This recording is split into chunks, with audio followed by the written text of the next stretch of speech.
Morning, ladies and gentlemen. Please be seated. So the record, matter of State versus Grist, case number 241101170. Counsel, I hope you had a good weekend. Is there anything that we need to put on the record to discuss before we bring the jury out from the state's perspective? Have you talked to Dana or anything? No, Your Honor. Yeah, I think we need to go to chambers. All right, let's do that. Let's take a recess and go to the chambers. Thank you. All right.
Fourth District Court is now in session. Judge Roger Griffin presiding.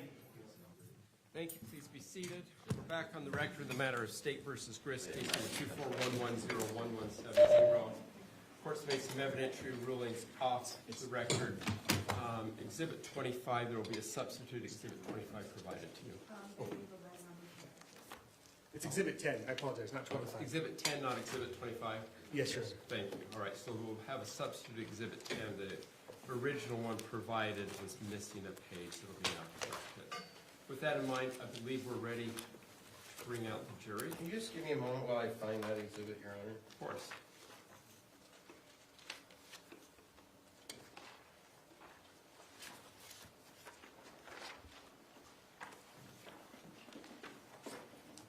Okay, I got exhibit 10.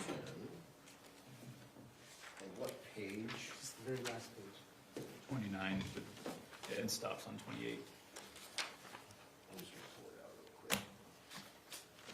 So can you show it to me? You have the page in there?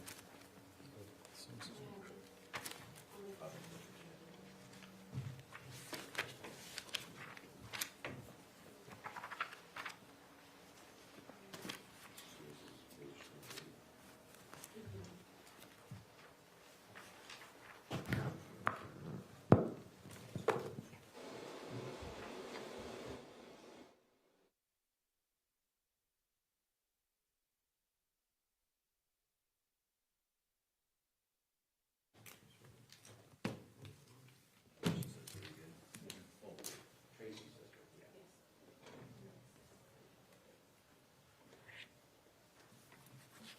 And has that been introduced already? It just wasn't on our version, or is Just it the last page didn't get printed. just for us, but is it electronically on? No. Okay. So it needs to be added electronically for the jury. Correct.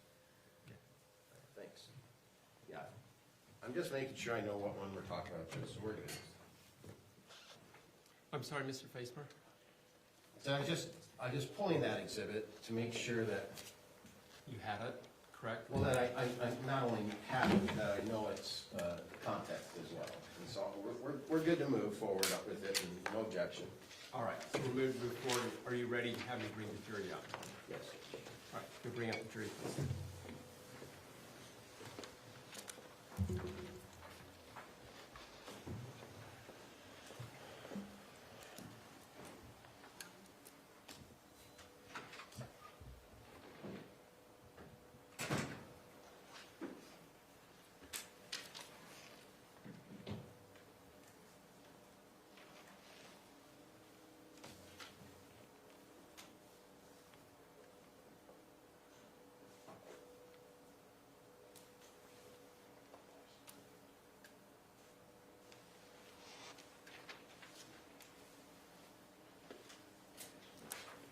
All rise for the jury.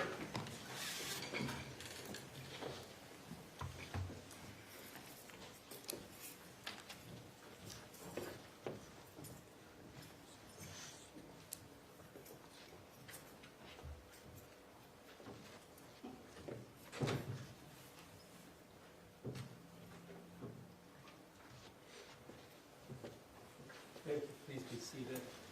Good morning, ladies and gentlemen of the jury. I hope you have a pleasant weekend. I should give you a brief explanation as to why we're starting today.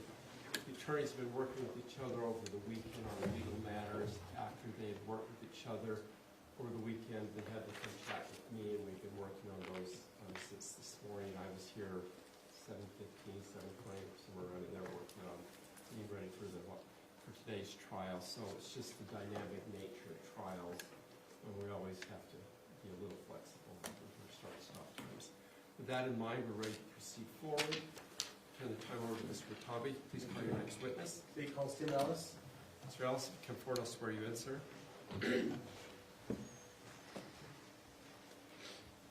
Just stand right there if you raise your right hand. You swear or affirm under the laws of the state of Utah on penalty of perjury that the testimony you give in this matter today will be true and correct, so help you God.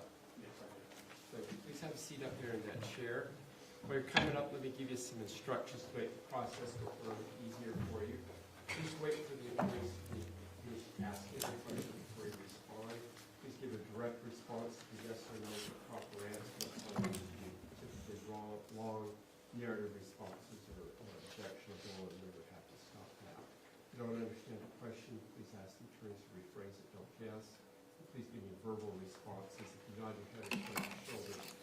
get that today, but you don't have a video recorder, so if I get a or an that sounds like a yes today, but on the record, it might sound like more no. So we'll just ask the rest of you guys to know this is precise. Fair enough? Yes. Thank you. Make sure you speak into the mic. It goes up and down. You can slide the whole thing towards you as well. Mr. Raton. Tim, thanks for being here today. Yeah. Is it okay if I call you Tim, or would you prefer something else? Tim is okay. Will you state your name and spell your last name for the record? Timothy Ellis, Timothyellis. And in what city did you reside in July of 2024? In Pleasant Grove. And I'd like to show you what's been marked as States Exhibit 1, if we could publish that. States Exhibit what? 1.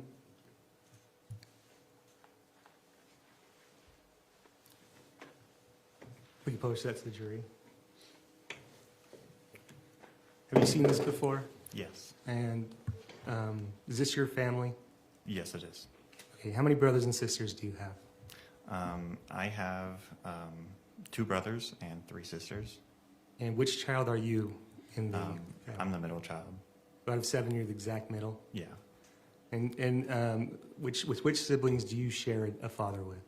I share a father with Tara, Katie, and Kevin. And do any of the other siblings share a father? Yeah, Rachel and Jacob share a father. Okay, and does Aurora have another father? She does, but she's the only one. And how many times has your mom been married? She's been married 4 times. Well, let me ask, who is your mom? My mom is Tracy Grist. Okay. Your mom's married 4 times? Mm-hmm. Yes. And who was the first husband that she had? That would be Stan Ellis. Is that your father? Yes, that's my father. And tell me a little bit about what you remember from that marriage. I don't remember a ton because of how young I was at the time that they got divorced. So all I really know is my visitation rights on the weekends growing up. Okay, and was that in California? Yes. And so how often would you see your father? About every other weekend. Would you stay the night there? Yes, I would stay the whole weekend. And would Kevin and Terralyn and Kathryn go with you as well? Mostly Kevin, but Tara and Katie would also come with sometimes. And would you guys all sleep the night there? Mainly me and Kevin. How many nights would you stay there? So 2 nights, yeah, Friday night, Saturday night. You remember ever Terralyn or Kathryn staying the night? Only on rare occasions, like holidays. Okay. And tell me about who her second husband was. Her second husband would be Brian Trujillo. Okay, and do you remember when they were married? I was very young. I was probably only like 4 or 5 at the time. Was it also in California? Yes. Okay, and they had 2 kids together, is that right? Yes. And how often would Rachel or Jacob see their father? Not often at all after their divorce. So they just stayed at home with Tracy? Yes. Okay. And who was the next husband? And then it would be Mark Franz. Okay. And did Aurora ever go and see her father? After their divorce, no. Okay. And then who did she marry next? And then that would be Bruce Grist. Okay. And how long was that marriage? Only, I think maybe like 3 years or so. I can't really fully remember how long. And so tell me about when did you move from California to Utah? When I was 14. And who moved with you? Me, my mom, Jacob, Rachel, and Rory. Okay, and where are the other siblings? What did they do? They're all living on their own at this point. Kevin lives, I believe, with my dad, and then Tara and Katie are doing their own things with their own apartments. Okay, so what was the family dynamic like as far as the relationship between the siblings? I thought it was good. Obviously, there was a bit of disconnect after we moved, being further away, but before that, we would see each other all the time. So probably, would you say you were a close family? Yes. And would you say, being in the middle, you saw a lot of things that the other siblings didn't see? Yeah, 'cause I was able to see both sides. Was there drama in the family? Sometimes. And would people come to you for advice or help? Not until, obviously I grew up a bit more, so not until later in life would that happen. But yeah, they've come to me for questions about arguments in the past. What kind of role did you take in your family? I like to think as the peacekeeper, or just someone who always thinks logically and not always so emotional. Did you take on a fatherly role as well? Yeah, to Rachel and Jacob for sure. And even so much and so, how did you take on a fatherly role for Rachel? For Rachel, I walked her down the aisle when she got married. And which siblings were you closest to? Kevin, probably the closest, and then Rachel and Jacob, because we probably spent the most time in the house together. And what kind of things would you guys do together as a family? Well, I'm big into cooking, so I would grill a lot. I also enjoy fishing, so I would invite them to go fishing with me. And then obviously we're big Disney fans, so anytime we could go to Disneyland together, we would. Did you ever do any trips with the extended family? Yeah. What kind of trips would you do? We would go back out to California, and there was one time we stayed at Robert's Cottages, which is just some little houses in Oceanside, and we stayed there for like a week and just hung out on the beach. When did Kevin move to Utah? About 3 years ago, And where did he live? with my mother. And how often would you see Kevin? I would go there,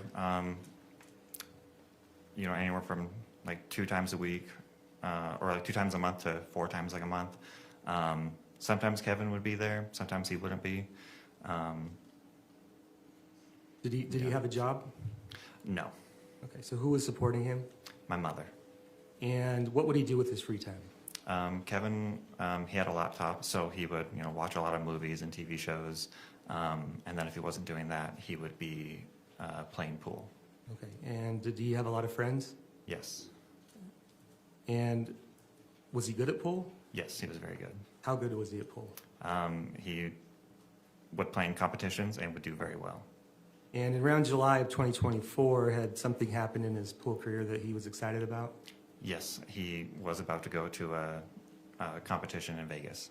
Is it the first time he'd been invited to that kind of competition? Yes, he was very excited. Okay. And was he ever able to go to that No, he was not. because of this incident? Yes. You ever know Kevin to carry a gun on him? No. What about using cocaine? In the past, I've heard stories, but nothing recently.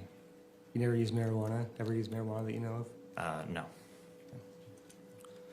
And which siblings were closest to your mom? I would say Katie and Tara.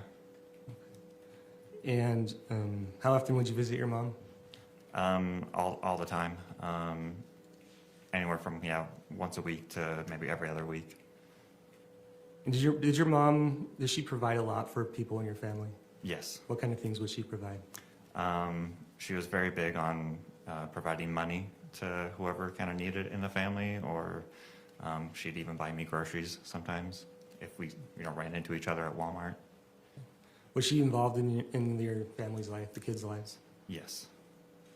How so? Well, Rachel would always bring her kids over, and she would always, want to be hanging out with them.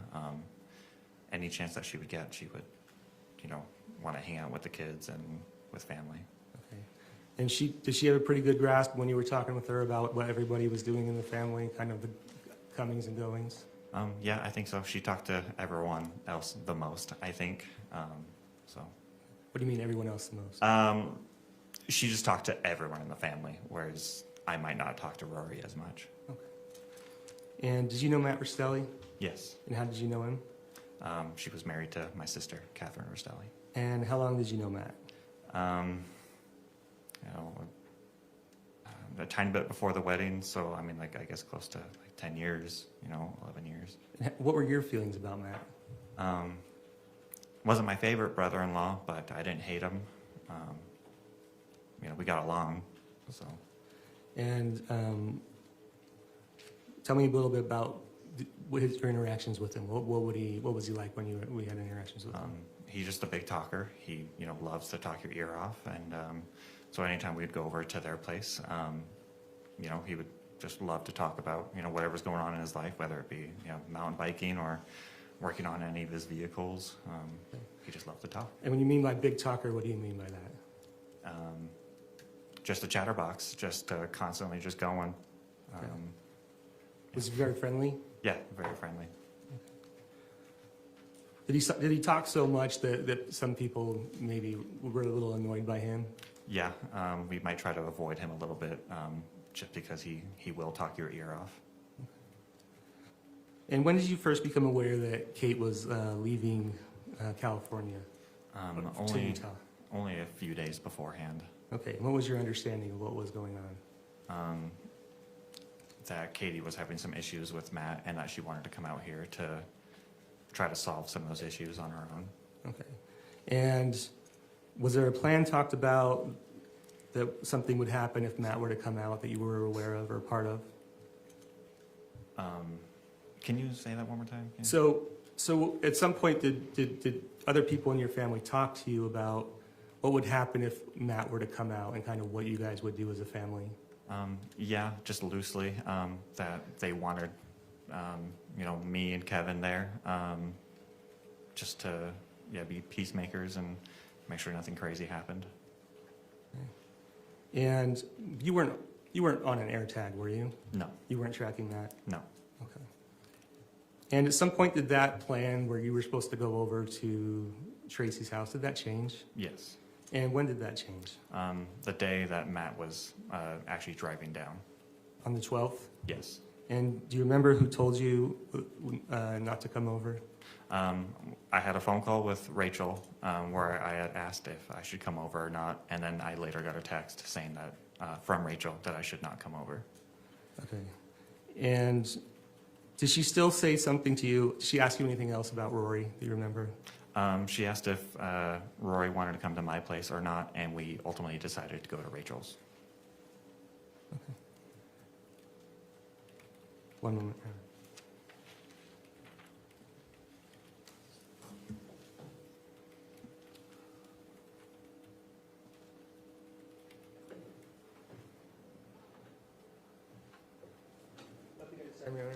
Thank you. Cross?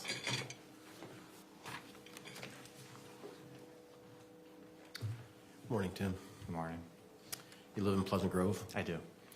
and you live how far from your mom's house in American Fork? Like 5 minutes. Yeah, so very close, right?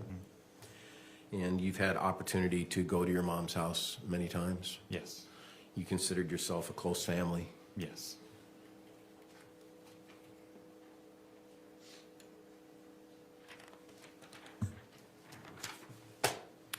And you talked about that it was discussed that Kevin and Tim should be at the home if Matt came. Yeah. And is that because of you being a peacemaker? Yeah, and also just we knew that Katie and Matt haven't always had the best relationship, and in case something happened, we wanted to be there. Were you aware that Katie and Matt had a volatile relationship? Yes. That it was full of spats and volatility? Yes. Okay. And was one of the reasons that they wanted you and Kevin to be there is as a protection? Yes. Do you know who asked you to be there, or was it multiple people?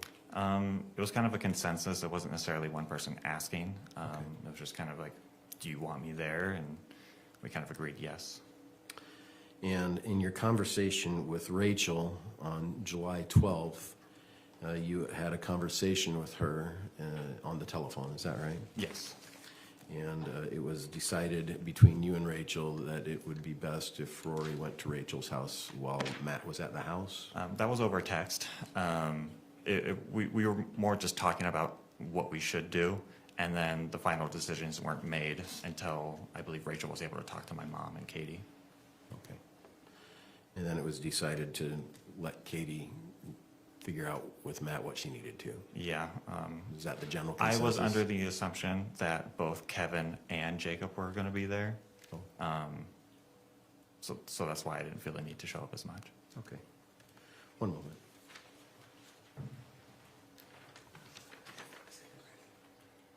That's all I got. Thank you, Tim. Redirect?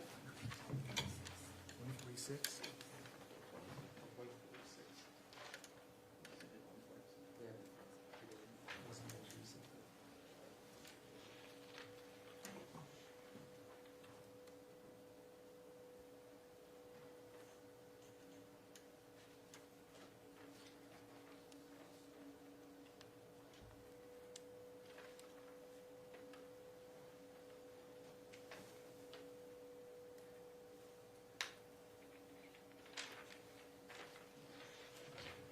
Your Honor, I'd like to show this witness what's been marked as State's Exhibit 146. Any objection? No, Your Honor. May I approach the witness, Your Honor? Yes.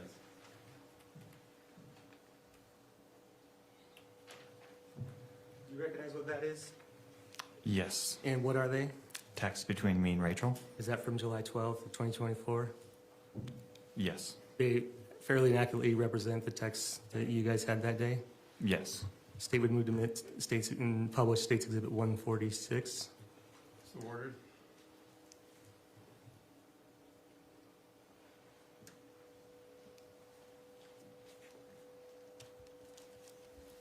So what time was these text messages with Rachel at? 2:33 p.m. If I could just have you read them to the jury. I guess Rory doesn't want to worry about her allergies and the bunnies, so she's not gonna come over, not gonna come spend the night here at my house. Okay. Yeah. If you could read that one more time. I guess Rory doesn't want to worry about the allergies and the bunnies, so she's gonna come spend the night here at my house. Okay. And so before that, was there some plan that she was going to come to your house? We weren't exactly sure where she wanted to go, so it was just kind of loose in the air. She can come to my place or she can go to Rachel's. Okay. And do you recall whether you had the phone conversation with Rachel before or after this text? I believe it was beforehand. Okay. If I could have you scroll down again to the next screen one. Okay, go ahead and read that. Matt should be at Mom's in like 30 minutes. I have Rory here. I think she's got Kevin, Kate, and Jake there. Okay. And so that was sometime, what time was that at? 9:32 p.m. And you could take that down. So do you recall if Rachel still had any fear about Matt coming over when she talked to you about Rory coming to your house? I guess I wouldn't say fear. But she did have concerns? Yeah, concerns. Okay. And if you were going to go and check on things, was there ever part of the plan that you would have a gun? No. And at any point or any time, did anybody in your family ever call you to go check on the house, after 10 p.m.? I believe Tara tried to call, but wasn't getting any answers. Called you? To call like Mom. Oh, and, did anybody ever call you or text you? To show up, no. I didn't get any calls until after everything had happened. Okay. So when did you first learn about what had happened? I didn't learn about it till the next morning because my phone was on silent. Okay. Was someone trying to call you? Yeah, Tara tried to call me several times, and Okay. yeah.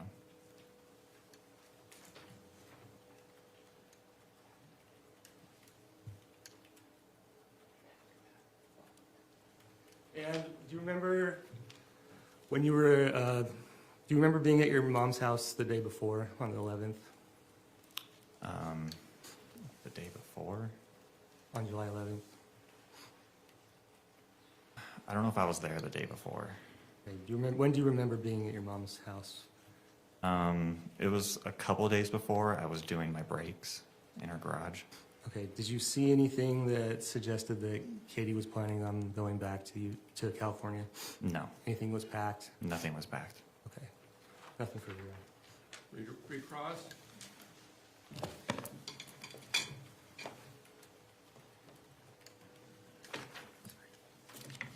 So, you weren't asked to bring a gun? No, I don't own a gun, so Does your mom own a gun? yes, she did. Did you know she owned a gun? Yeah, I did. I did know. Do you know where she put it? I don't know where she put it. I know she kept it in a gun case, but I don't know where she kept it. Just by your hands, can you show us the size of the gun case? It's like a box? Yeah, just a little box, that little key code thing on it. Oh, and have you ever accessed it before? Once before, Yeah. once or twice. For the gun? Not necessarily for the gun. Sometimes she would keep important papers in there too. Like maybe birth Birth certificate, certificates, social security cards. passports? Mhm. And so you've had an occasion to put in the code and go in and get Yes. what you needed? Yeah. And so would it be fair to say that that box is like a shelf box? Meaning it can go on a shelf? Yes. Okay. Thank you. No further questions. Nothing further, Your Honor. May this witness be excused from his subpoena. Yes. Thank you. Mr. Ratabi, please call your next witness. Your Honor, to stay with rest. All right, counsel, let me see you up here then, please.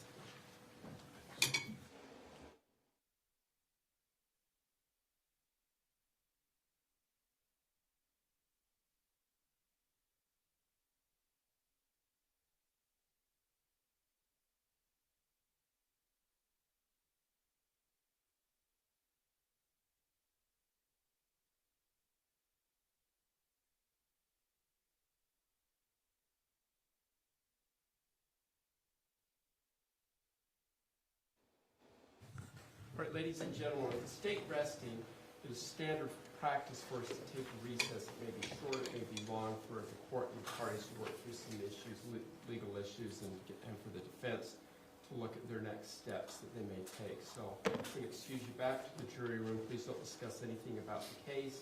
Keep all my admonitions about research and social media in play in mind at this point, and we'll be back to you as fast as we can. All right.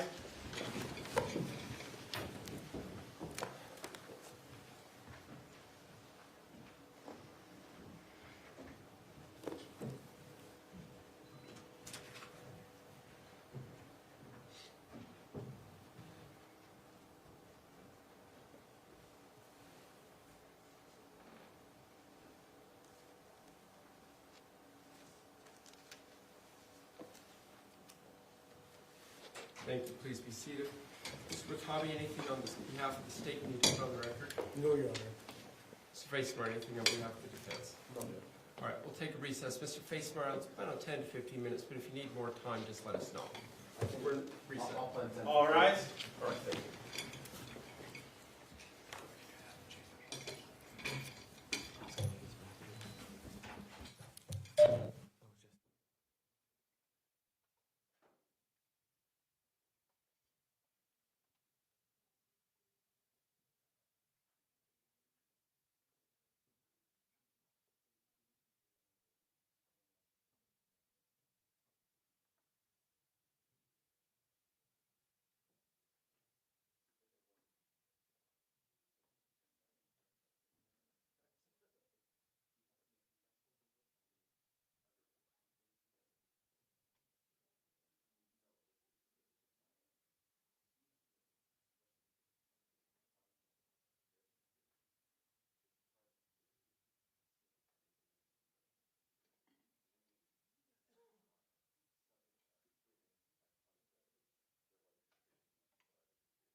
seated. Let's go back on the record in the matter of State versus Grist, case number 241101170.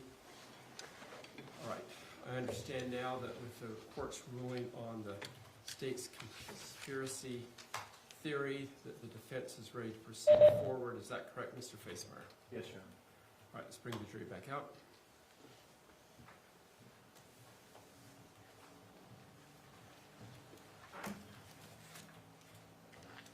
I'm reading out the jury record.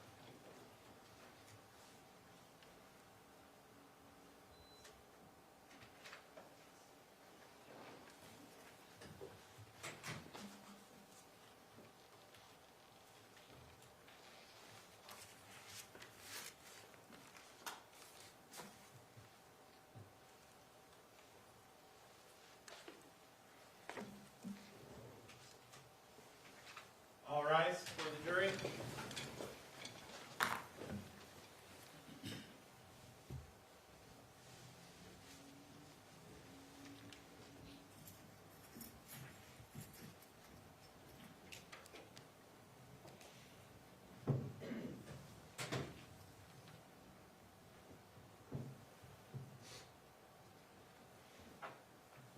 Thank you. Please be seated. Ladies and gentlemen, the jury, thank you for being patient while we work through some last procedural legal matters. This time, I'm going to turn the time over to Mr. Facemeyer. Mr. Facemeyer. Thank you, Your Honor. We would call to the stand Tracy Grist. Ms. Grist, if you come stand in front of me, I'll swear you in. Raise your right hand. Do you swear or affirm under the laws of the state of Utah on penalty of perjury that the testimony given in this matter today will be true and correct, so help you God? Thank you. Please have a seat up there as you're walking up. Just remind you, as I've been mentioning to everybody, it's important to give correct answers. Long narrative answers are typically incorrect or be subject to an objection. If you don't understand the question, please ask them to rephrase it. Please give me verbal responses. Okay? Thank you. Mr. Facemeyer. Thank you, Your Honor.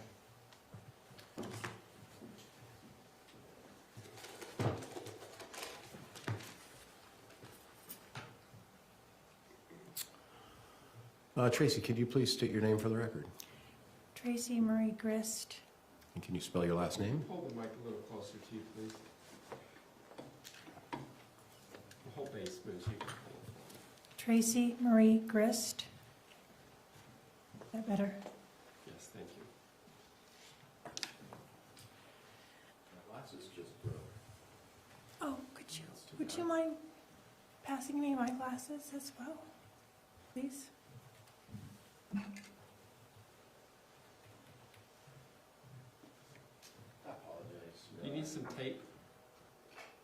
I would be. Your Honor, I'd ask for a 5-minute break. Fortunately, he's got to have his glasses to see, so we're going to take a recess while I can fix that. All rise.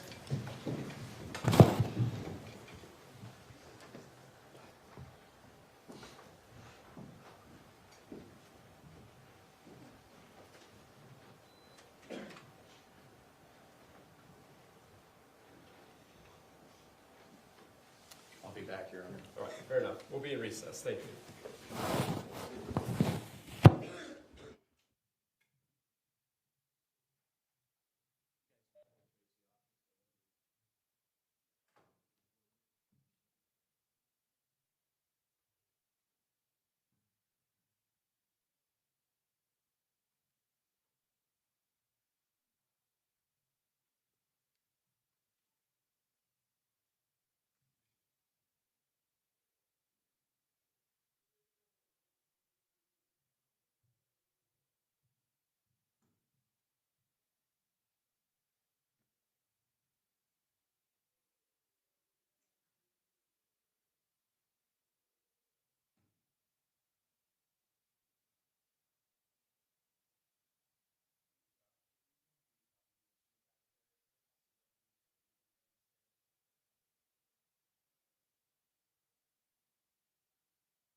Thank you. Please be seated. Let's go back to the record of the matter of State versus Grist, case 2411-01170.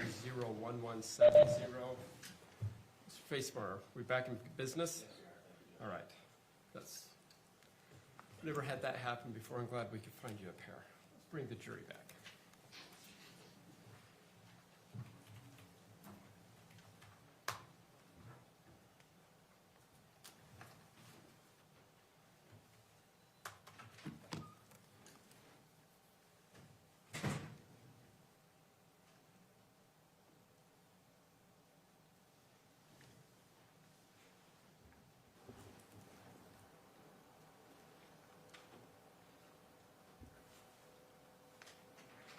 All rise for the jury.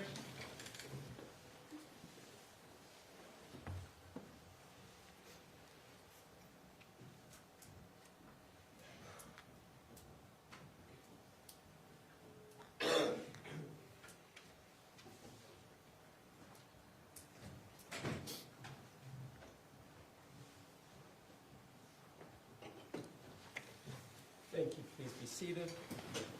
Thank you, ladies and gentlemen, the jury, for being patient while we got us through a pair of classes or got these fixed. Mr. Facemeyer, please proceed. Thank you, Your Honor.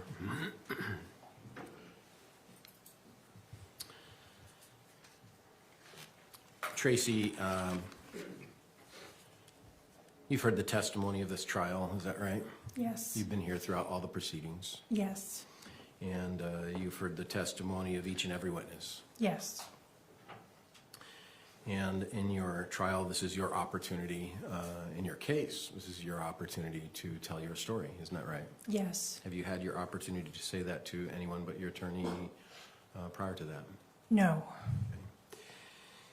So let's start then, Tracy, with June 20th, 2024. Do you remember that day? I do. And what happened on that day? My daughter, Kate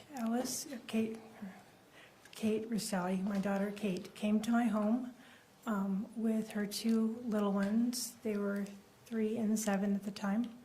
And she was going to stay with me for a week, 2 weeks, 3 weeks. It was not really clear exactly how long.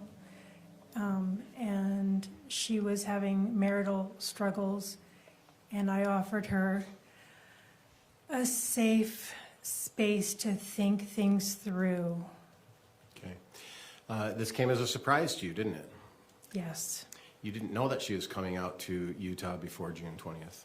No, I knew she was coming about probably 3 weeks. She was really planning. Okay. So about 3 weeks-ish, maybe a little more. And so during those 3 weeks before June 20th, was there a plan formulated on how to get her to Utah? Yes. And what was that plan?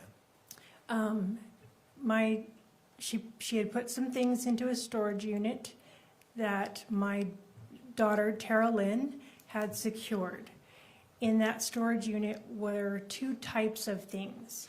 The first were things that she would need to come and stay with me for a couple of weeks. So favorite blankets, kids' favorite things, and clothing to wear while she was, and puddle jumpers, things that she would use for a couple weeks in the summer.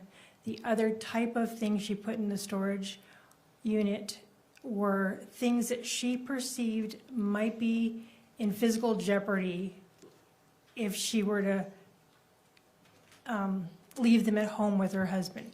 She was leaving Matt and coming to stay with me without telling him beforehand. Did you know that? I did know that.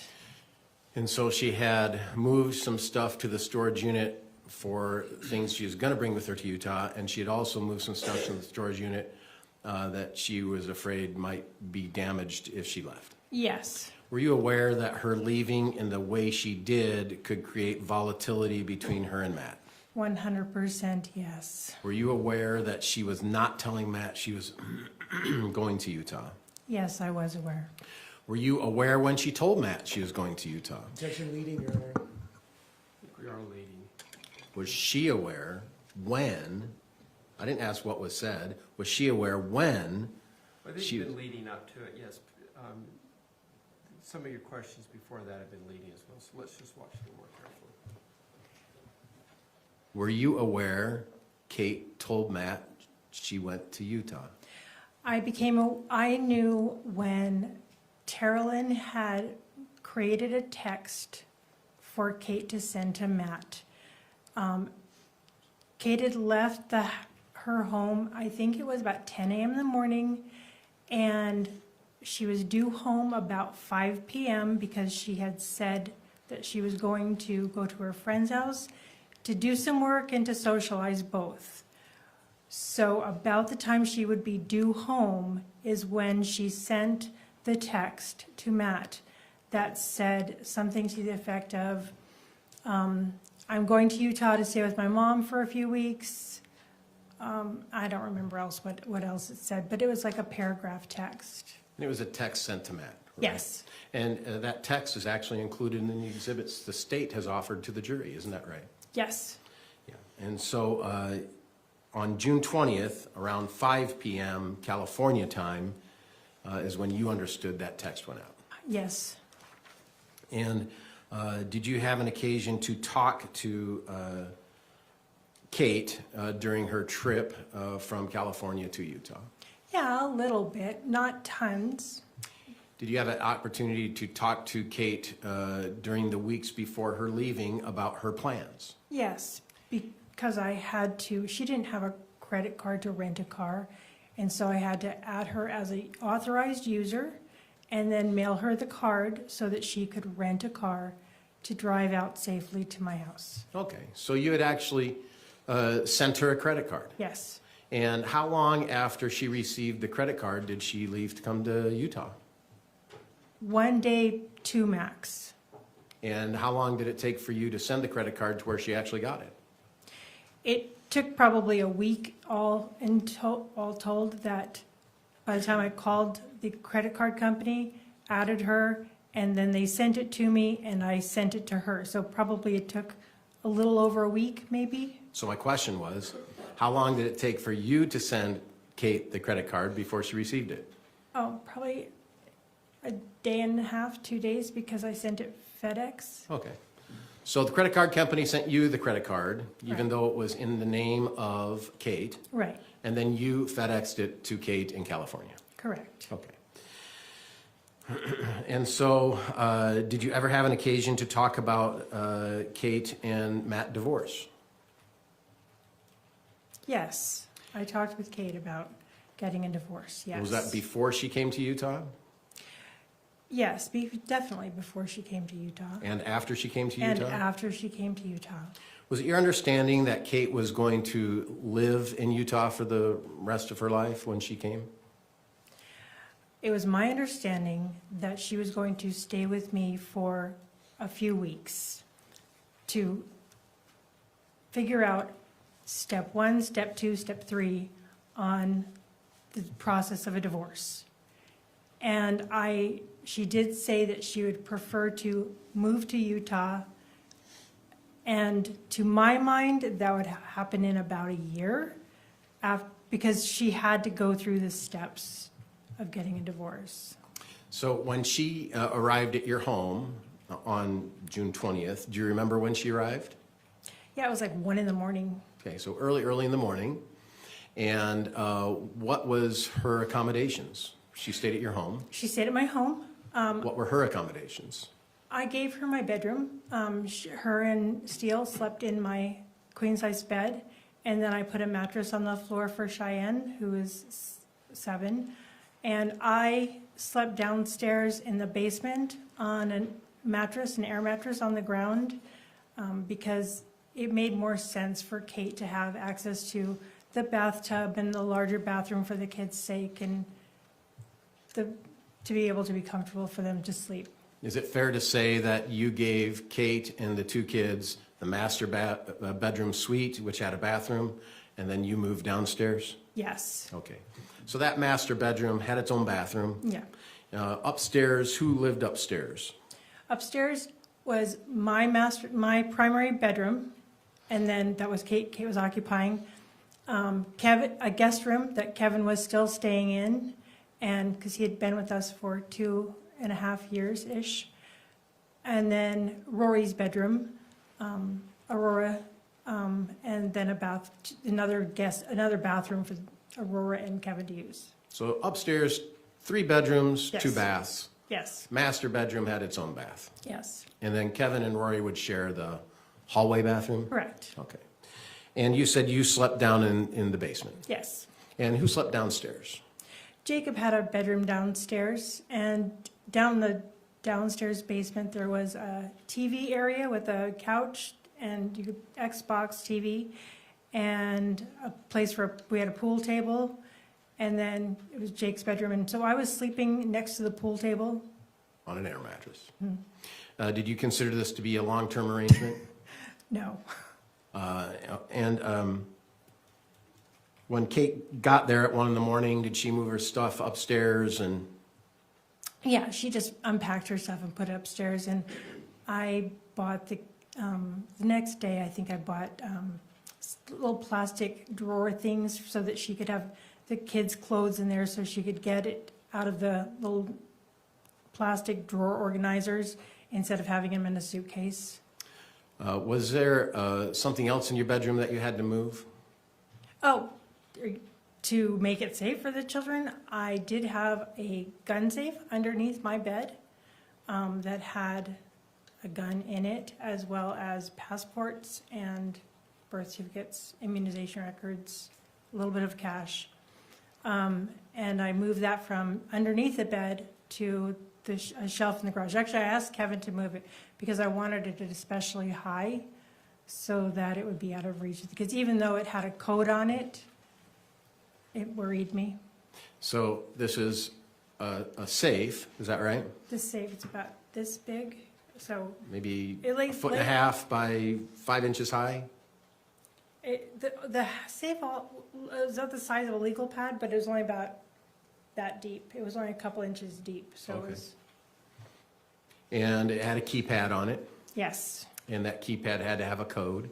yes, You've heard the testimony of Tim today. yes, Tim has advised he accessed the gun safe. yes. Are you surprised by that testimony today? No.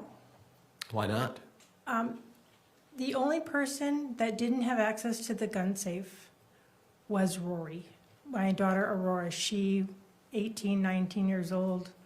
I was just being cautious. Did Kevin have access to the gun safe? Yes, he did. What was in the gun safe besides a gun?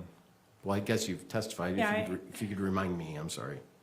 Passports, some cash, birth certificates, immunization records, and some social security cards. I think there were some divorce papers in there as well. From your divorce? Yes. And so, if we go back in time now, there was a trip planned in early 2024 to Disneyland. Yes. Did you instigate that, or did others instigate that? Kevin and I came up with the idea together And why did you do that? because Kevin had come to stay with me from Chicago, and so he was close by, and I wanted to give him something to look forward to. And I had all these kids who were in a place where we could transport them from Utah to California with relative ease, as opposed to as they got older and maybe kids were getting spread out more. So we chose, I chose to give it to them. I think we started planning it back in January, the prior year, maybe October, November. So the prior year, and it was supposed to be a Christmas gift for 2024, but the trip wasn't going to happen at Christmas. It would happen in February because the crowds were less in Disney in February. Did all the family know about this Disney trip? 100%. I didn't want to make it a surprise because it took too much planning, and part of the fun and part of the gift is planning for it, buying custom t-shirts. Do you do custom T-shirts for the whole family? Yes, we did. You heard Tara Lynn talk about having T-shirts for all the kids, Yes, including Lucas, Matt's oldest son. yes. How old is Lucas at that time, do you think? Lucas was 18 or 19, and I'm not sure. I do not believe he was living with Matt and Katie at that time. I think he had moved out. So how old was he? He was probably 19. Okay, thank you. And did you have an occasion, as the Disney trip came closer, to have a dispute with Matt? Katie was having yes. And tell me, how did that dispute originate? So I don't know what Kate and Matt were arguing about specifically until a day or so later, but Matt was mad at her because he was suspicious of her cheating on him. Had you heard of that before? Yes, And how did you hear of that before? Katie told me. She told you she cheated on him? Yes. Had you ever heard of Matt and Katie arguing about that prior to this time? Yes, So was that sort of a theme for a short time? it was. And from what I understood, it was a one-time thing. It wasn't what I would have. Remember my question? Tell me again. Was that a theme that you have heard prior to that day of her telling you? Yes. And so had she expressed to you their disputes about that issue previously? Yes. And during that time, what did Kate tell you was going to happen because of this dispute? He said, she's told me that Matt was not going to go to Disneyland. And Did that surprise you? shocked me, yes. Surprised me, yes. Were things already paid for at this time? Everything was paid for. Everything, the tickets, the Airbnb on the beach, the Disneyland hotel, the tickets to go into the park, and the car rentals, the flights to go out there. So everything was paid for Yeah. before this announcement that Matt was not going to come. Yes. Was Kate still going to come? Kate said that she told me that she's like, "Oh, if he doesn't go, then I'll just go." And then she called me back and said, Matt said that if he doesn't go, the kids are not going. Did you have an opportunity to send a text about your frustration about Matt? Yes. Did you say, I want to strangle him? Yes, I did. May I? Yeah. So, Why did you say that? because I was frustrated with him, but it was more, I couldn't do anything about calming that down. And I knew that I couldn't be there to support Kate physically, but I could just kind of say, hey, I'll just drive 9 hours and strangle him. It was so ridiculous. That's why I could say it like that, because it was ridiculous. I would never do that. Did you have an occasion to talk to him on the phone in and around that? Yes, I did. And what did you say to him? I called him on the phone, and it was a very short call, and I told him, don't mess with my child. And I think he just said one or two words. He hung up, and Kate let me know. How did Kate let you know? She called me and texted me And both. what did she say? She said that I made it, she was essentially saying I made it worse. So you contacting Matt personally Yes, made their relationship and the their dispute. fight worse.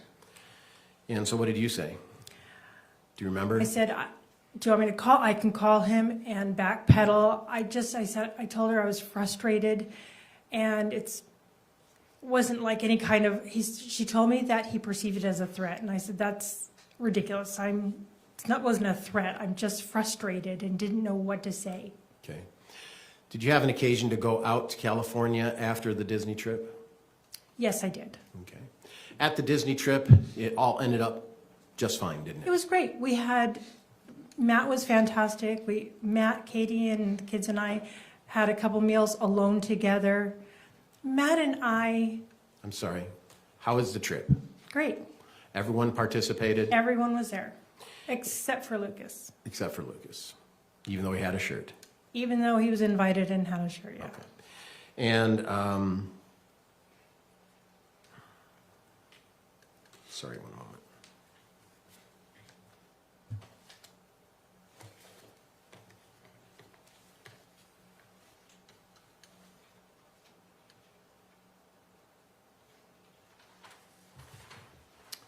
And then you had an occasion to go out to California after the Disney trip, is that right? Yes, I did.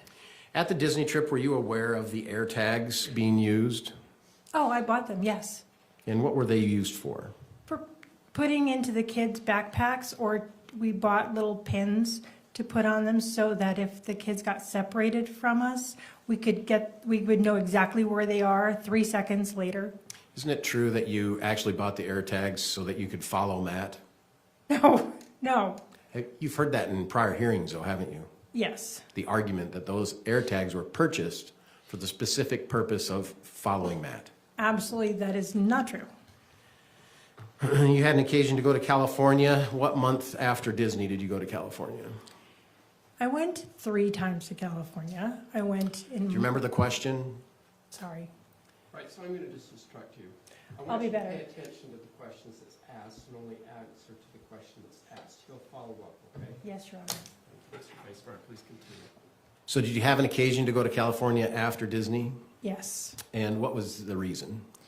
My friend Amy Johnson, her was very sick. She could use a walker to get around, but for the most part, she was bedridden. And her husband had passed away in December, 3 months prior, So what was the reason you went to California? to help my friend, And who is your friend?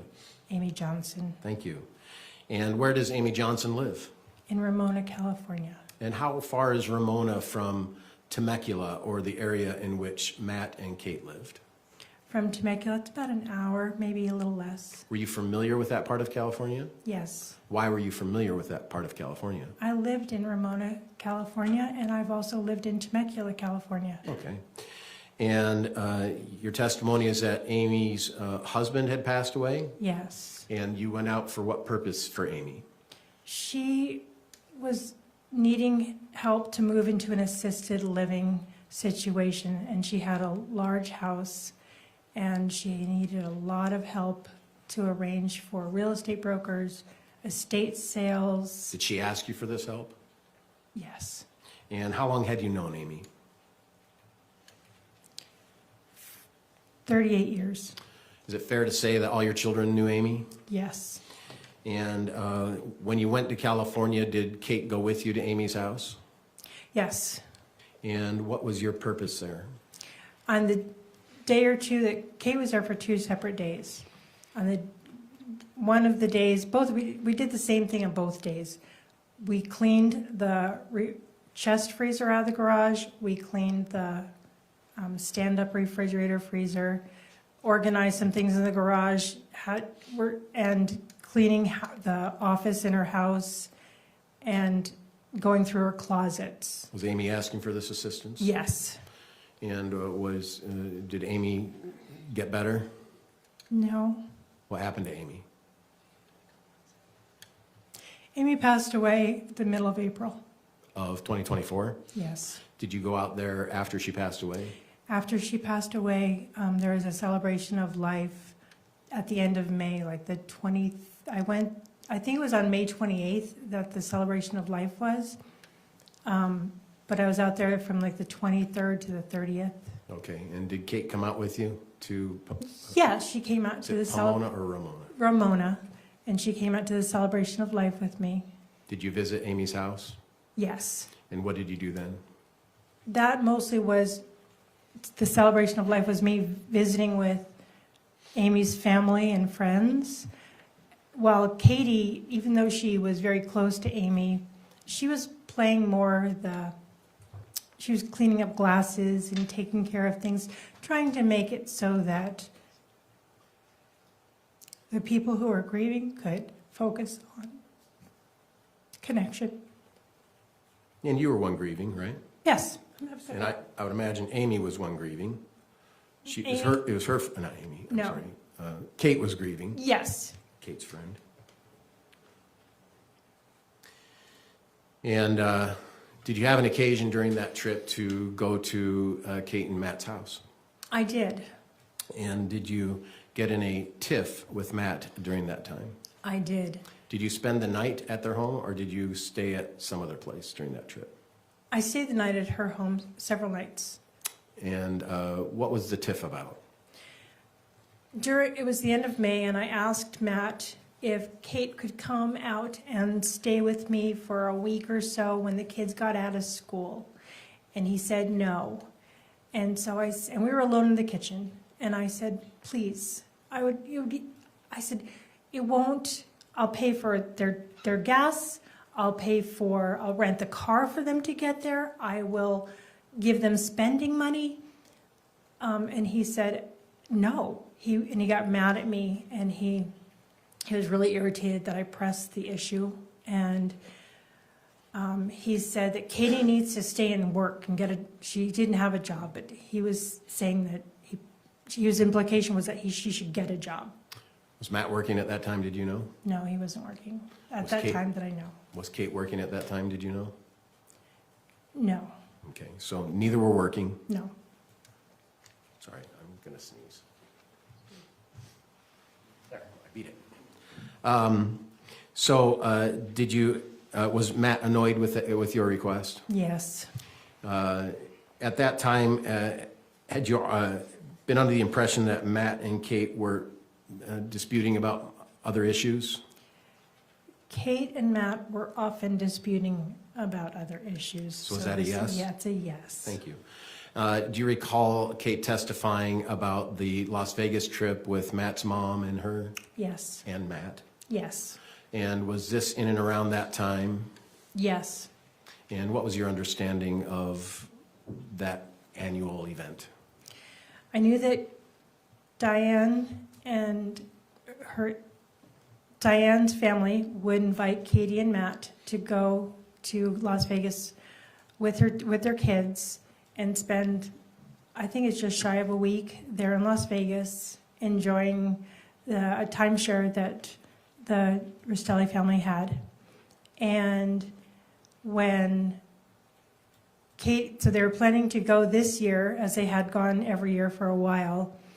And Kate told me that Diane had canceled the going to Las Vegas. And I don't know if that was just Matt and Kate's canceling or everybody's being canceled going to Las Vegas. I'm still unclear on that. Did you understand why Kate was uninvited and Matt were uninvited? I understood that it was because Kate and Matt were very, very broke, and to spend money, gas, wear and tear on the car, spending money was something that Kate told me that Diane didn't want to put that burden on them. And also, Diane was aware that Matt and Katie were fighting. Okay. Argumentative. And now let's move into the time Kate's in Utah. So when Kate moved to Utah to be with you, did she bring enough items that she would then be living in Utah? Living in Utah permanently? Yes. No. So was it your understanding at one point in time she would have to go to California to get other stuff? 100% yes. And on or about, during that time she was living there, was Kate acting as if Matt was demonstrating a desire to reestablish or to improve the relationship? Yes, Kate told me that Matt was trying to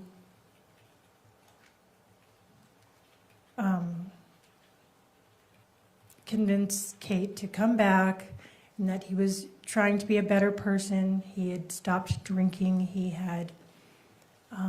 was trying to get them to come back home sooner rather than later. He was trying. Yes. And did Kate believe him, to your understanding? No, she didn't. Not at all? A little, but no, not really. A little, but not really. So when you were in California in May or April, I don't recall, but when you were in California, there was a text message between you and Kate about the smoking trailer. Yes, And Kate was angry about you talking about the smoking trailer with Matt. that is correct. And what's your understanding of that? So Kate, after I got back home to Utah, Kate told me that Matt had said that I was judging her in a negative way for being out in the smoking trailer so much. And I told Kate that I had never brought that up, never said anything like that. I don't know what he's trying to do, but he is lying. I'd never brought that up. Had you known about this smoking trailer? Oh, yeah, of course. How long have you known about this smoking trailer?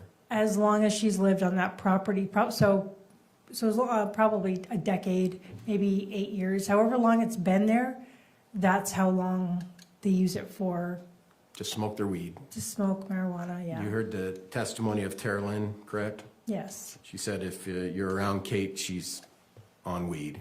yes. Is that your opinion as well, or do you have a That- different opinion? No, she smoked every day. Did she smoke at your house Yes, when she was in Utah in Yes. June? every day. And did she hide it, or did she, or try to keep it from people? She didn't hide it from anyone except for she didn't do it in front of the kids. She would go downstairs in the basement and have the window open and try to have the smell go outside. You've seen texts that the state offered as exhibits, right? Yes, And you saw a text where Kevin had said to her, "I smell it," right? right. It really, That referring to something specific? yeah, the smell of the marijuana when she was smoking it just smelled gross. And so he smelled it in the house. Yeah, and it bothered Aurora really badly. It made her so frustrated. So amongst the adult kids of your family, it was a well-known issue involving Kate and her marijuana use. Yes. Did Kate act while she was in Utah as if she was still a married woman to Matt? No, she didn't. And what did Kate do that did not demonstrate that? Kate was on dating apps, several, much to my chagrin. She would ask if I would watch the kids a couple of times so she could go on a date. Would she ask the other siblings to watch the kids during these times? She asked Kevin. Yeah. I don't know if she asked Aurora or not, but Had she been on these apps previous to coming to Utah? yeah, it didn't seem like it was new. Okay. You're not sure, but it didn't seem like it was new. Yes, And she actually went out on dates. yes. Did she talk to you about what happened on these dates? No, would not enjoy that conversation. Okay. On July 11th, 2024, Yes, this was the day that the issue of a rental car being provided. correct. Were you going to provide Kate a rental car? No, Do you recall seeing texts that talk about you providing Kate a rental car? I remember seeing texts. What do you recall of that situation? Matt wanted Kate to rent a car, and at that time, we were trying to let her be able to stay and postpone her going back to California by maybe a week or so more. And I knew that Matt's truck couldn't make it to California, Could? could not make it to California. What Was it? truck? The truck he drove, so he couldn't come pick them up, Where was the truck? California. So you said the truck couldn't make it to California. So the car rental, if Kate stayed in California, Kate stayed in Utah, Matt and Kate would be separate for another week or so if she couldn't rent a car. I knew she could rent a car. You knew what? I knew she could rent a car. But Because she had a credit card. yes. And Matt was unaware of this credit card. We were just wanting to extend her time so she could make a plan. And did she ever make a plan? I know that she spoke to at least one attorney. So the day before Matt was killed, she spoke to an attorney. Yeah, So is it your understanding at that time she's delving into what it's going to take to get a divorce? Yes. And at that time, was there some idea of killing Matt? No, no. Well, you had said it in February to strangle him. Wasn't that part of the plan? No. Well, you had said it in April or May. Leading, argumentative. Let's rephrase our questions. In April or May, did you say you would just drive to kill him? I said I would drive and strangle him, drive 10 hours and strangle him. And I said about when he lied, trying to make Kate mad at me, I said I'm going to kill him. And that was a harmless expression of my frustration. So on July 11th, when Kate had spoken to the lawyer, did she advise you of that conversation? Ask again, please. On July 11th, when Kate had spoken to that lawyer, had she advised you of that conversation? She sent me the conversation with her attorney and the attorney she was consulting, but Was that a yes? yes. Thank you. Did you listen to what she sent you? Not, if I did, I listened to maybe 2 minutes of it because I was too busy. And I believe the recording was more for her purposes than she can just tell me and give me the shorthand of what was said. You've heard the conversation as an exhibit here in court, is that right? Ask me. Between the lawyer and Kate? Yes, Okay. And is that, to your recollection, the recording that was sent to you? yes, And that was July 11th, right? yes, And there was some conversation in and around that time, on that day, about the rental car, is that correct? yes. And did you come up with a plan about Kate not being able to drive the car? It was Tara Lynn's idea to suggest that Kate pretend like she has a sprained ankle so she couldn't drive the rental car back. And also it worked out that we could show Matt that the car rental agency wouldn't rent a car to her unless she had a credit card in her name. Was Kate trying to get Matt to come to Utah at that point? No. What was your understanding of Kate's desire at that point as far as Matt coming to Utah? She wanted to stay, I'm not answering the question again. Did Kate want Matt to come to Utah? No, When did you find out Matt was coming to Utah? it was the 12th. And how did you find out? Kate texted me. So she texted you, Matt's coming. Yes, Is that the first time you knew that Matt was coming? yes, The day before, you joked about her having a sprained ankle. You recall that? yes, And you recall that there was the question of being able to get a debit card or credit card or something to rent. You recall yes. that? And did you know Kate went to the rental car agency before she left to go there? Yes, You knew she was going to do that? yes. And what was your understanding was the purpose of that? Because she wanted to go, because she knows that, we had this conversation, she knew that Matt had made the arrangements for the rental car. And so she wanted to go and physically say to the people, so if I have just this ID and this debit card, can I rent a car? And for them to say no, so that way, if Matt called them and said, why aren't you renting her the car? They would be able to give him a response. To your understanding at this time, had Kate and Matt had a conversation about divorce? Yes, Let yes, me limit yes. that a little bit. To your understanding, during the time that Kate was in Utah, up to that day, July 11th, so June 20th or 21st, she got there at 1 a.m., June 21st to July 11th, had Kate and Matt had a conversation about divorce? I don't believe so. But they had previously, to your understanding? Yes, And so on July 12th, You were notified by text that, that Matt is coming. Yes. And do you recall what your text response was? I'll call you in a few minutes. Yeah, I'll call you. And did you end up having a telephone conversation with Kate? Yes, I called her. And what was said? I asked her, what's going on? How is he coming out? Did he borrow a car? What's going on? And she said that he was going to drive out.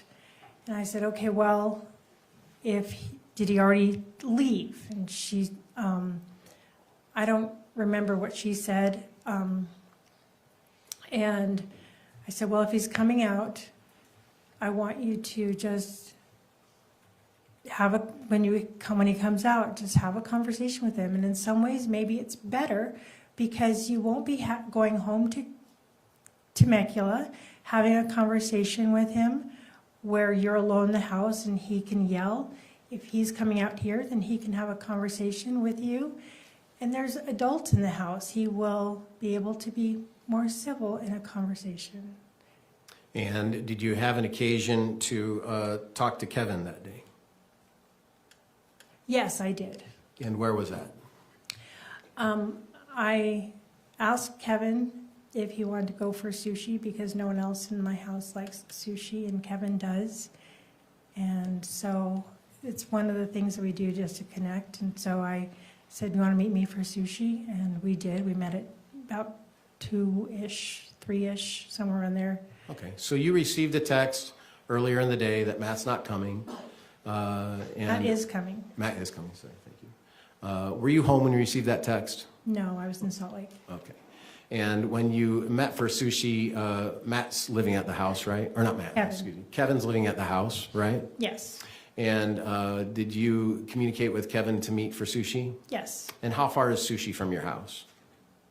2 minutes, a couple And blocks, And had you been there before? several times. And you and Kevin met there? Yes. And when you met there, what'd you talk about? We talked about, I told him, I said, I can't believe Matt's coming out. And we were talking about, you know, I said, do you know how that came about? And he said, no. I asked him if he would please not go out that night so he could just be around the house when Matt showed up. We talked about Kate's options, like, well, if he comes out so they can have a conversation in the living room, and if he got there and he was really too tired, I let Kevin know that, excuse me. I let Kevin know that I had invited Matt to stay at our house if he wanted to, because he would have gotten there after a long day of driving, and I know that drive, it's a long drive. I let him know that I had offered Matt and Kate money to stay in the Holiday Inn Express so they could sleep and talk. And I said that, you know, they could just, I said, I remember saying this and thinking, oh, this is never going to happen. I said, you know, maybe he'll come out and she says, I want to stay an extra week. And I said, I don't think that'll happen because he won't want to turn around and go back home. What did Kate tell you Matt's plan was when he came to Utah? To pick them up and bring them home. And so what did you do in preparation of that? I cleaned my house because it was a disaster. So after sushi, you went home Yeah. and you cleaned your house. Yeah, I did laundry. I did Kate's laundry because she can't go home with dirty clothes. So I did Kate's laundry, normal putting away laundry. So at the time, you've been in Salt Lake, right? Yeah. You come home and you start cleaning the house. Yeah. Living at the house is Cheyenne, Steele, Kate, Kevin, Aurora, Me. and you. Is the house well kept when you get there? No. Was it sort of common for not to be like that when you got home? Well, yes, because I had company, and company is messy. And so how did how did you prepare or clean the house? Well, Matt was coming and I wanted it to look nice when he came. So what'd you do? I did the dishes, I vacuumed the house, which is a big house, it's like 3,200 square feet. I knew that Kate would be carrying the suitcases and blankets and things out to the truck if Kate left, which that's why I thought she was going. He was coming out to pick her up, so Kate was going to leave. And so I have a screen door that hangs from the door frame. You've seen the picture as an exhibit. Yes. It's a screen door with magnets in the middle. Yeah. And so how do you get through that screen door? You have to like part it like a curtain, but it's kind of stiff and you have to kind of duck. And so I just took it down so that A, the screen didn't get damaged, and B, if they're carrying kids, blankets, and suitcases in and out, it would make it very much a hindrance to go through the screen. And Did you take the screen down to make it easier for Matt to get in the house? in the house, no.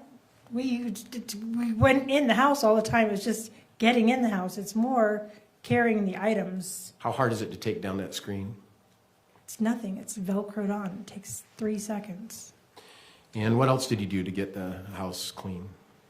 Well, when I was taking the screen off, I also noticed that there's sidewalk chalk all over the patio, the front porch, and I hosed it off I wanted to make it look nice. So who did the chalk? The kids put sidewalk chalk, so I hosed it off, watered my tomato plants, squirted off the chairs from dust and spiders.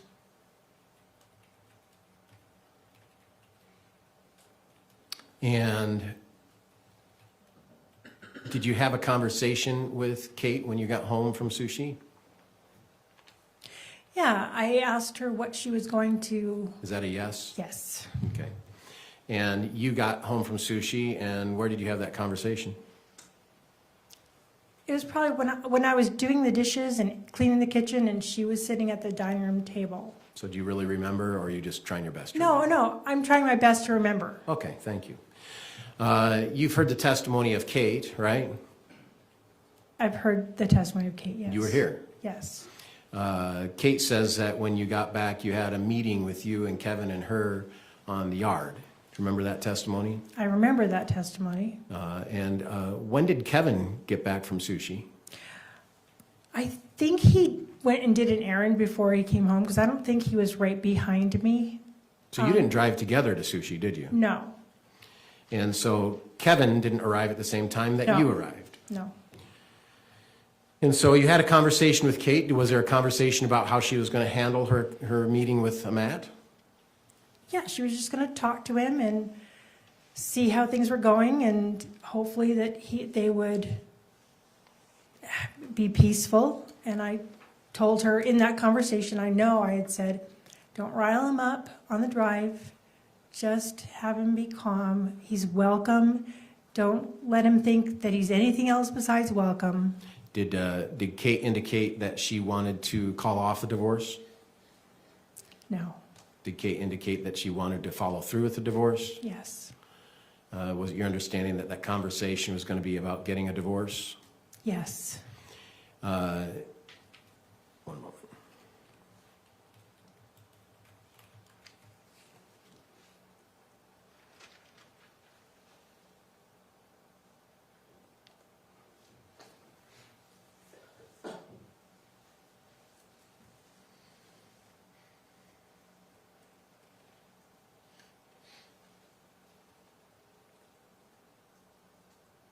Did Kate help you clean the house? Yeah, she picked up toys, yes. Where were the kids? Running around the house, playing, just What time on their is this? iPads. Well, probably about 4-ish because we went to sushi about 3, and so maybe it took us an hour to get back. And so between 4 and say 6 or So it's not bedtime for the kids? No, not yet. And what time do the kids usually go to bed? 8:30-ish. You've heard telephone conversations between Kate and Kevin on that day, haven't you? Kate and Kevin. I'm sorry, Kate and Matt on July 12th. Yes, Those were telephone conversations when Matt was getting ready to leave from California, and then while he was on the road, excuse me, to Utah. yes. Did Kate tell you about those conversations? No, What did you understand was their communication during that day? I thought that she was surprised that Matt was coming out. I heard on those phone calls that, Like, just to clarify, surprised that he's coming out and immediately arriving, or what do you mean by that? I didn't think he was able to come to Utah. Well, you said you thought she was surprised he was coming out. Oh, Did you think Kate was surprised Matt was coming out? I think she was, because he didn't have a reliable vehicle. Yeah, I perceived her to be surprised, like he's coming out. Oh my gosh, he's coming out. Was it your understanding that she was trying to delay him from coming out or have him not come out at all? Yes, Because you had talked about the rental car, yes, because you had talked about spraining an ankle so she couldn't drive. yes, And so this plan was to just have her stay in Utah and Matt not come out to Utah. yes, And when you, on these telephone conversations, you heard telephone conversations before Matt even left Utah, right? Yes. I'm sorry, I said that wrong. California. Before Matt even left California, Yes, he was talking about, I have to whack the starter with a tool to get it to work on the truck. You remember that conversation? I do. You remember the conversations while he's on the road coming to Utah, is that right? I do. When's the first time you ever heard those telephone conversations? Here in court. And if I read them on transcripts that you gave me. Isn't it true that the first time you heard those was at the hearing May 20th and May 22nd of 2025? Yes, And that was at a preliminary hearing, correct? yes, Where witnesses were taking the stand, correct? Objection, Your Honor, he's leading. Did witnesses take the stand at the preliminary hearing? yes, And did you hear what they said? yes, Did you hear any telephone conversations during that preliminary hearing? yes, Did you hear telephone conversations between Matt and Kate during that preliminary hearing yes, on May 20th and May 22nd, 2025? yes. And is that the first time you had heard or read anything about those telephone conversations? Yes. Were you surprised? You could have knocked me over with a feather. I was shocked. Why? Because that's not what she said to me. That's not what she represented. Not what Kate represented to me in any way, shape, or form. What was she representing to you? That she was more surprised that Matt was coming. What did she represent to you was the relationship between them at that time? It sounded pretty lovey-dovey on the telephone calls. That was surprising to me. I couldn't believe it. It was like it was two different people. You were aware that she had been on dates while in Utah during this time, Yes, yet there were lovey-dovey calls between her and Matt at that time. yes, and that's not the same thing as keeping him calm. Do you recall making searches on your internet? Lots of searches for whatever's in my head. Do you recall searching the Adelson case? Yes. And how do you know about that case? It was a popular true crime story, and there was no movies out. And you searched it? Well, I would listen to the podcast. Is that a yes? Yes. Okay. And you listened to a podcast about it? Yeah, I'd listen to the podcast, and then I would go down a rabbit hole and look at things, look at a picture of a person that's being talked about. So is this a hobby of yours? Yeah.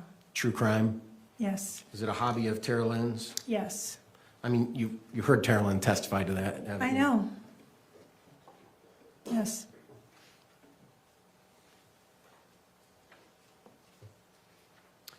Did you ever search on your history anything about gun licensing? Yes. Why did you do that? It was at a very specific time. I was talking to Tara Lynn, and Tara Lynn had me on speakerphone. This was a few days before Kate came out, it was after the storage unit was rented, and before Kate actually came to Utah. And Terralyn was talking to me about Kate coming out, and her husband, David, was in the background on the speakerphone call and said, well, what's your mom going to do if, or maybe she even said, what are you going to do? Because it was speaker. What are you going to do if Matt shows up at your house? And because David is the one who was so encouraging for me to have a gun in the house, I was almost flippant about it and said, well, I've got a gun, I can protect myself, because that's what he advocated, is having a gun for protection. David? Yes. Terralyn's husband? Yes. And did you search gun issues on Yeah. your internet? Because then his follow-up question was, did you register the gun? And I remember when I bought it from my friend, I asked him, I said, is there anything I need to do to file paperwork for this purchase? And he said, no, you don't have to. But then in that moment, when I was talking to Terralyn and Dave was saying, did you register it? I went and researched the law, because I didn't know what the law was, and if I might have missed a huge step, and it came up during conversation, so I looked it up. That was before Matt even came out, isn't it? Yeah. Do you remember searching American Fork Cemetery and Alpine Cemetery on June 27th? Yes. Was that in preparation for the death of Matt? No, that was in preparation for a hike that I wanted to take Cheyenne and Steele on. May I? Yeah. Why did you search Alpine Cemetery and American Fork Cemetery? Because one of those cemeteries has a lookout point where there's a plaque that has a brass picture of the mountain range, and it labels the tops of the mountains. And I didn't know if it's like this little lookout point inside the cemetery, and I didn't know if it was Alpine or American Fork. So I looked it up, and turns out it's Alpine, and you just go into the cemetery, and you drive up this little road, and it's a spot that you can enjoy the view and see the labeled mountains, and I thought that Cheyenne might enjoy that. I've been up there many times because it's pretty, but I forgot. I'm not very good at directions. What was your understanding of the items in the front room, the toys and things? Were those moved from the front room? Yes. Why? There's 2 laundry baskets in the front room by the fireplace, and I put them into the office, which is just inside the front door.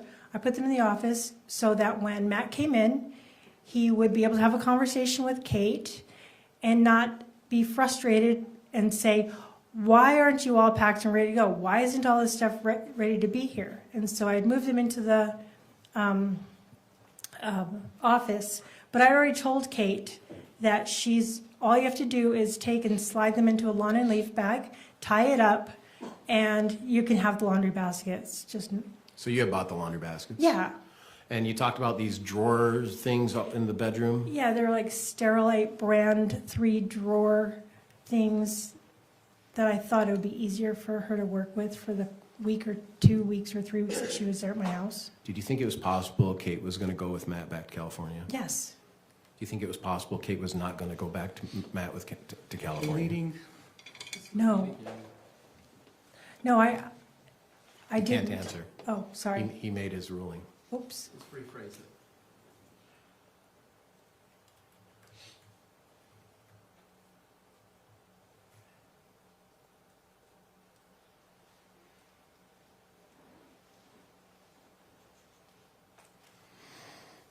Did you know Kevin used cocaine? No. Did you know Kevin was depressed?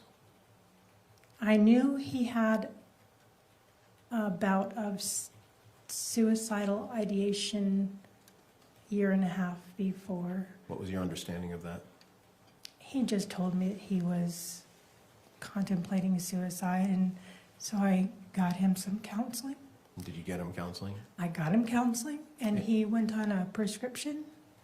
And do you know what precipitated his depression and suicidal ideation? Yeah, it was was engaged to be married, and she broke up with him, and he was just heartbroken. And when he was engaged to be married, where did he live? He lived in Chicago. And while he lived in Chicago, did he prepare for a wedding? To your understanding? Yeah, he was. They were in the process of starting to prepare for a wedding. So it was very serious. Yes, it was. This wasn't just. No, it was a ring. It was real. Okay. And when that relationship terminated between him and his girlfriend, was it amicable? Was it kind? And I think we just don't fit. Is that your understanding? It was my understanding that it was amicable. However, she was the one ending it, and so he was calling her a lot. And Did that cause problems? for her, yeah, Did that cause problems for him? it caused problems because when he didn't stop, he was he'd only been in Utah probably a couple weeks when he was served with protective order papers because she wanted him to stop calling, texting, reaching out by any other social media means. And so her dad was an attorney, was able to help her with that. And did Kevin indicate to you that that made him sadder, that he has Yeah. a protective order? Yes. And how long after that did you get him involved in some therapeutic help? Immediately, within a day. So when he got here, I didn't get him any help because I just thought he was licking his wounds and being, just Broken heart? yeah, brokenhearted. It was months after that, maybe 6 months, because he was with us for 2.5 years. It was months after that where he still couldn't gain his footing, and he was not feeling productive, or he wasn't feeling better. It got worse. So on July 12th at around 10 o'clock, Matt came to the house. Is that right? Yes, And where were you when Matt came to the house? I was in the kitchen. And so if we could pull up exhibit.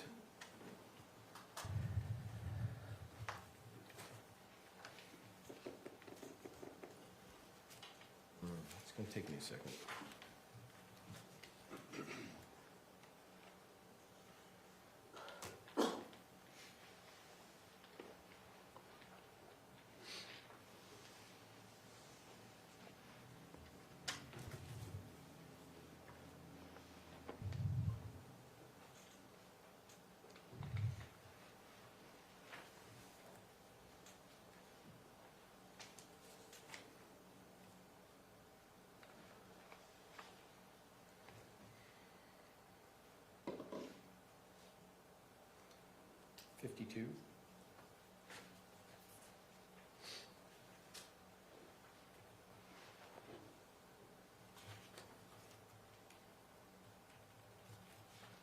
Does this look like your home? Yes, And where were you when Matt arrived, according to this picture? I'm on the other side of the fireplace, the other side of that wall. So you can't see where you are at this point. No, We can pull up picture 57.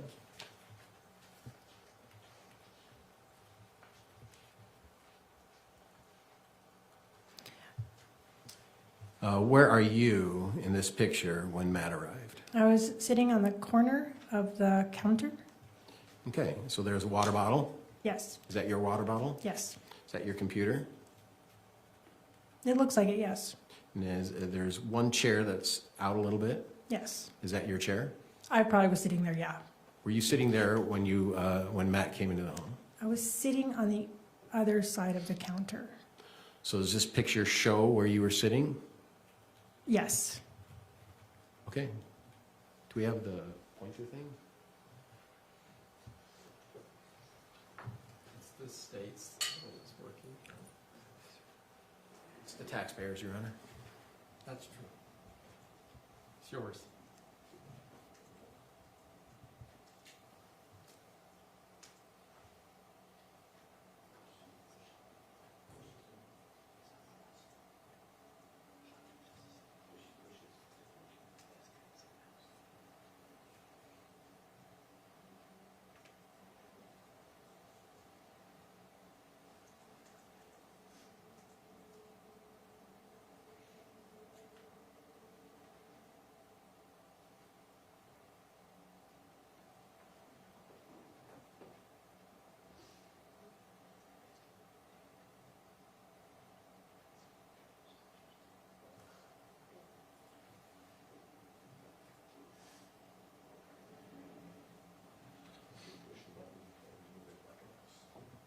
Okay.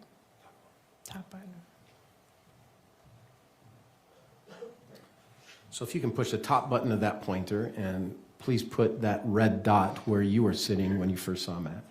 When I first saw Matt, I was right there. Right about there.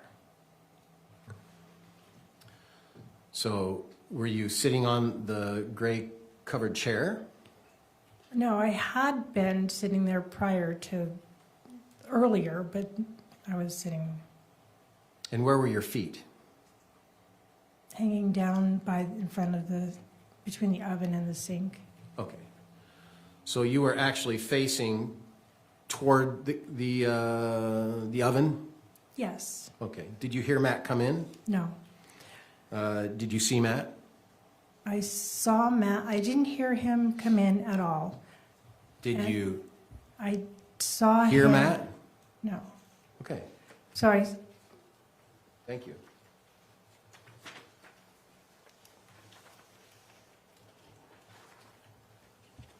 We can go back to 52.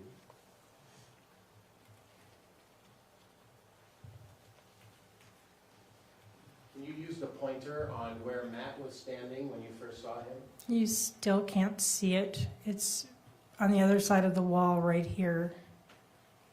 Okay, is it fair to say that he was standing on the tile portion of your house instead of Yes. the carpet portion? Yes. And can you point out the tile? Tile's right there. Do a line to the tile if you can. And so he came around that corner, Yes. and what did he say?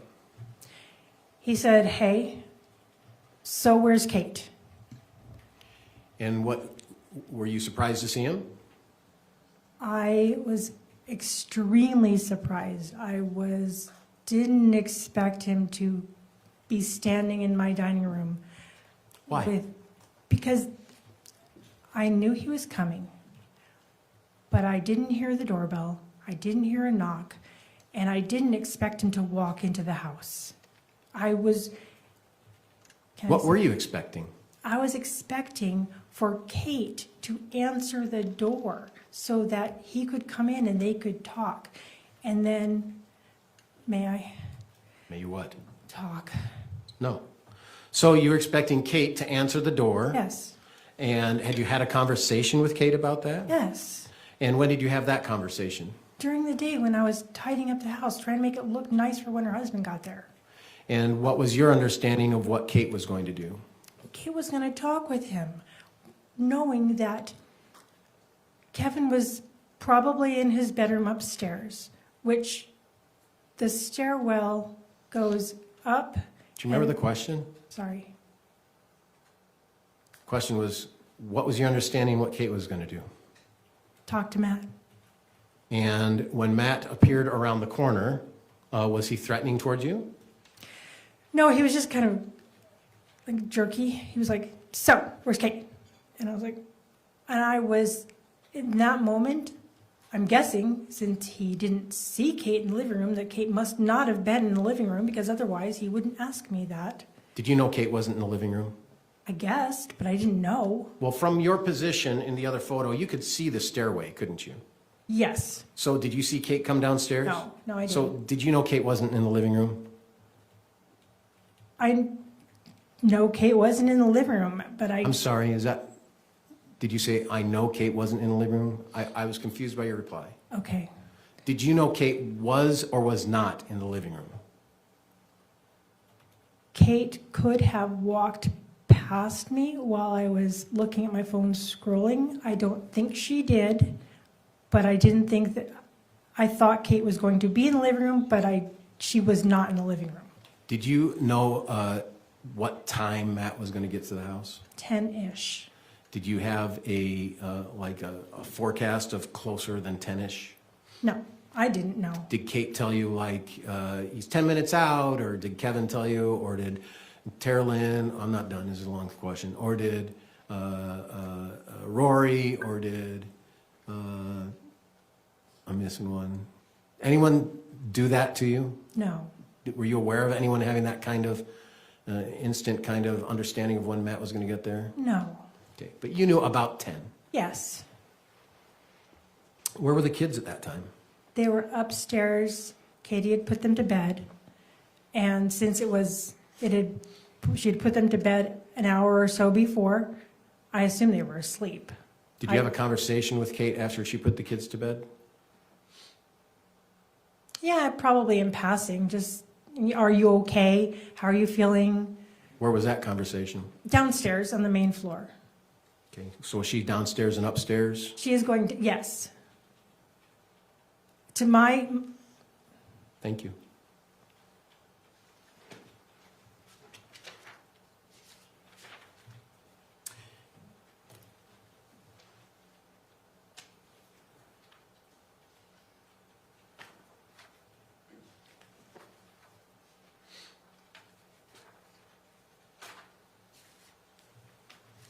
And so after Kevin said to you, where's Kate? And you said what you said, then what happened? Matt said. Oh, I said Kevin, I'm sorry. After Matt said to you, where's Kate? And you said what you said, then what happened? What I replied was that she's upstairs and I'll have her come down. And then what happened? Then I glanced over to look at the stairs to see if she was on her way down. And then what happened? And then Matt turned the corner and went back into the living room. So he went back on this ruggy area, Yes. and then what happened? Within a few moments, I heard gunfire. And then what happened? Then I went through the kitchen onto the other side. You can't see it on this picture, but I went going to the foot of the stairs because the stairs are on the other, you still can't see them. I went to the foot of the stairs, and that's where I saw Matt laying down where he had fallen down. And I saw Kevin, and I said, Kevin, what happened? What happened? What did Kevin say? He said he had a knife. Did he say anything else? He said he had a knife. And I said, are you okay? Where's Kate? He said, I'm okay. And so I then went upstairs. Thank you. If you Sorry. can pull up Exhibit 44.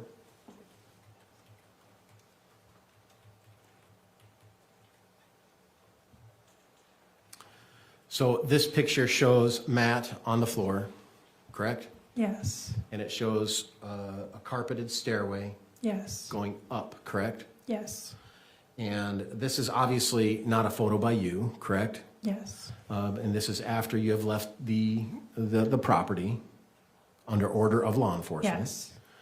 And when you saw Kevin and Matt, did you go this way through this hallway, or did you go around the ruggy living room way? I went from the kitchen right there this way. And where was Kevin when you saw Kevin at that point was over here, and then he walked over this way. So when you say over here, you're referring to the feet of Yes. Matt, is that right? Yes. Yes. Okay. And then he walked where? Then he was there. Where you're showing? Yes, because right, Okay, but for I'm sorry. I, My error, Judge, is that there's a little red mark, but that seems to be part of his shirt, and I thought that was the marker. But can you move the marker a little bit just so I can see it? Thank you. So if you can put the marker where Kevin was again. so he was here and here. Okay. And then I was in the kitchen and talking to him across over Matt's laying down body. And then I went upstairs, and the stairs aren't straight up. There's like 7 stairs of landing and then 7 stairs jigging back the other way. And what did you do at that point? I went upstairs to talk to Katie, and it's just because I was scared. Is this picture the picture you saw of Matt when you first saw him on the ground? That, I don't remember exactly, because I've seen this picture, and I remember the first time I saw it, it was as an evidence picture. And I didn't remember, because I think I averted my eyes a lot initially. I don't know from my own memory exactly what he looked like. So I know that I went upstairs. But you've seen this photo a lot of I have times. seen the photo a lot of times. And when the police came, is this how Matt was when the police came?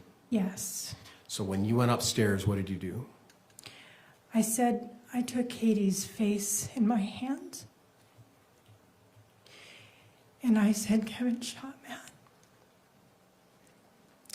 And she started Go ahead, I'm sorry. She started crying. And I said, please, please, please stay up here. And after, she said, you need to call 911. And I said, I will. I checked my pocket for a phone. I didn't have my phone in my pocket, so I went back downstairs. And when you went back downstairs, did you have an occasion? Well, let's go back. When you first saw Matt on the ground right here, was it your impression that he was dead?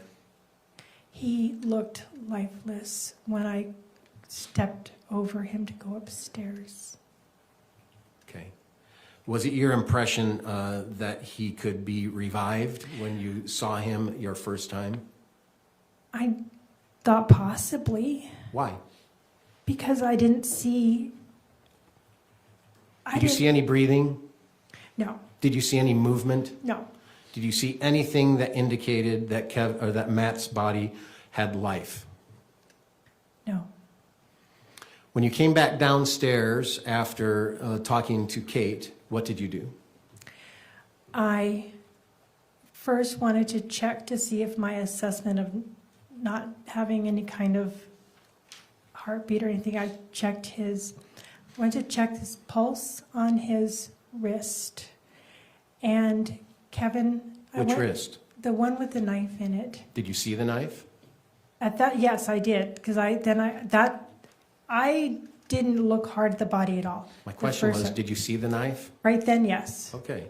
And which wrist did you check?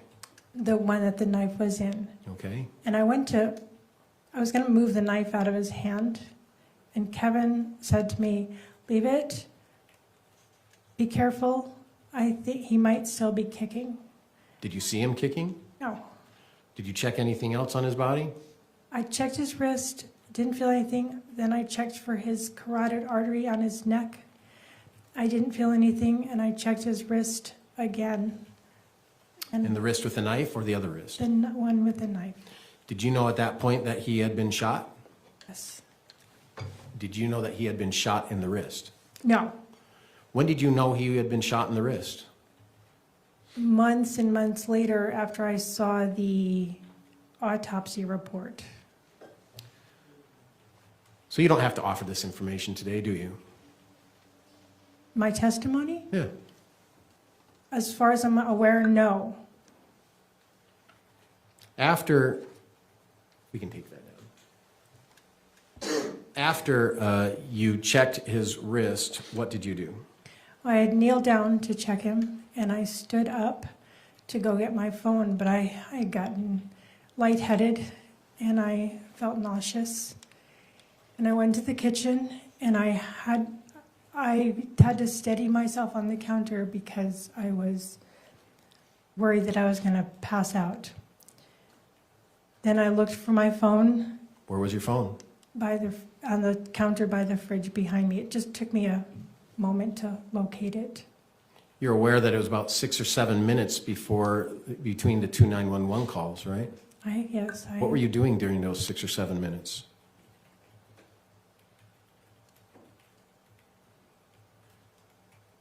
Operating slowly because on the fight, flight, or freeze spectrum, I freeze. But I was so stunned by everything that happened. I was not moving fast at all. Did you see Kevin provide aid to Matt? I saw him check his pulse. Is that all you saw? Yeah, Did you see Kate provide aid to Matt? no.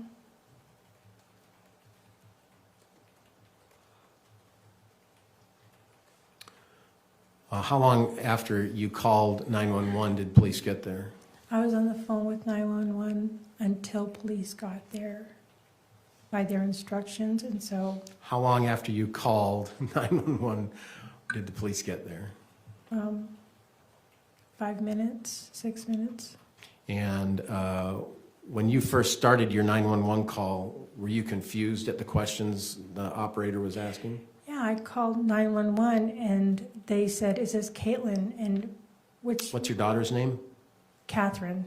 Catherine? And so I was just really confused by that because Did you know that Caitlin, your neighbor, had called 911? no, but I figured it out later. Yeah. But you were confused. They asked you if you were Caitlin. Yes. You informed them what? Said no, and I gave them my name, and then they started asking questions, and I answered them to the best of my ability. Do you recall when the police had you leave the property? Yes. From the inside of the home? Yes. Do you recall, did you have any conversations with Kevin before the police got there about the knife or Matt or anything of that nature? No. Did you hear any dispute between Kevin and Matt? No. Did you hear any argument between Kevin and Matt? No, I didn't. Did you hear anything after Matt said, "Where's Caitlin?" and you responded? Did you hear anything prior to the gunshots? No. So is it your understanding that there was no real communication between Matt and Kevin before the gunshots? That is my understanding. But you did see Matt with a knife Yes, after, in the picture that we saw. yes. After you left the building, and I keep saying that, I apologize, Judge. I need to do better. After you left the inside of your home, you then went into the yard. Yes. And when you went into the yard, did you have an occasion to see Kevin? Yes. And where was he? He was sitting on the steps of the walkway to my house. Do you recall the body cam that we watched in this trial? Yes. Is that an accurate representation of how you and Kevin and Kate were exited out of the property? Precisely. Do you remember saying something to Kevin when you were in the grass? Yes. What did you say? I shouted to him, "Don't say anything, don't talk, just," I forget what else I said. I just said, Why did you say that? because it was a terrible situation and Kevin had fired a weapon, and I've seen it on True Crime and Law and Order and TikTok that you should always call for an attorney. Have you searched before self-defense on your web browsing? Not before this happened. Did you do it after? After, yes. After Kevin was sitting in front of that truck, did you ever talk to Kevin again? Never. He was arrested, is that right? Yes. Did you get transported to the American Fork Police Station? Yes. Did you get transported together? No. Did you get transported separately? Yes. Were you taken into separate rooms? Yes. You called an attorney while you were in the yard, is that right? Yes. And who is that attorney? His name is Richard Bednar, and he's a friend of mine. He had been a friend for 6 or 7 years. And did you have Richard, or did you ask Richard to meet you at the police department? No. What did you ask Richard to do? It was late at night, and I called him and asked him, I said, my son just shot my son-in-law. What do I do? And what did he say? He said, call the police. And I said, Richard, you're my second call. What do I do? And I don't remember what he said because the police officer said that I needed to get off the phone, and so I hung up. That was the last I talked to Richard until he got to the police station. You recall that a video of you at the police station? Yes. And when Richard is walking in to see you, is that the first time you saw or spoke to Richard after that phone call? Yes. And what did you tell Richard to do? I said, go be with my son. Go to Kevin. Yeah. You didn't ask him to sit with you, did you? No. And he could have, couldn't he? Yes. Outside the presence of law enforcement, you could have had an attorney-client conversation. Yes. Is that right? And while you're in the police station, did you offer your information to law enforcement? Yes. Did you answer them honestly? Yes. Did you assert your Fifth Amendment right to remain silent? No. And did you know what Kevin was saying to law enforcement? I had no idea. Did you know whether Kevin was assisting law enforcement? I didn't know what Kevin was saying. Did Kevin ever use the word self-defense when you were in the house together? No.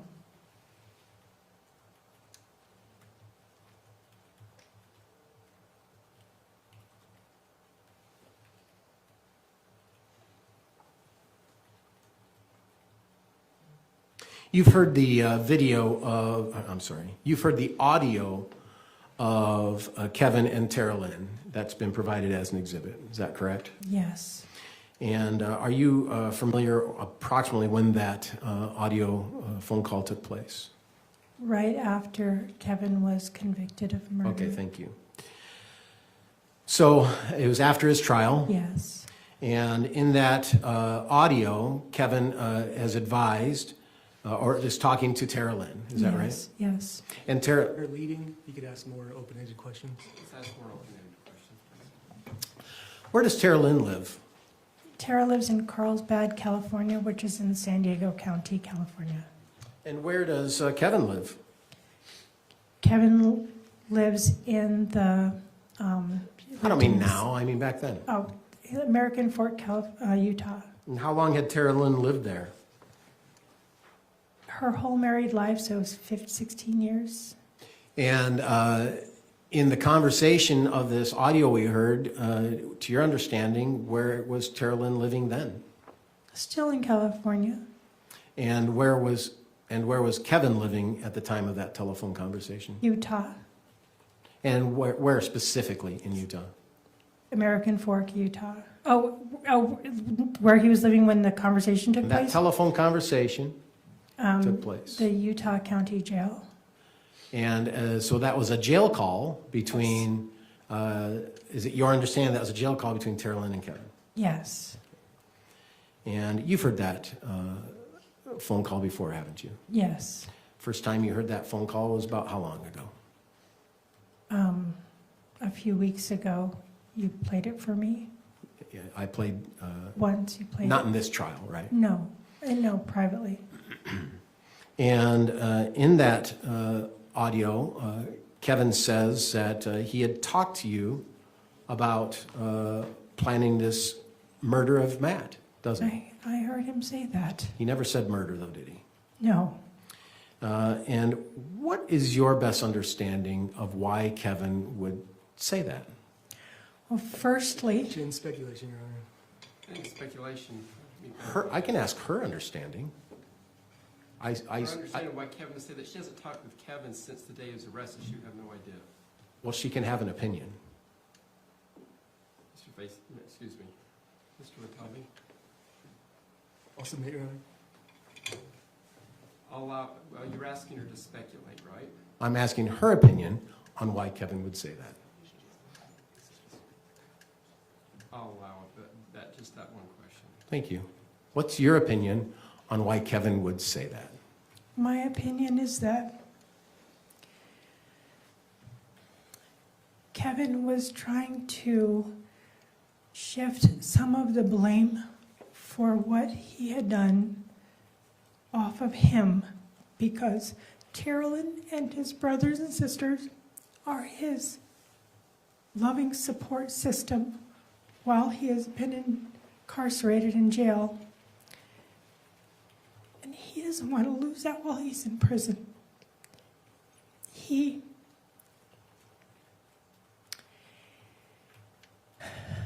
It is completely not true. It's not true what he said on that call. Okay, we don't have a question pending on that. Sorry. I apologize. Did you have a plan for Kevin to shoot Matt? No. Do you know how Kevin got the gun? I know that he took the gun from my safe. I did not know. That's a that- different question. I didn't know. I'm trying to That's answer the okay. question. If you can let me ask a question. Please. Did you know where the gun was before Kevin shot Matt? Yes. Where? In the gun safe. Thank you. Did you know how Kevin got the gun? No. Has Kevin ever been in the gun safe before? Yes. How many times? Countless. And was it a common known keyboard? Very simple. How old's Kevin? Kevin's was 36, 37, 38, somewhere in there. When Kevin was suffering from depression, was this in and around the time of the shooting? No. Was it in and around the time of Disney? No. I mean, it went Disney and was in February, and this was in July, so months later, 6 months later. I don't know the.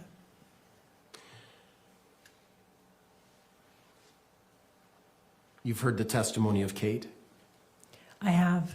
You know that Kate has pled to certain charges. I do. Do you have an opinion on why Kate has pled? I do have an opinion. What's that? Kate realized the evidence supporting her plan to kill Matt was great, and she wanted to make a plea bargain with the state, with the government, so that she could spend the least amount of time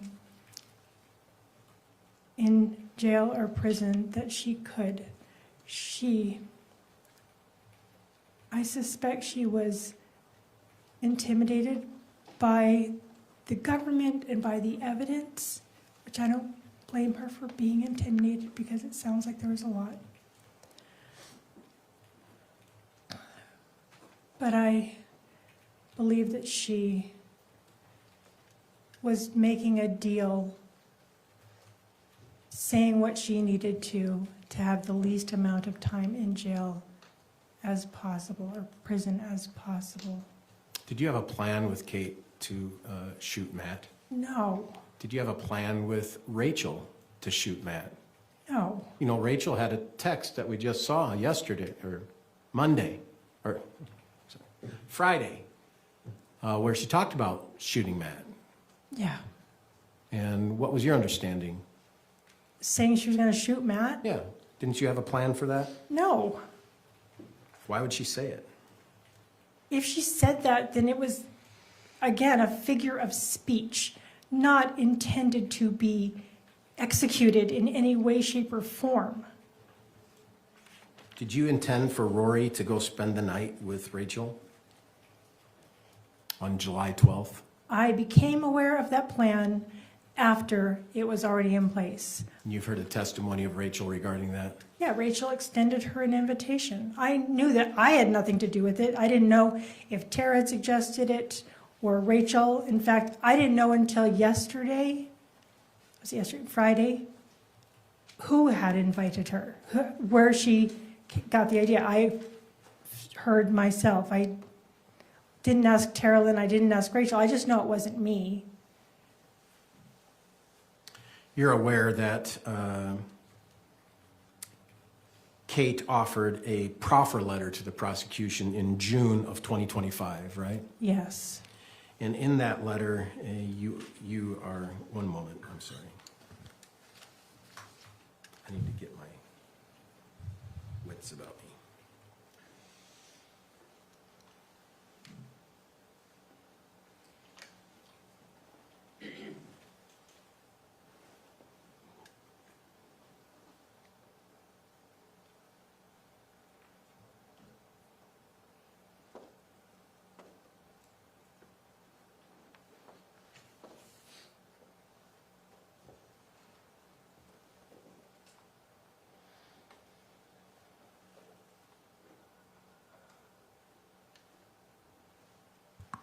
In that proffer, in paragraph 10, if we can pull up that exhibit, What exhibit number? defense exhibit number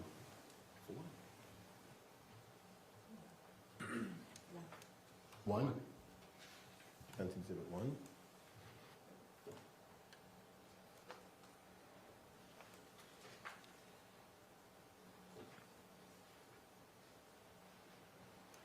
Page 2.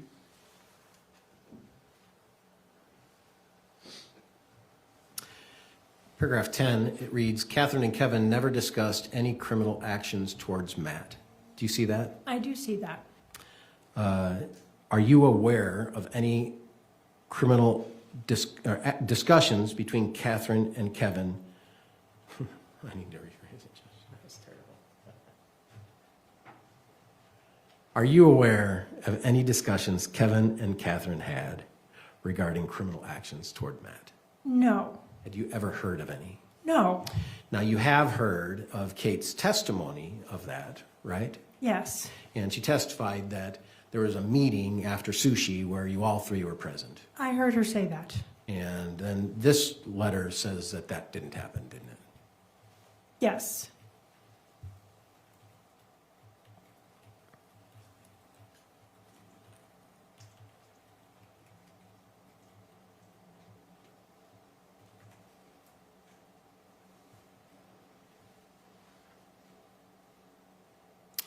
You can take that down. Your Honor, I'm just going to take a moment. I'm going to review my notes and see. That's appropriate.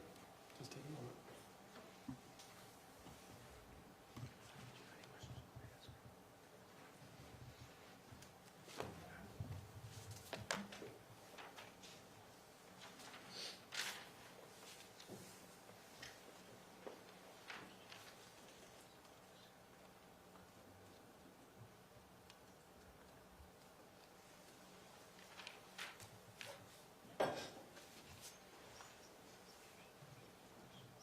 We can pull up exhibit number 24.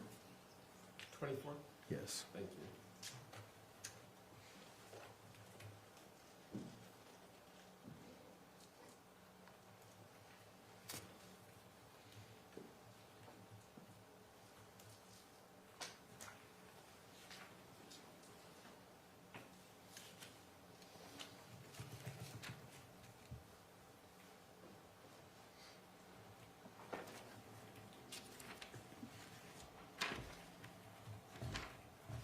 Just one moment.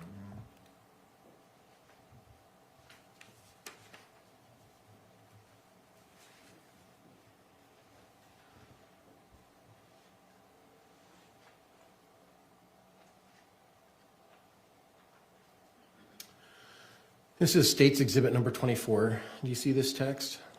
I do. Do you see the date of this text? It's the 8th of June.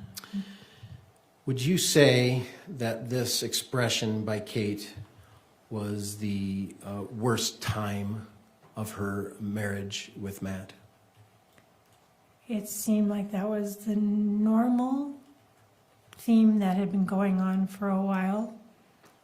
That's a succinct expression. And on page 2, she says that Matt just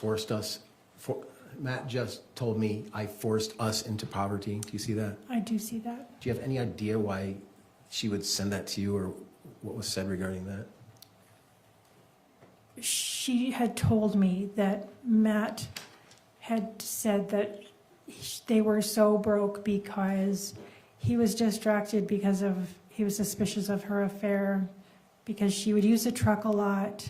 She wasn't getting a job, so myriad reasons to And be. the very next text says what? I hate him. And then the very next text says what? How do I get out?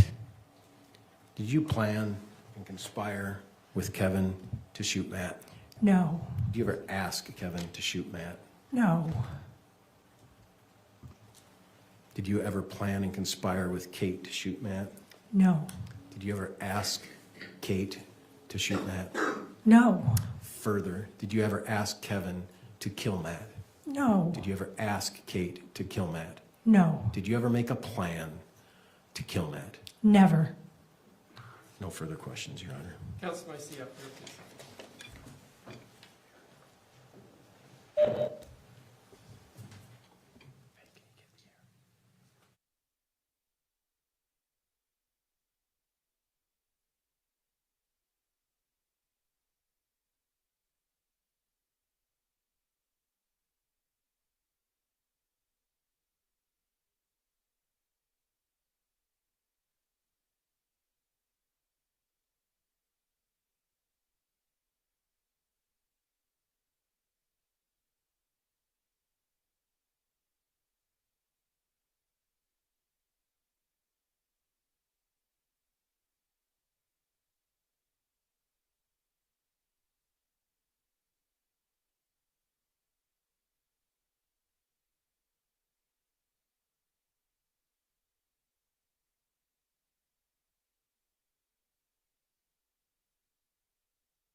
Ladies and gentlemen of the jury, we're going to take our lunch break now. We're talking with the attorneys about how long it'll take for cross to redirect.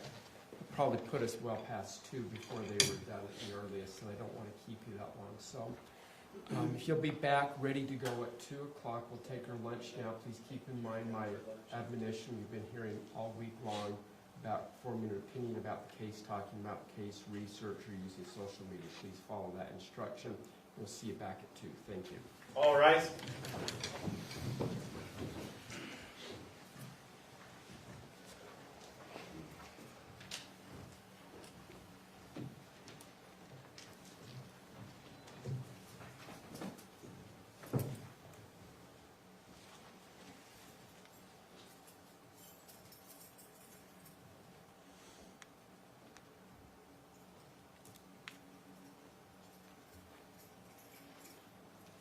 Thank you. Please be seated. All right, before we take our break, anything from the state you need to put on the record? Can the attorneys come back at 1:30? There's some exhibits the state would like Yes, to discuss. we'll have the room open at 1:30 for the attorneys. Anything else? No, Mr. Facemer, anything from the defense? no, Your Honor. All right. The room will be open at 1:30. We'll be in recess. I'll be back just a little before 2 so we can start straight at 2, okay? Thank you. All rise.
Thank you. Please be seated. Let's go back to the record, matter of State versus Grist, case number 241101170. Mr. Watabe, is the state ready to proceed? If you just have a few minutes, we're just trying to redact the last few exhibits. How much time do you need? Maybe 5 minutes. All right. Mr. Faceberg, do you need any more time or not? If you need 5 minutes, I'll go to the restroom. All right, we're in recess. All rise.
Court is back in session.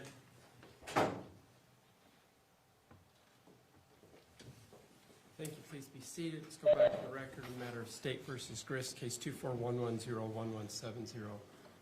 I bring out the jury now, counsel. Yes, Your Honor. Mr. Facemeyer, any objections? No, Your Honor. Let's bring them out.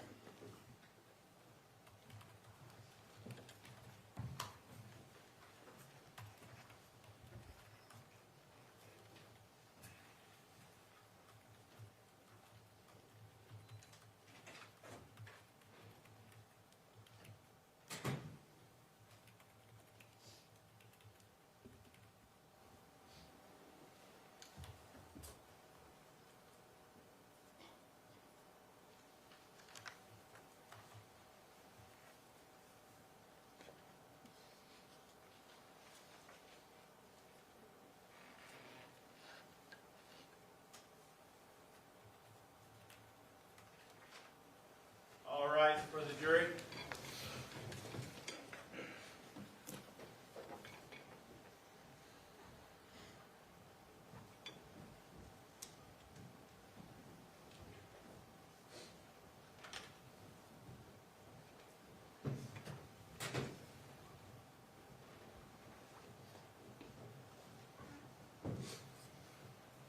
Thank you. Please be seated. Ladies and gentlemen of the jury, thanks for being patient. We've been here the whole lunch hour, so the attorneys just had some starts and stops as we go, as we're working through some of the procedural matters as we get further into the trial. This unfortunately happens more and more often. It's not that the attorneys aren't prepared or working diligently, they are. That in mind, Ms. Grist, if you have a seat back up here, please. I'll remind you, you're still under oath.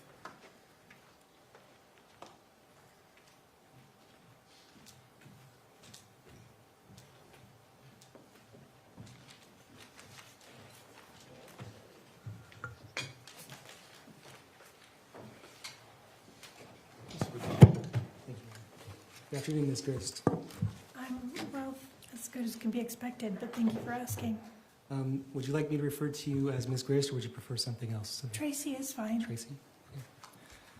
Okay. Tracy, I guess let's start with... I was a little bit confused when you were testifying about where you were at in the house when Matt first came into the house on July 12th. Okay. I'd like to show you it's marked as State's Exhibit 86, if we could publish that for witness and the jury.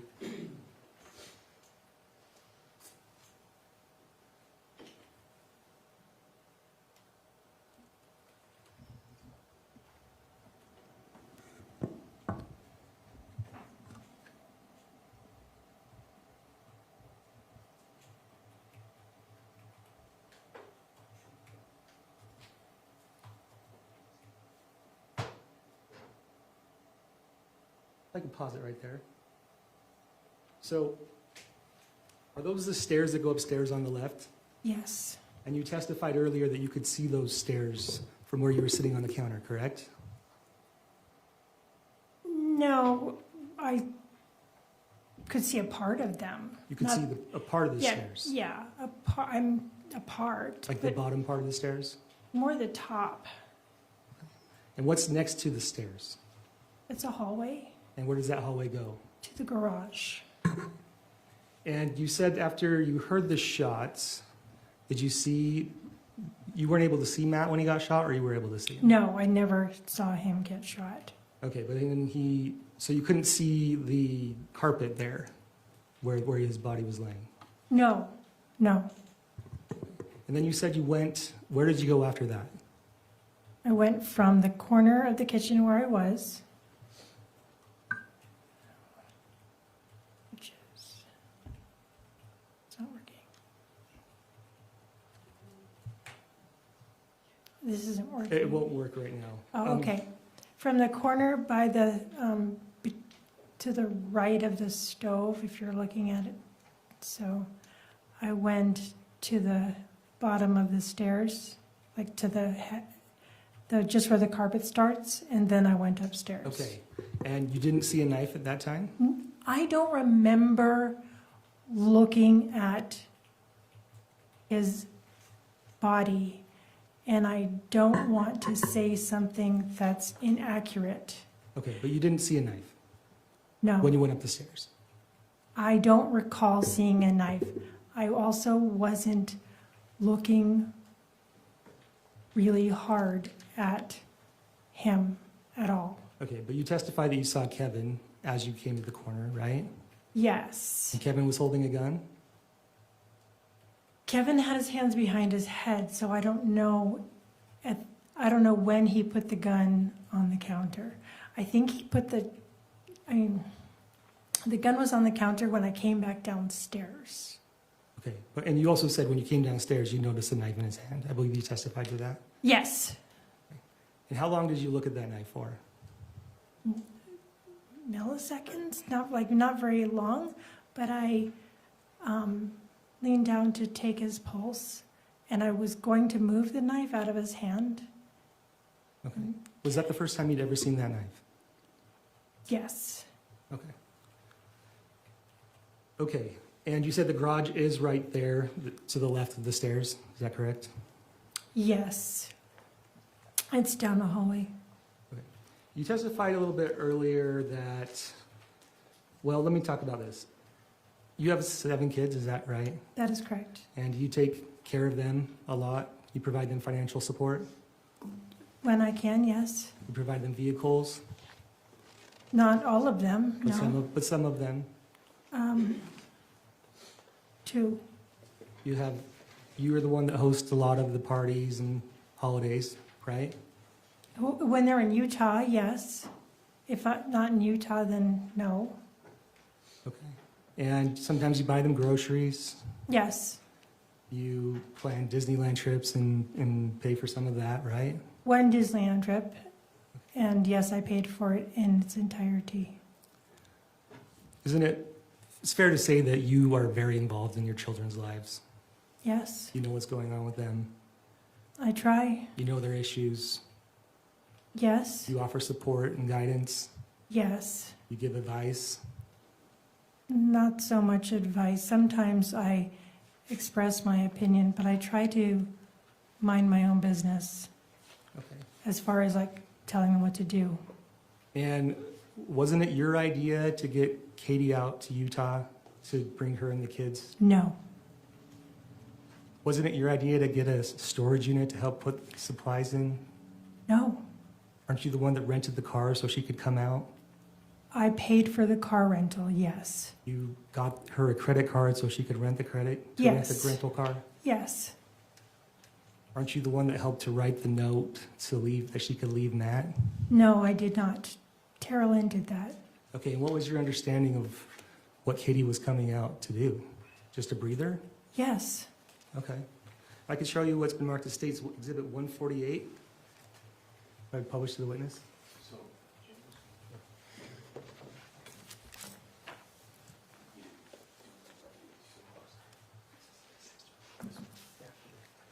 You said 148? Yes. You recognize what this is?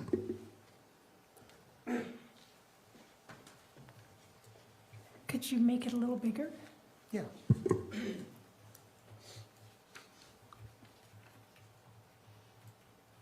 Yeah, that looks like my house with 2 IKEA toys popped up in the living room. Do you recognize to be text messages between yourself and Tara Lynn? That's between Tara Lynn and I, yes. And they start on June 20th, 2024, right? Yes, oh, yes. I was sending Tara Lynn a picture of how I was welcoming the kids, or the toys I opened up, or whatever it was. Okay. Does it fairly accurately represent the conversation you had with Tara Lynn on your phone on the 20th of June? Yeah, I sent her a picture. State would move to admit and publish State's Exhibit 148. Any objection? So admitted, thank you. And I can show you what's marked on page 2. If we can start the next page. If you could read, what does Tara Lynn text you at the top? She says, "Can you see the Apple tag that I have labeled truck?" It was Tabitha's, and I switched the name on it. And I said, "I'll look." And if I turn your attention to page 6. I said, On the second if you could read the second text, what do you tell Tara Lynn? And we are just telling the kids it's a vacation to Grammys, right? Right. And it wasn't a vacation to Grammys, right? It was a vacation to my house, yes. It was a couple of weeks, and the children don't need to know that mom needs time to think through their marital situation. If I could just ask you to answer yes or no if this is what the text says, is that okay? Yes. Okay. And then what is the next text that you say to Kate? And I told Kate to put dab in where the spare is located so she doesn't get in trouble. And what is dab? Dab is marijuana. What kind of marijuana? I don't know. I don't use dab. I know they buy it in a form that looks like lip gloss. Okay, so are you telling Kate how to put dab, how to sneak dab into the state? Is that what you're telling her at this point? I am telling her a way to use her marijuana and bring it so that she doesn't get arrested. Yes, I am. Okay, so you're giving her advice. I was. Okay. And you're at least aware of the storage unit at this time, right? Yes. And if I turn your page to text, next page, page 7, what does Tara Lynn tell you? So far, so good. Just got the kids into the excursion, and now we're going to the storage unit. And the next line? I will relate all that information to her, Okay. If I could to turn Katie. If I could turn your attention to page 9. Green square at the bottom on the right. What do you text Tara Lynn? Text ready? Do you remember what that meant? No. Okay, if I could have you read the next page. What does Tara Lynn say? She says ready. And what does she text you? Oh, yeah, that was the text that Tara Lynn had fashioned for Kate to send to Matt whenever Kate decided to send it. But you asked her if she was ready to send that text, correct? Isn't that why you asked her text ready? No, I meant, is the text ready for Kate to have? Right. Why are you asking that if you're not a part of it? I didn't say I wasn't. I was aware of it. It was not my text. It didn't need my approval. I didn't send it. Kate had asked Tara Lynn to help her so that when she sent her first text to Matt, that it was something that would Okay. be received okay. Okay, and on page 12, you could go down. Tara Lynn sends you the text that she prepared for Kate, right? Yes. And then what do you say on the next text below? I said, oh, no tweaks needed. And I could turn your attention to page 15. Whose idea? Go ahead and read the second text.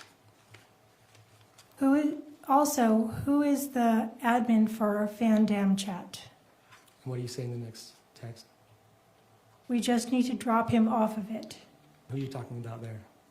I'm talking about Matt being dropped off of the family chat so that we could communicate in a way that had more privacy. Okay, so it was your idea to drop Matt from the family chat, correct? I think it was both. It was for sure mine, but also Tara Lynn's and Kate's. It wasn't. You're the one that brings it up here, right? At least We to had been Kate. talking about it prior to that. Okay, but in this text chain, you're the one that brings it up, Yeah. right? Thanks.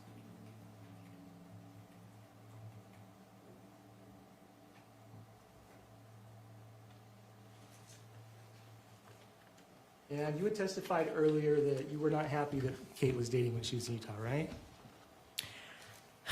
I saw her need to get out and have space and be distracted, and I disapproved. I disapproved also. You I had mixed feelings about You it. disapproved about her dating? Yeah, I had mixed feelings about it. Okay. If I could show you what's been marked as State's Exhibit 149. We could publish that to the witness. July 6th.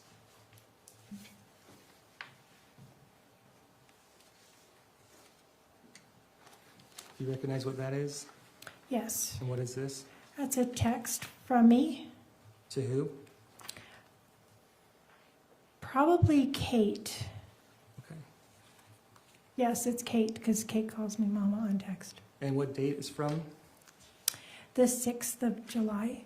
Okay. Do they fairly accurately represent the texts that you and Kate gave to each other on July 6th? Yes. State would move to omit and publish State's Exhibit 149. Any objection? No objection. So ordered, thank you. If I could have you start reading on the bottom left. A little farther. There we go. Last blue square, rectangle. What do you tell Kate? FYI, totally aside, I'm super happy you're getting out on Monday. And if you could read the next few texts on the next page. I love you, going to bed. And Kate says, I'm looking forward to it. And the next one. She says, I love you, too. Okay. And do you know what you're talking about here? Her getting out on Monday? Yeah. I think she was going out probably to have lunch or dinner with somebody she had met online. Okay. If I could turn your attention to the next page. Could you go ahead and read what text you sent next? And please don't be worried about Matt's sadness because he literally chose this. If he would have put in 20% effort, worked, and been kind, this would not have been his life. And the next few texts? She says, okay. And I say, I'm excited for Monday for you. And I say, oh, I hope that every part of you understands how much I'm rooting for your joy and happiness. Okay. So isn't it fair to say that you're the one that brought this up with Kate? Then I brought what up with Kate? You were excited for her date on Monday. I was happy she was having a moment to get out, although I was trying to play both sides. I did not approve of her dating, but also she's hard to, she'll flare up, and Can I just have you answer yes or no to some of these questions? I think it's a non-responsive answer, so. Okay. Okay. I'll remind you again, you're not here to give a narrative response. If it's a yes or no answer, it's a yes or no answer. It's Got the it. attorney's job to follow up. Both Mr. Ratabi and Mr. Facemeyer will follow up, not you. Yes, sir. Okay. So you were supportive of Kate and dating, correct? Sometimes, not entirely. But you were, in these text messages at least, you were very supportive and excited for her, right? That's what I texted. And you told her not even to worry about Matt's feelings, correct? That's what I texted.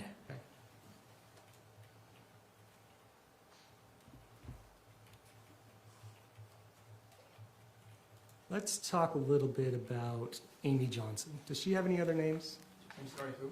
Amy Johnson. Amy Johnson is also Amy McClellan. Okay, and how many times since February of 2024 to July of 2024 did you visit her in California? 2 times. What days were those? Sometime in March. There was a 4-day weekend in March when she asked me to come out. And then I was going to be there for the entire month of April, but I was only there for 2 weeks. Okay, and you were there to help her move? I think that's what you testified to? Yes, And her husband had died in December, right? that is correct. And you were going to help her move to like an assisted living? Yes, And so when you got there, you were helping her clean up things around the house, right? yes, Cleaning out the freezer and things, yes, helping her cancel subscriptions and things like that. yes. And who else was staying at the house when you were there? Staying at the house? Yes. No one, just me. So you were staying with Amy, was just you two there? Yes, And at some point you actually put a key box on her house, correct? yes, Because you were going to help her maybe try to show it or sell it to other people. Is that why you did that? it was because her health was so, her health was so compromised that when I was leaving, if the fire department needed to get in, they would have to break the door down. And so we got the key box. I ordered the key box and put the key in there so the fire department could have access quickly if she needed help. Okay. And on April 10th, 2024, you emailed my tactical promos. You remember that? I do now, yeah. I remember because I've seen the emails, yes. And you specifically stopped sending tactical mystery boxes, correct? Yes. Did you ever see a tactical knife when you were at Amy's house? No. Did you ever take anything from Amy's house without her permission? No. I'd like to show you what's been marked as State's Exhibit 147. 147?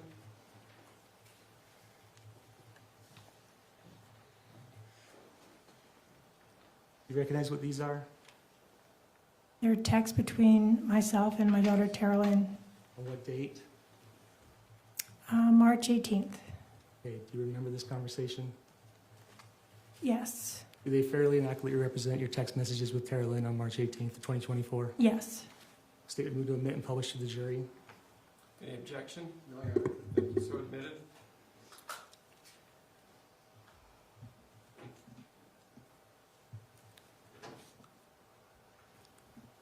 Okay, this is a little lengthier, so if I could just start having you read some of these text messages until we get to about page 10. Are you okay to start reading? I might stop you if I want to ask you some questions on that. Is that okay? Yes. Okay, if we could start. Talk in 5. If you could just say who's saying what. So Oh. is that Tara Lynn that's saying? Tara Lynn said in 5. Okay. I said call. And I was giving her the address 20385 Rancho Villa Road, Ramona. Isn't that to you? That's a text to you. Oh, that's from Tara Lynn to me, yes. And do you recognize that address? Yes, that's Amy's address. Okay, you can read the next text. Sent to Amy just now. I misplaced my work phone. The battery isn't charged, so I can't call or ping it. No biggie. I can forward my work calls to my personal phone.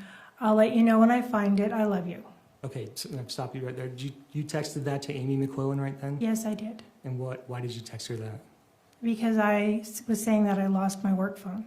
Okay, you can keep reading. So she... Oh, next one. My phone will show its last location, so you can say that it was last spotted at her house 24 hours ago or something like that. Okay, are you talking with Tara Lynn at this point about making a plan to tell Amy that you lost your work phone when you in fact did not lose your work phone? That is correct. Okay, and you're doing this so Tara Lynn has an excuse to go over to Amy McClellan's house, correct? She was... Yes. Okay, if you could keep reading. Okay. So if anyone finds a random cell phone, let me know. Just let me know. And then after a few minutes of this, my work phone shows its last location at your house, but that may be the last place the battery was charged at all.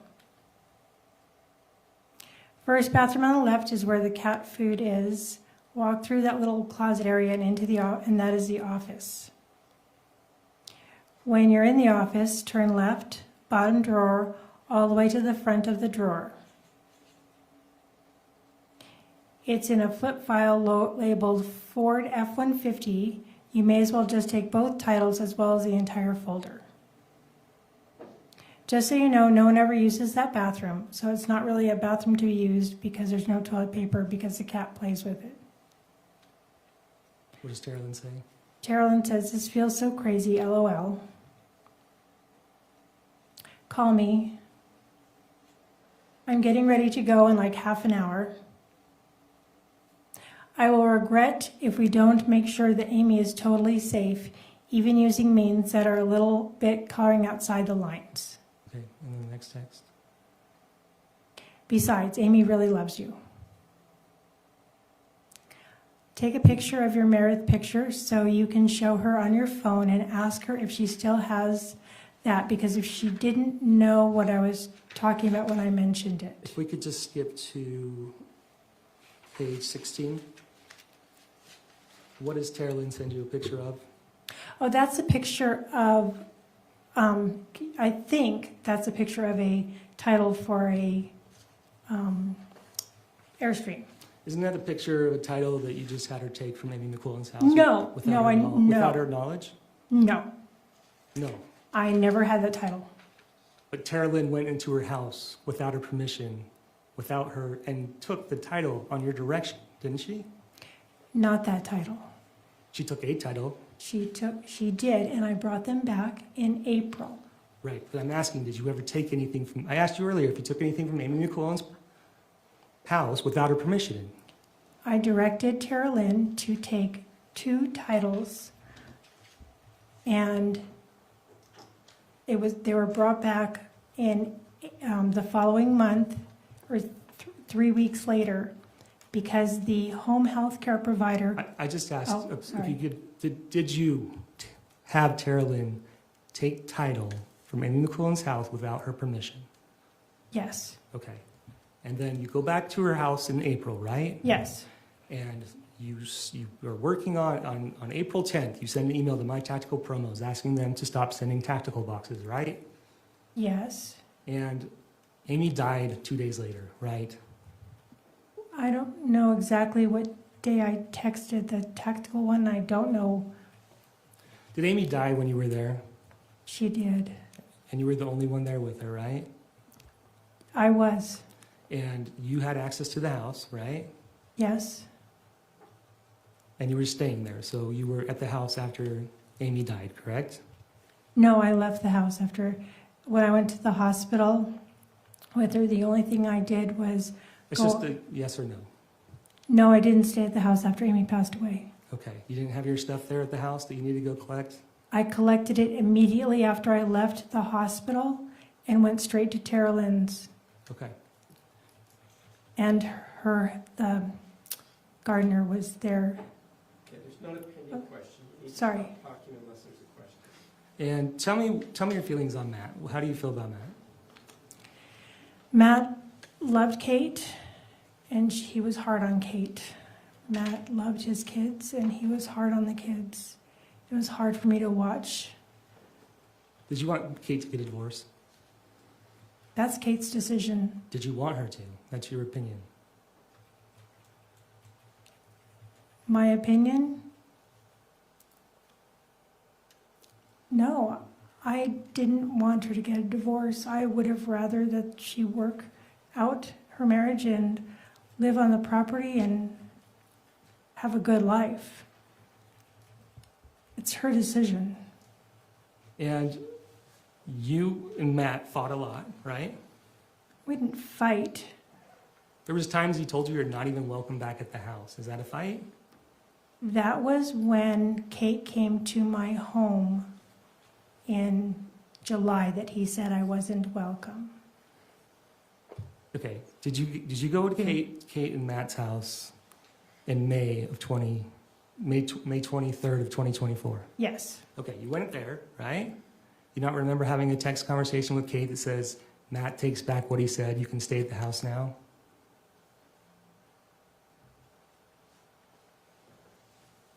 I can refresh your recollection if you like.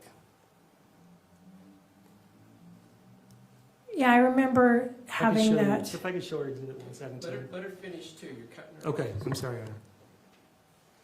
I remember that, but I don't remember why he was mad at me. Is that because he's mad at you so much of the time? No, You just don't remember?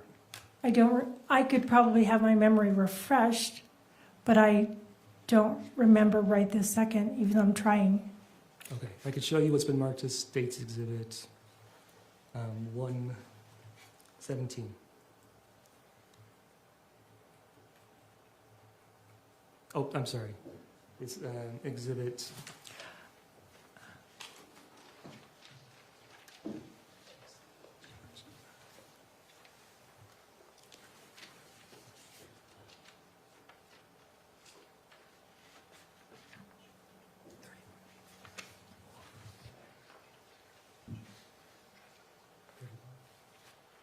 I showed the witness states exhibit 31.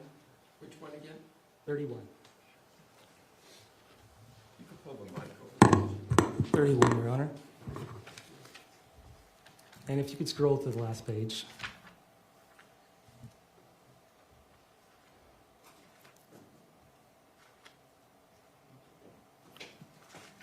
You want to wait?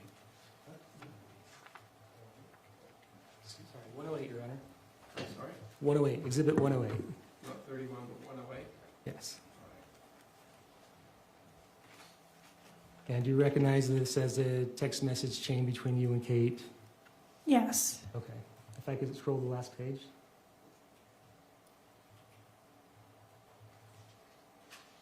Okay, scroll up to the top. One more up. Right there. What does Kate tell you on May 23rd, 2024? Matt redacted all he said about you not being able to stay here. You are more than welcome here. And what did you say? Okay, And again? I'm glad. And what did you say again? I wanted to be able to see your babies and hang out and see you. Okay.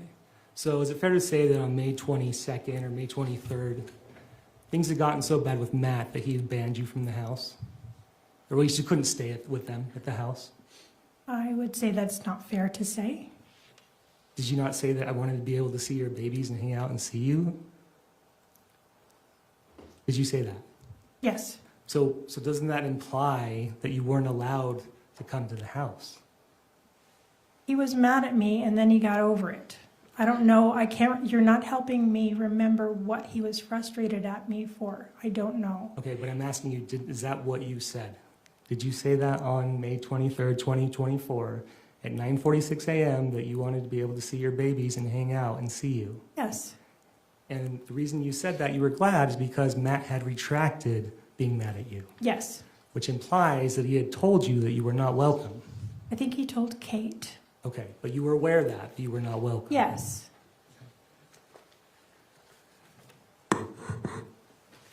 And then, if I could turn your attention to page 109, Page 109 or exhibit 109. If you could scroll down to your text on May 23rd.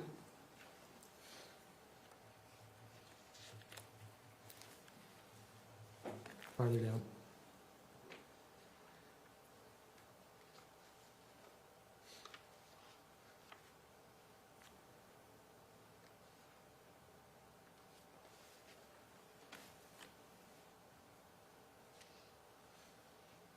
Okay.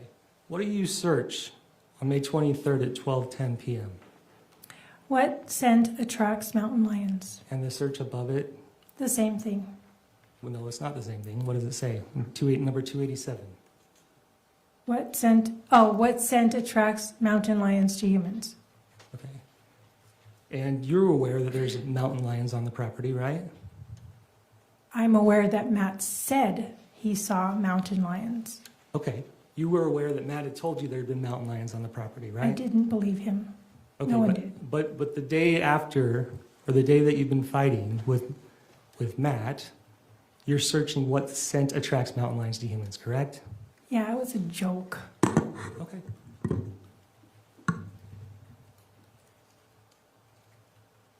And then, if I could turn your attention to Exhibit 117.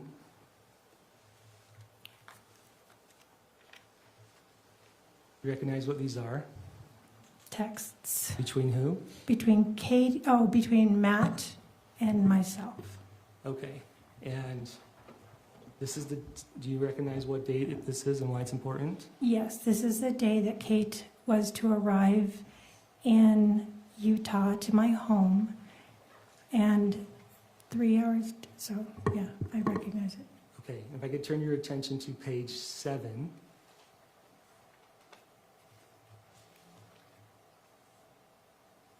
Scroll down. What does Matt tell you at 1:03 a.m.? Enjoy your short time with them. You will not be welcome in our house again. Okay. Is that the first time Matt's ever told you that? It's the second time. Okay. Well, the second time that I'm aware. He didn't tell me directly. It's just a yes or no. It's the second time I'm aware. Okay, and then on page 8, if you go down, what does Matt tell you again? Again, you will not be welcome in this empty house. I told you to back off. How dare you lure her and take the kids and split out of state? What crap, tampering with my kids and their future. And if we could go to page 9.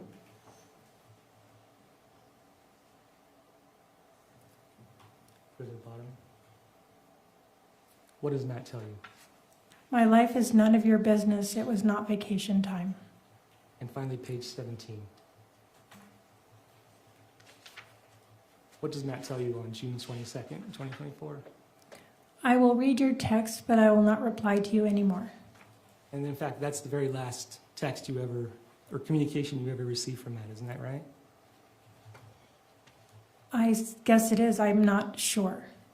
Okay, I'm really not sure. that's fine, but it could be the last text that you ever received. You don't recall any other texts or phone calls with Matt, right? No, I don't think so. Okay. Now I'd like to turn your attention to, and also in these texts, he threatens to call the police on you, right? Yes, He tells you that you've kidnapped the kids. I read that text. And you sent some of those texts to Kevin, right? Yes, And in fact, you go and you start searching up things on on the internet, right? You recall that on June 22nd? searching for things about, About a person taking the kids without telling the other parent. yeah, I was wondering about the legality, the legal position that Kate has, because he was threatening to call the police, and I had no idea. He was threatening to never let you see the grandkids again, right? No. Did he not just tell you that you were no longer welcome in that house again? The kids leave the house. I could see them at Tara Lynn's house or other places. And I didn't think it would last. You testified earlier that if Matt wasn't going to Disneyland, neither were the kids. Do you remember that? Yes, So you had made Matt really mad this time, right? that when Kate came to Utah, yes, he was. I'm sure he was the most mad he's ever been at me. And he told you that you are no longer allowed in his life. Did he not? Yes, Okay. And so when you look up stuff about parental kidnapping and things, you're looking on the internet, right? You're finding information about how serious of a problem this could be, right? I'm looking because I don't know the. Sure, you Kate's don't know the rights. laws, but you're finding stuff out, right? I'm looking. Yes, And you've been married 4 times. yes, You know how custody works. yes, And you've been successful in your custody battles, right? yes. Your kids aren't seeing their dads, right? My kids' dads chose not to see them. Okay, but they're not seeing their dads, right? You mean currently? No, when you went through the custody battles and you went through the divorces, Every time that the dads want to be able to have any kind of it's a custody, yes or no question. ask me again then. You had won the custody of your children in your divorces. I had primary physical custody, yes. And your children rarely ever saw their biological fathers, correct? Whether that's on their own doing or not. That's correct, right? Rarely, It's a yes or no. yes. And in fact, you knew that Kate's situation is different, right? Of course, And Kate had been charged with domestic violence, right? yes, And Kate was a heavily user of DAB, right? Concentrated marijuana. yes, And if there was a custody battle and she had already taken the kids out of state without her permission, without Matt's permission, she was not going to be in a good place for custody, right? Objection, Your Honor, calls for speculation. Call for a legal conclusion. I'm asking her based on her experience. Rephrase it that way then. You knew that Kate was not in a good position for custody, correct? I'm sure if she had an attorney, they would help her navigate that. I don't know. But you know she talked to an attorney, right? As far as I was trying to get her to talk to attorneys since the beginning of July. As far as I know, she spoke to one, and I was, It's a yes or no question. You know she talked to an attorney, right? one attorney, yes, Okay, on July 11th, right? yes, You listened to those calls. No. You listened to the call. You testified you listened to the first few minutes. Yes. And then you said you asked Kate about it, and she just told you what they said. No, I said that she could just easily regurgitate to me what the attorney said. Okay. But you knew it wasn't good, right? The attorney said that it wasn't, she didn't have a good chance of staying in Utah and having a divorce. That misstates the evidence. I think it's such a confusing statement overall. Okay. Rephrase it. Did you ever hear the attorney say that Kate could not stay in Utah with the kids and have a divorce? No.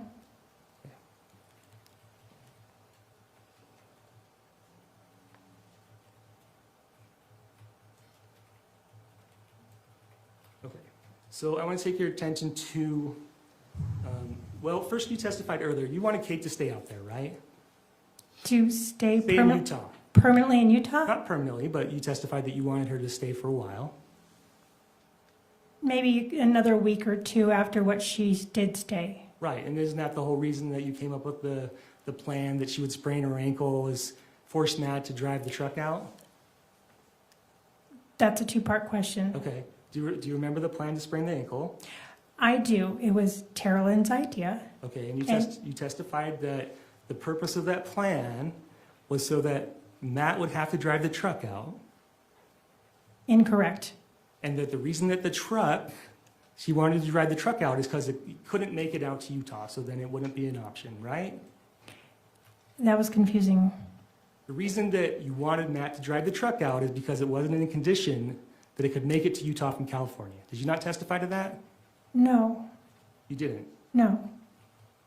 Okay. But you did you want Matt to come out? No. Ever? No. Okay. I'd like to turn your attention to what's marked as State's Exhibit 119. You recognize what that is? This is a text between my brother, my sister, and myself. Okay, if you could move up, down to the next page. Further up, down. Okay, who's talking to you on June 29, 2024? That's my brother, Christopher. Okay, and what does he say? He said, "How's Matt taking it?" And then what does he say? He says, "Not that you care."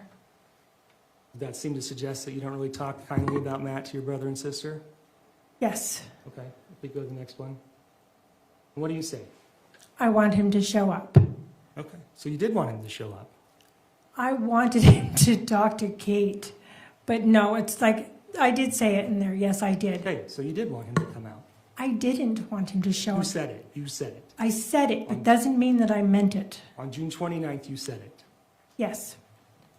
She had been at my house for 9 days, and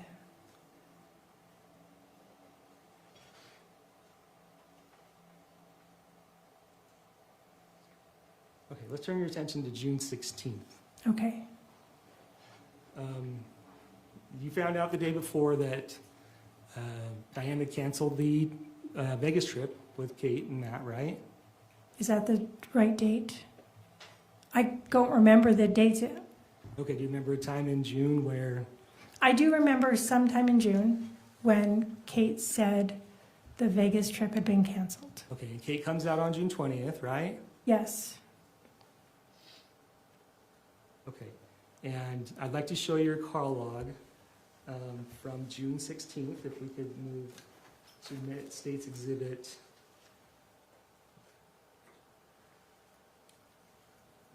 One moment.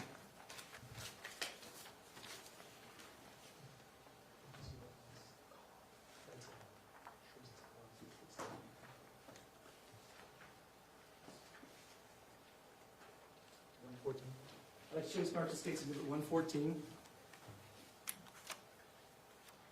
You recognize this as your call log? That looks to be correct, yes. Okay, if I can turn your attention and move to the very bottom.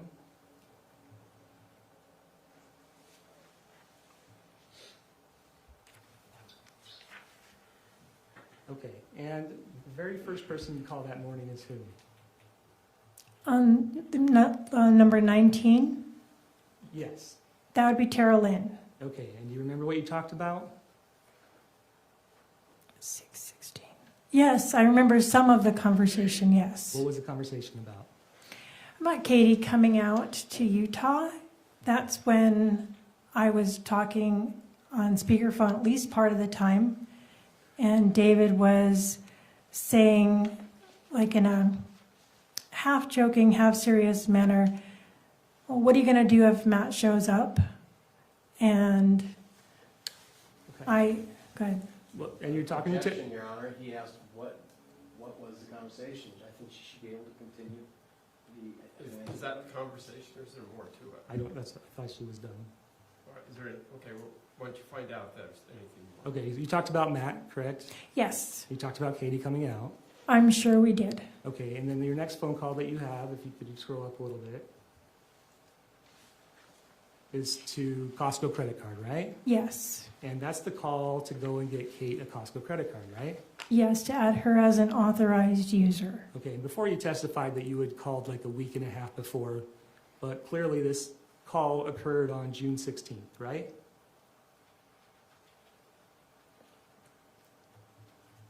Yeah, I guess I was just mistaken on when I made the arrangements. It was not, Oh, that's okay. But just so we can get it clear, if Diane canceled the Vegas trip on June 15th, right? on June 15th. Correct? Uh-huh. There would be no reason for Kate to get a rental car until June 15th or later, correct? I don't understand what you're saying. If Kate was going to drive or go on a Vegas trip with Diane, and before she canceled on June 15th, you wouldn't have called to get a credit card to rent a car before then, right? That sounds right. Okay, so this would be the time where you were making these plans for Matt and Katie, correct? Yes. And this is the time that you call and get the Costco credit card? Yes. Okay. I wasn't trying to be challenging to You're you. okay. And if we could go to State's Exhibit 109. If we could go to page, I believe it's 20. If we could go to page 20.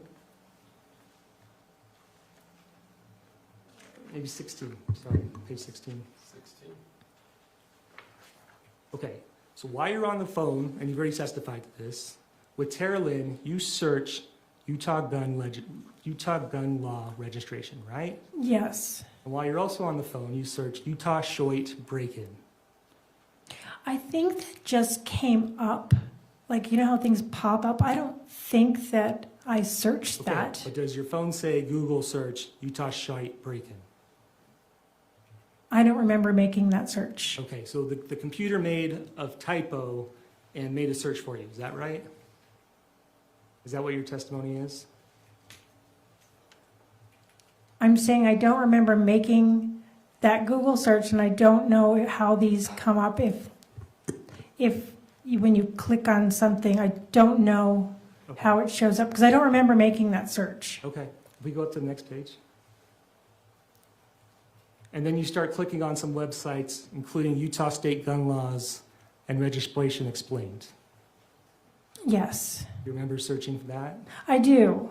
Okay. I mean, not specifically, but I remember, vaguely the conversation and searching. Okay, and then you're also searching out, divorce stuff, correct? Yes, I am. Okay, if I go up to the next page. Am I on the phone with her at that same time? I don't know. Hey, there's not a question, so stop. Oops. If we could go up a little farther. And then on June 17, 2024, you deleted your search history. Is that right? I don't remember deleting my search history. Okay, but if the phone came back with the metadata showing that those web histories and searches had been deleted, and it appears that occurred on June 17th at 9:51 p.m., would you agree that's what your phone showed? Yes.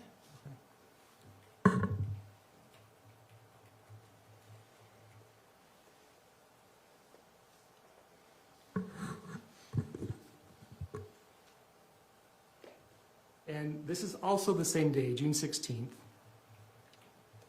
that Rachel asks you, saying, hey, what's up, dude, or something like, you got to tell me more about that. Do you remember that conversation with Rachel? I don't, but I remember that one text And do you because I remember seeing the word dude. Okay, do you remember her, you also texting her back, we have a plan for Rory too? I don't have no idea what that's referring to. I don't know what that's referring to. Do you remember texting her, Caitlin Johnson, a minute before saying, hey, can Rory come stay with you? Or come visit you? Visit you, stop and see her, yeah. Do you remember that? Yes. Okay, and those happened within minutes of each other. Do you remember that? I don't remember, but I remember seeing it on the text, yes. Okay, so you don't remember what the plan was you were talking to Rachel about? No, I don't remember the plan about for Rory doing anything.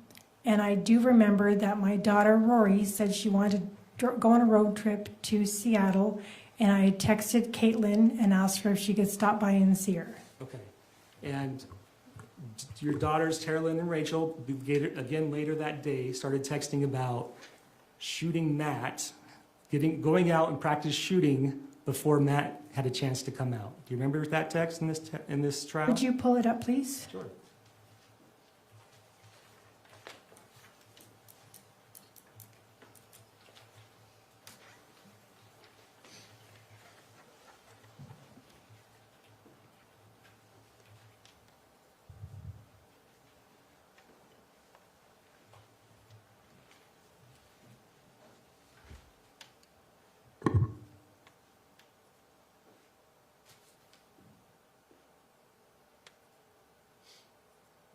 Scroll down.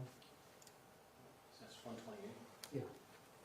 Do you remember Rachel's text on June 16th? Yes, now I'm seeing it. And what does Rachel say? That's between Rachel and Tara, and when it said he wanted to know, I'm thinking it was David. You just showed that to me. I'm just asking you about the text on the top green. It says, no, unfortunately, kids make it hard to get out and go shooting. Haha. We need to coordinate with mom and take it out before any chance of Matt coming, LOL. She needed me to babysit Okay. her. I just had you read that. But is Rachel not talking about shooting Matt in this text? I do not believe so. Okay, is she talking about getting her gun ready before Matt comes out? I don't know what she's talking about. I mean, that's what it looks like, but Okay, but this is also 4 days before Kate even leaves, right? it is 4 days before Kate leaves. Okay, so you don't ever remember joking about shooting Matt? No, that was not between me and that was between Rachel and Tara Lynn, and no. Rachel testified that you would joke about shooting Matt. I don't remember joking about shooting Matt.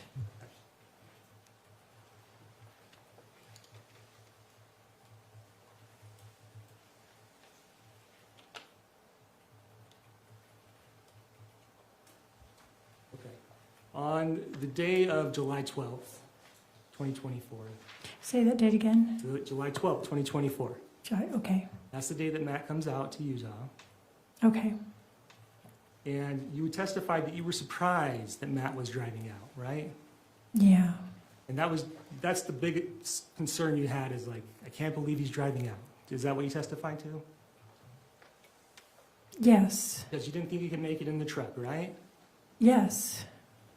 Okay, I'd like to show you what's been marked as State's Exhibit.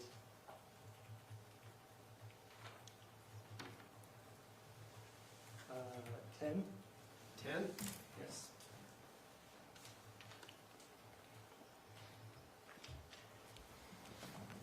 If I can go up to page 22. Go down.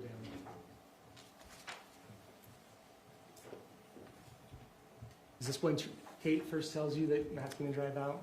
I believe that's the very first moment I heard that he was going to drive out. Scroll down.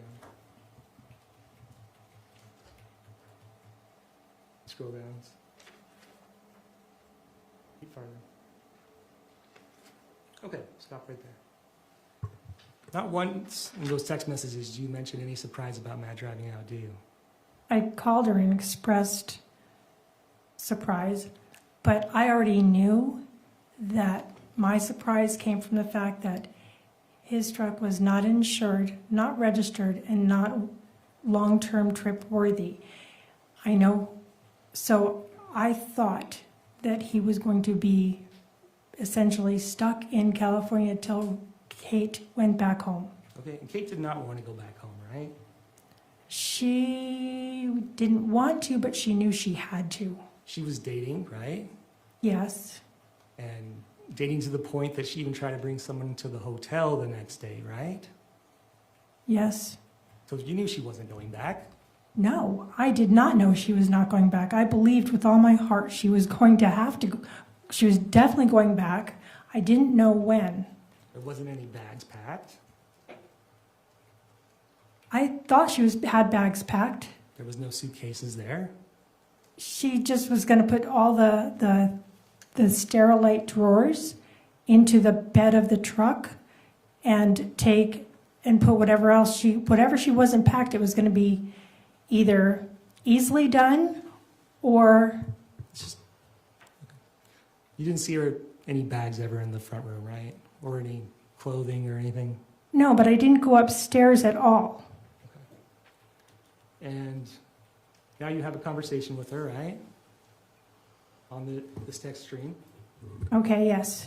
And what do you say to her? Well, I had just gotten off the phone. Oh, I say, sorry. I'm Go ahead, you can read.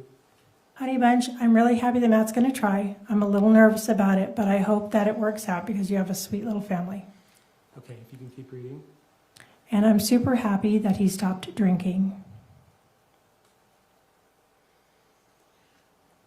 And then she likes that one, and then she responds, me too, I want us to be all to be happy together. I put to Katie, this is literally the only thing I care about. I've just always appreciated that your husband loves you and loves your kiddos. You just have to do your best too. I'm coming home so we can talk about it later. You really need to be invested in doing the best you can. I know you have been. I just love you so much. And she liked that. Okay, keep reading. Hey there, please let Matt know that he's welcome to spend the night if he's too tired after driving all day. I promise I'll stay away and I'll be sweet as candy. She says, okay. And then I say to her, or else, if you guys want, I can give you $100 or so towards a hotel so you can stop if you need to. And she says, okay, I'll tell him. And I say, I'm not trying to get in your business at all. I just want him to know that if he needs to rest, he can rest at the house, or we can get a hotel room for you guys. Or maybe you could start driving, just start driving, and go back home because driving to go back home because you will not have driven all day the way he did. Okay. And then I said, even a hotel room in St. George might be okay. And then I put $200 for a hotel room I can handle as opposed to the rental car on the way back. What's she say? And she says, on the phone with him now. The next one. And I said, very good. Okay. And that's the last text messages you have with Kate that day, is that right? Probably. If you're telling me that's the case, then I'll say yes. I can't. Sounds right. And these text messages were intended for Matt, right? No, they were intended for Kate.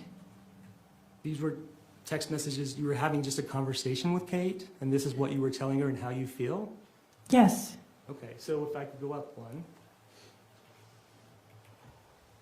When you say $200 for a hotel room I can handle, as opposed to the rental car on the way back.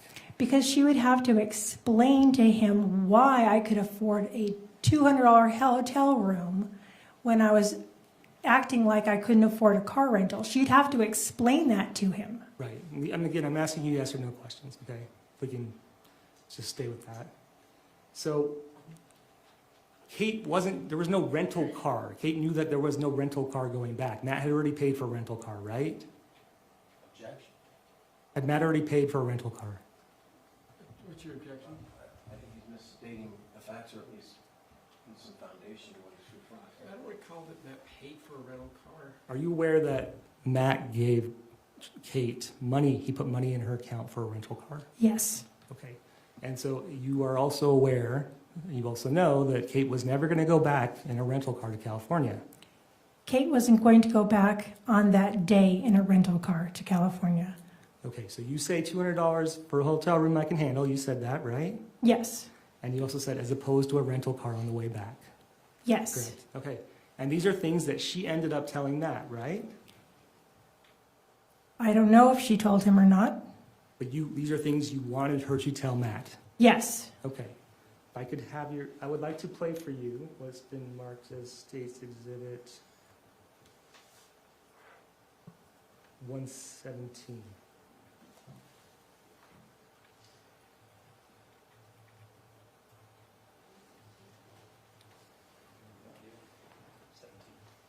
The audio. Just 17. Apologies.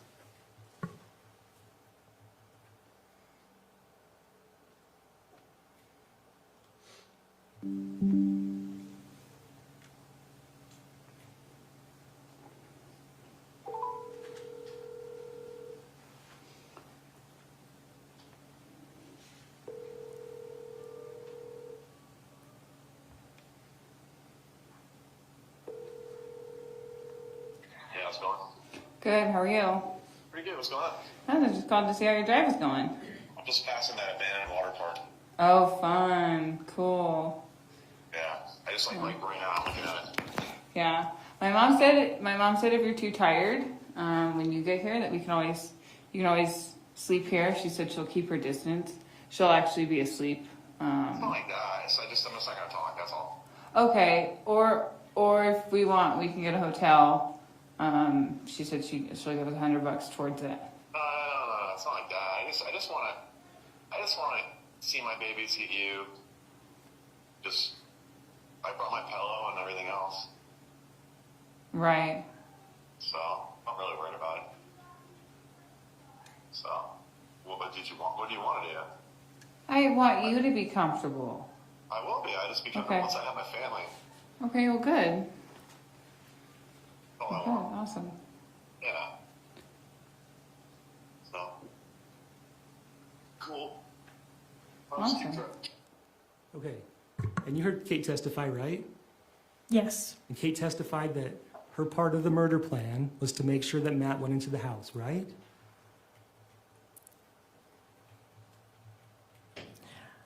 I don't remember her saying it quite like that. Okay. Was Kate's part of the murder plan that she testified to make Matt feel comfortable that so he would come into the house?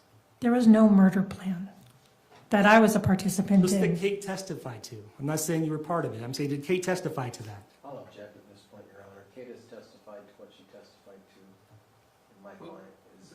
That was the question, and she's not responsive to the question, so ask the question again and respond to the question. Did you hear Kate testify as to what her part in what she believed the murder plan to be?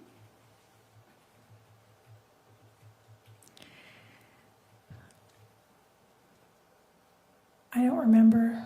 You don't remember? I'm trying to remember what her words were. That's okay. And if I could turn your attention to the call log on 117, is that right?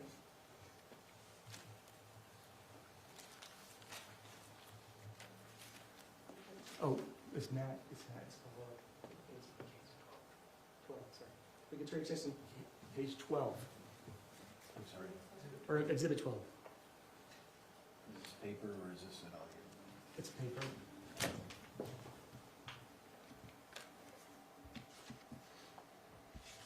You could go to the 2 minute and 20 second call. It would be farther down. Farther down.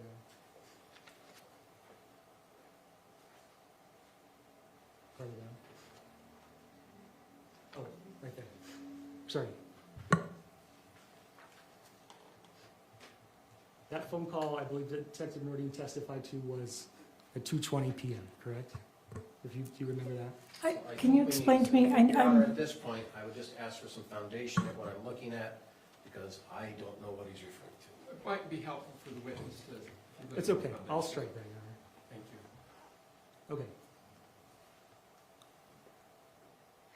Does it make sense to you that Matt would have come into the house with a knife? No, it doesn't. In fact, Matt pulled up in front of the house and parked over cardboard. Yes, he did. He did that so he wouldn't leak any oil on the street. Yes. And did you see Kate go and put the cardboard out front? No. Weren't you washing off the porch earlier that night? Yes, I was. You didn't see the cardboard at that time? I wasn't. No, I don't think so. No. No, I would have noticed, so no. Okay, and Matt came into the house, right?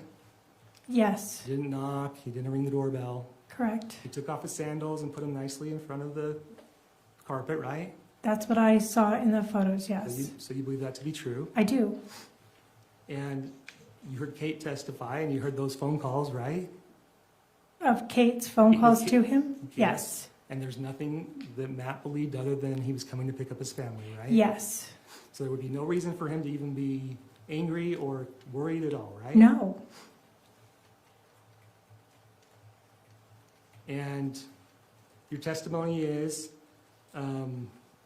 he came in and he walked back through the back behind you, right? And he came in through the kitchen, living room, into the kitchen, Yes, dining room. dining room. And then he turned the corner into the hall. Is that what you testified to? No, he came into the dining room, and then he went back the same way he came. So he never went into past the kitchen? No. towards- Okay. And then you heard gunshots. Yes. And did you go over immediately? No. How long did you take?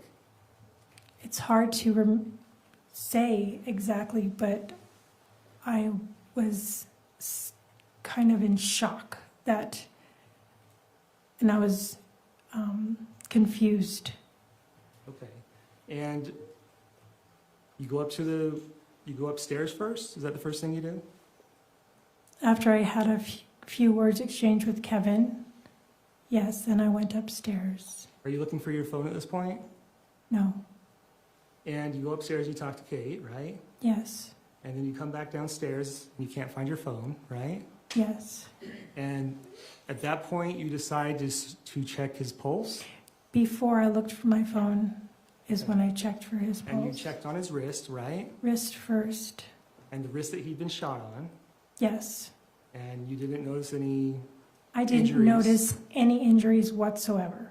and you already believed him to be dead at that point, right? I was trying to determine if he was alive or not. And how did you determine that? I was trying to look at his breathing, look at his chest, and to feel for a pulse. And you checked twice on that wrist, right?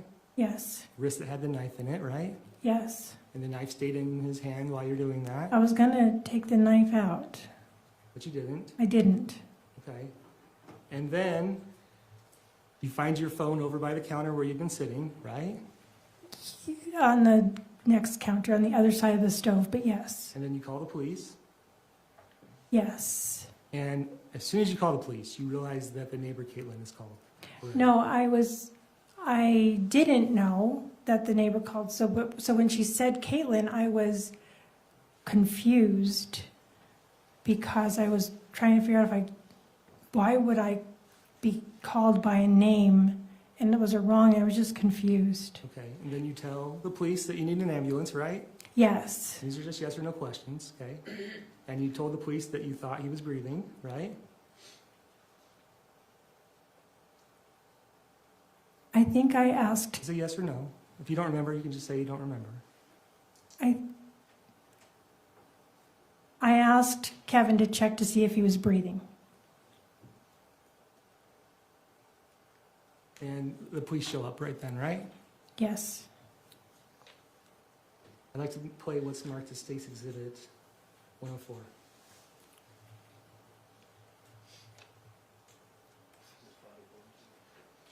What's that? It's the 911 call.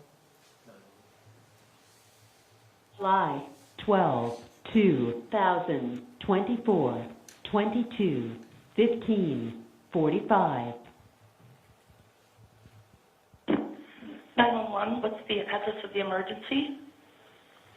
114 South 920 East American Fork. Okay, tell me that one more time to make sure that I got it correct. 114 South 920 East. Okay. And is this Caitlin? No. Okay. What's your number in case we get disconnected? 801-651-2695. And My daughter, Tracy. Okay. My daughter's husband came here. And they're going through a separation. And he brought a knife, and my son shot him. Okay, I need an ambulance. Okay, I understand. And it's at this home? Yes. And who is it to you? Your husband? My daughter's husband. Okay. Is he conscious or breathing? I think he's breathing. Okay, I've got an ambulance out that way. I've also got an officer that's coming into the area. Do you think he's beyond help, or do you think you may be able to do CPR? Okay, are you comfortable checking on him?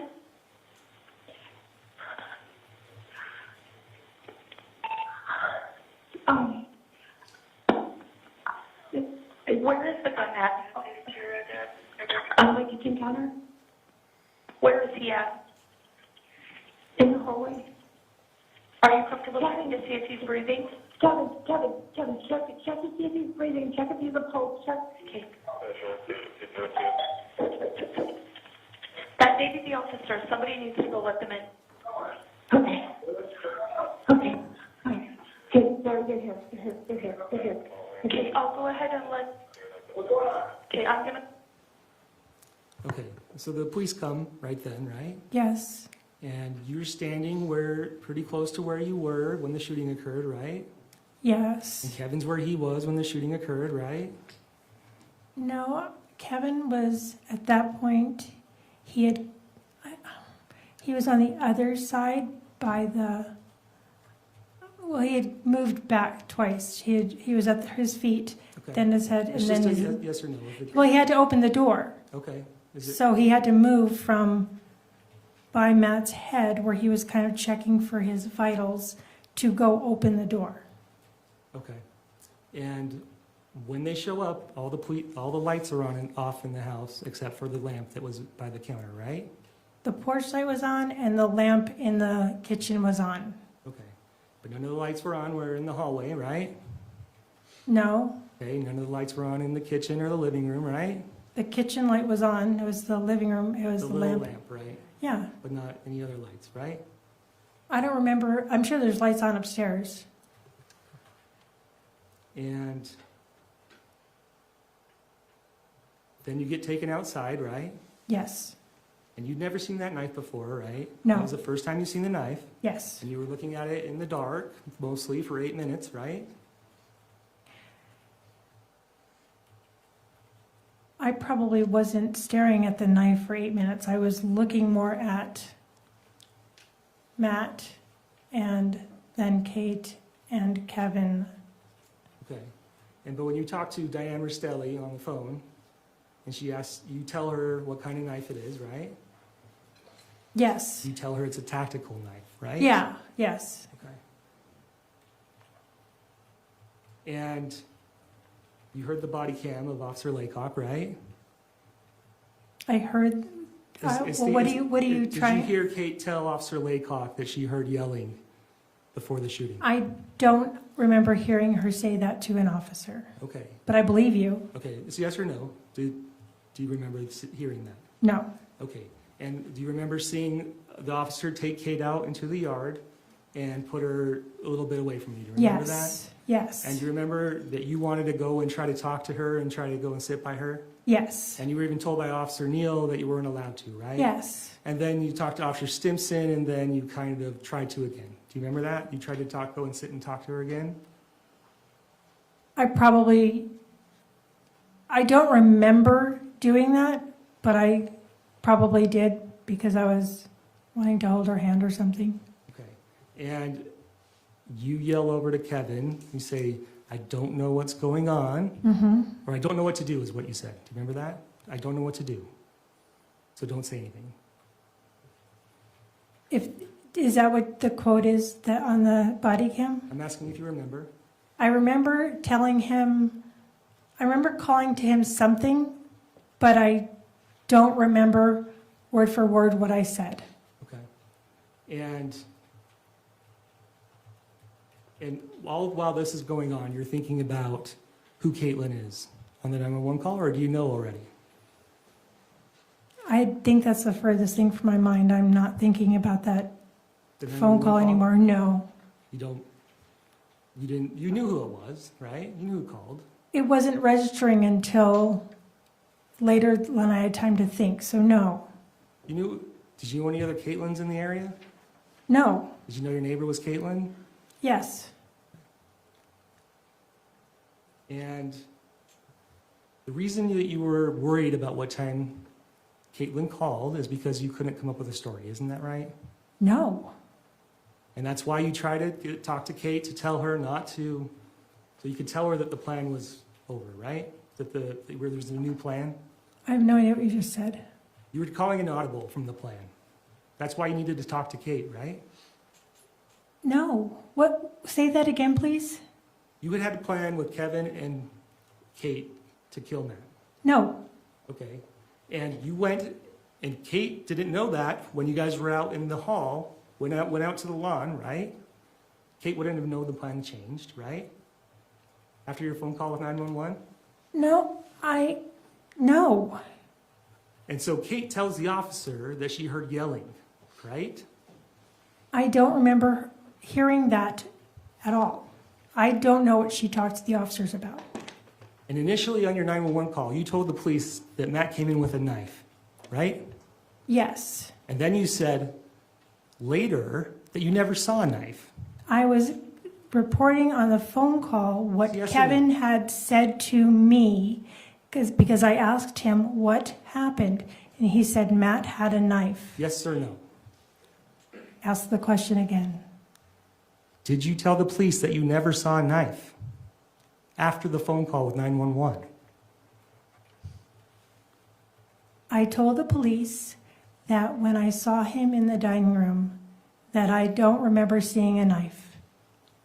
Okay, and then you needed to find out what time that your neighbor called 911 so you could make a plausible story. Isn't that correct? Absolutely not. Okay, so that night, you go to the police station, right? Yes. You start calling a bunch of people, some attorneys, right? My friend, who's an attorney, yes. Okay, and you're there and you're tired, right? I didn't feel tired. You didn't go to sleep that night, right? No, I didn't. And when you get home, or wherever you get to the hotel, who's the first person you talk to? Do you know? I do know. I don't know. Okay, I'd like to show you what's been marked as State's Exhibit 37.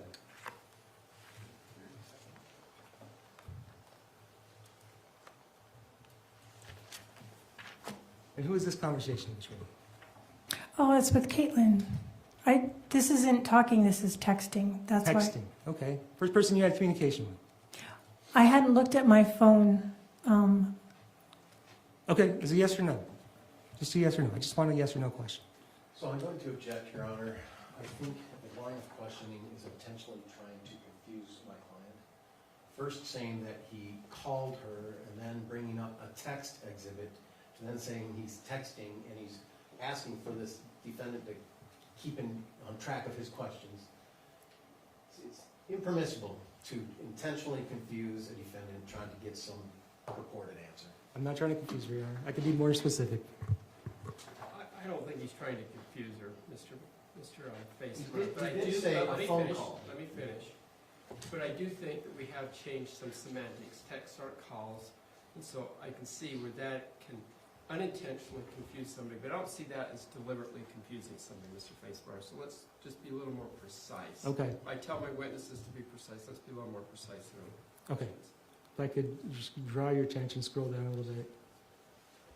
Okay, what time does your neighbor text you? It was up higher. Or the last one? What's the bottom one there? Last one's that. What does she say? She says, "Lady, I don't know what's going on, but I'm praying and hugging you hard." Okay. And what time do you text her back at? If we go to the next one. 5 in the morning. 5:17 a.m. What do you say? I said, "Thank you." Okay. And she doesn't text you back, right? It was 5 in the morning. No, I guess not. And then you text her again, right? What time do you text her again? About an hour and 20 minutes later. What do you say? Long, long night. Okay. And if I can just continue having you read the conversation, what time does she text you finally? And she texts back at almost a half hour later and says, "Was it your son-in-law?" You keep reading. And I said, "Yes." And she tells me that a bullet went into our garage. And I said, "OMG." And she says, "Oh man, just him?" ? And I said, "Yes." And I said, "He had a knife. And my son Kevin shot him." And she says, "Oh man, I'm so sorry." And she says, "I'm glad you guys are okay." I said, "Me too."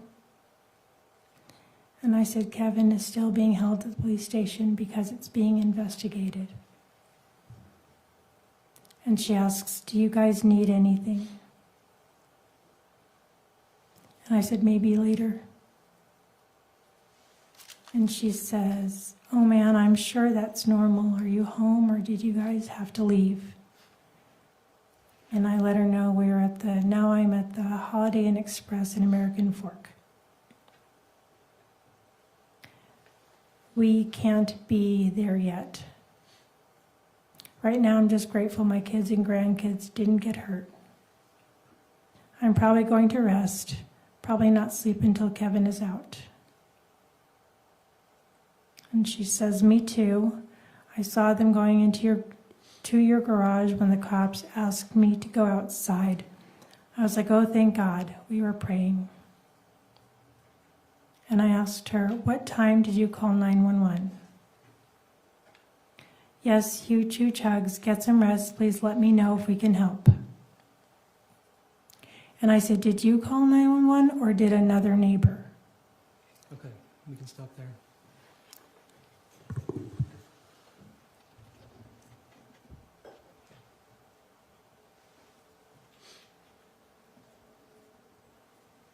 And you heard the jail phone call between Kevin and Terrelyn, right? I did. And I could play that for you one more time. We could move to publish State's Exhibit 132.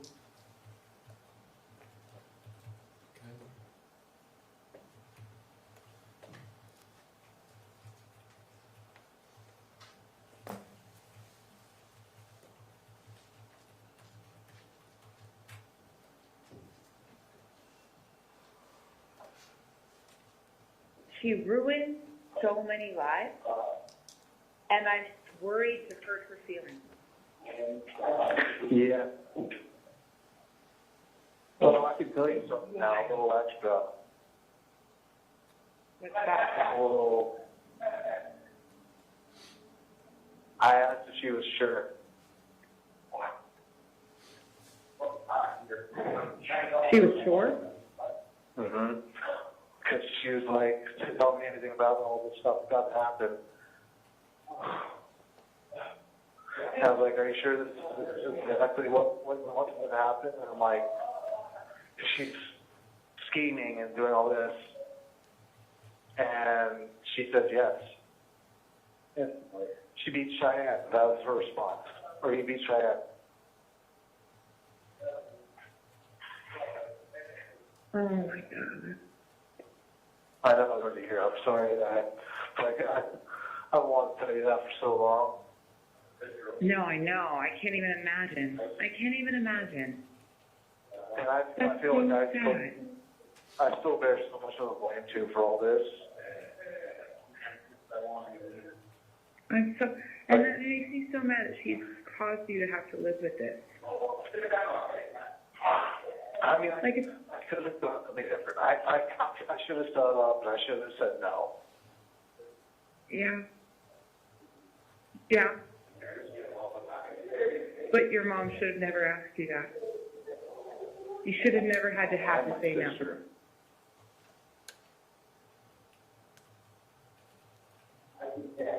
The same person who planned this is the same person who baked cookies.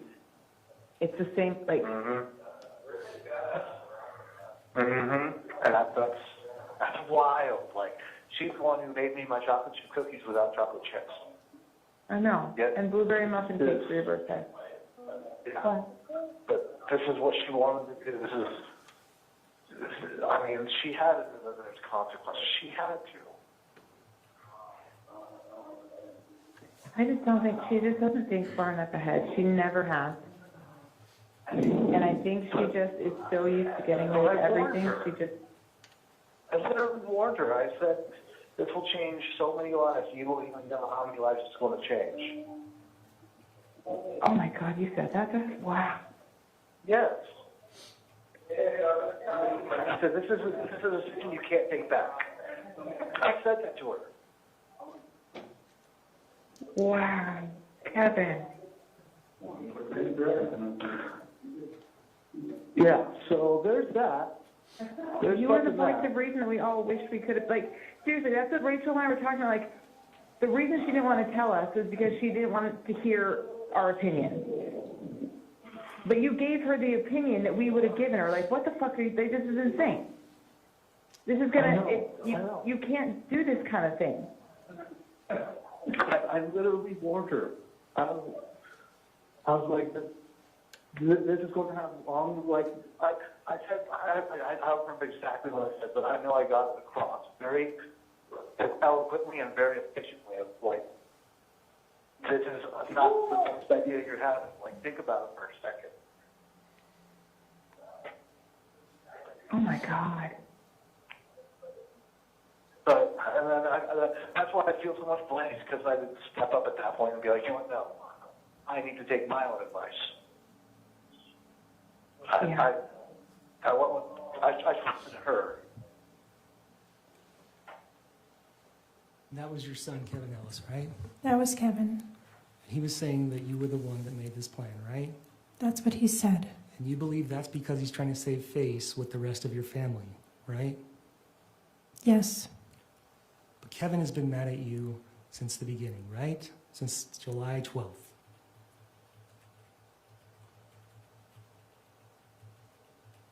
I don't know if he's been mad at me or not. I could show you, you said you have not talked to Kevin since the incident. Correct. I could show you it's marked as Stakes Exhibit 131.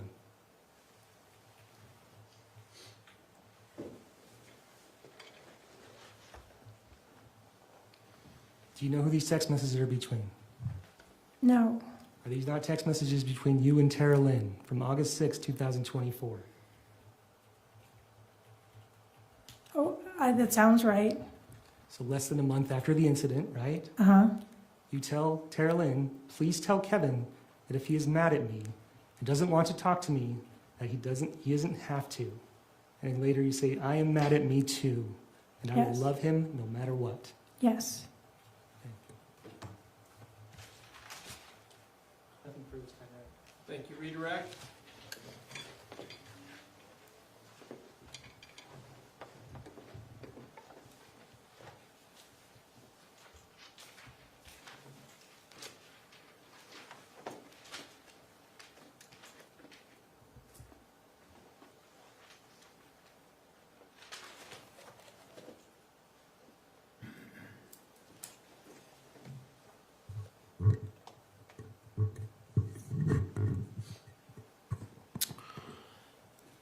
Tracy, some of the beginning questions to you was asked by the prosecution.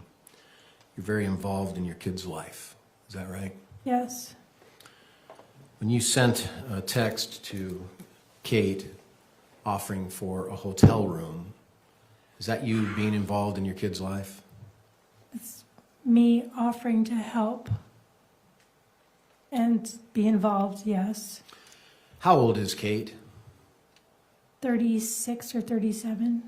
And have you found that Kate always does what you tell her to do? No. Have you found that Kate most of the time does what you tell her to do? No. Have you found that Kate rarely does what you tell her to do? Yes. And has that been the Kate who's been your daughter? Yes. And so as you have given advice to Kate and words of encouragement to Kate on all circumstances, has she heeded your advice? Sometimes yes, mostly she chooses and does what she thinks is best. On Exhibit 148, you advised her to put a dab in the spare tire. Do you remember that text we saw? I do. And you were basically telling her where to put marijuana. Is that right? Yes. Are you a marijuana smoker? No. And why did you advise her to do that to avoid getting in trouble?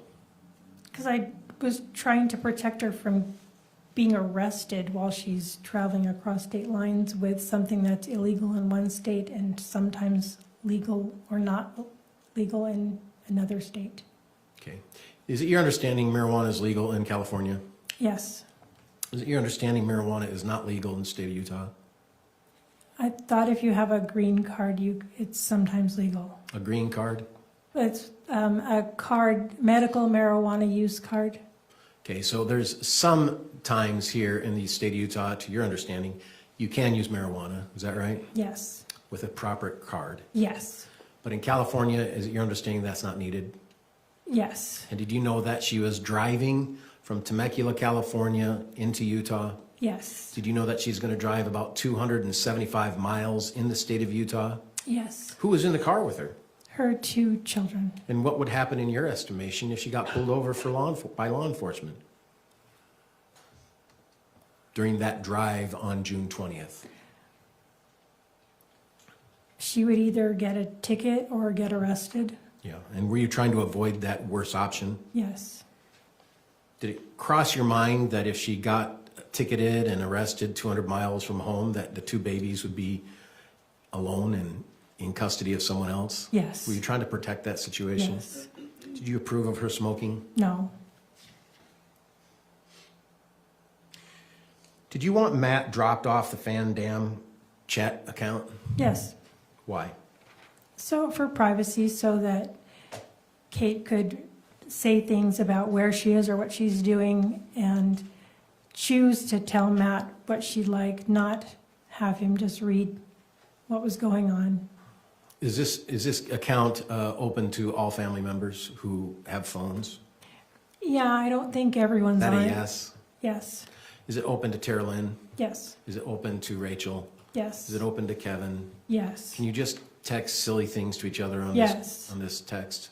Yes. Is it open to David, who is Tara Lynn's husband? Yes. Is it open to Matt, who is Kate's husband? Yes. Is it open to Rachel's husband, whose name I don't know? Michael, yes. Michael, okay. So it's open to lots of family. And on June 20th, a major event took place, didn't it? Yes. Kate left her husband. Yes. And so is that the reason you asked that he be removed from the Fan Dam account? Yes. Did you disapprove of her dating, Kate? I had mixed feelings about it. I disapproved, but was trying to not rile her up. So what in your estimation would have happened if you said to your daughter, who's 36, 37 years old, you shouldn't date? How do you think she would have responded? She did respond. I said no a couple of times. She pouted. She got mad. Nothing major. But she didn't heed to your advice? No. So when you texted her saying, going out on Monday, remember that text you saw earlier? Yeah. Was that going out on Monday an opportunity for you to disapprove of her dating? I was trying to be nice. Trying to keep the peace with your daughter, Kate? Yes. But it was always peaceful with Kate, wasn't it? No.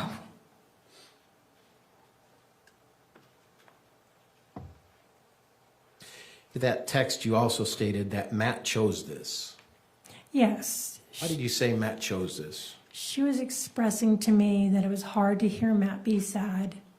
And I was telling her, don't worry about it.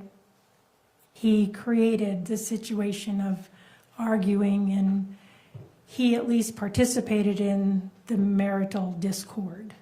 Do you think the alcoholism had a lot to do with Matt's choice Yes, in relationship to the relationship? absolutely yes. Amy Johnson's a friend of yours? She is. Did you take stuff from Amy Johnson without her knowing? Or did you have someone assist in that? I had Tara Lynn help, yes. Did you, that screenshot of a title, did that title get taken from? No. Isn't it true that in that text you asked her to take a picture of the title? There were several titles. That picture of the title had never left Amy's house.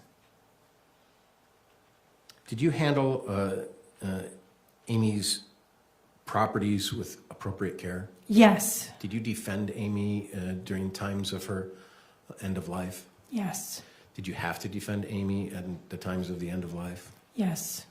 And why is that? She had a home health care provider who was coming in at 9 to 5-ish every day. And I could tell she was taking advantage of Amy.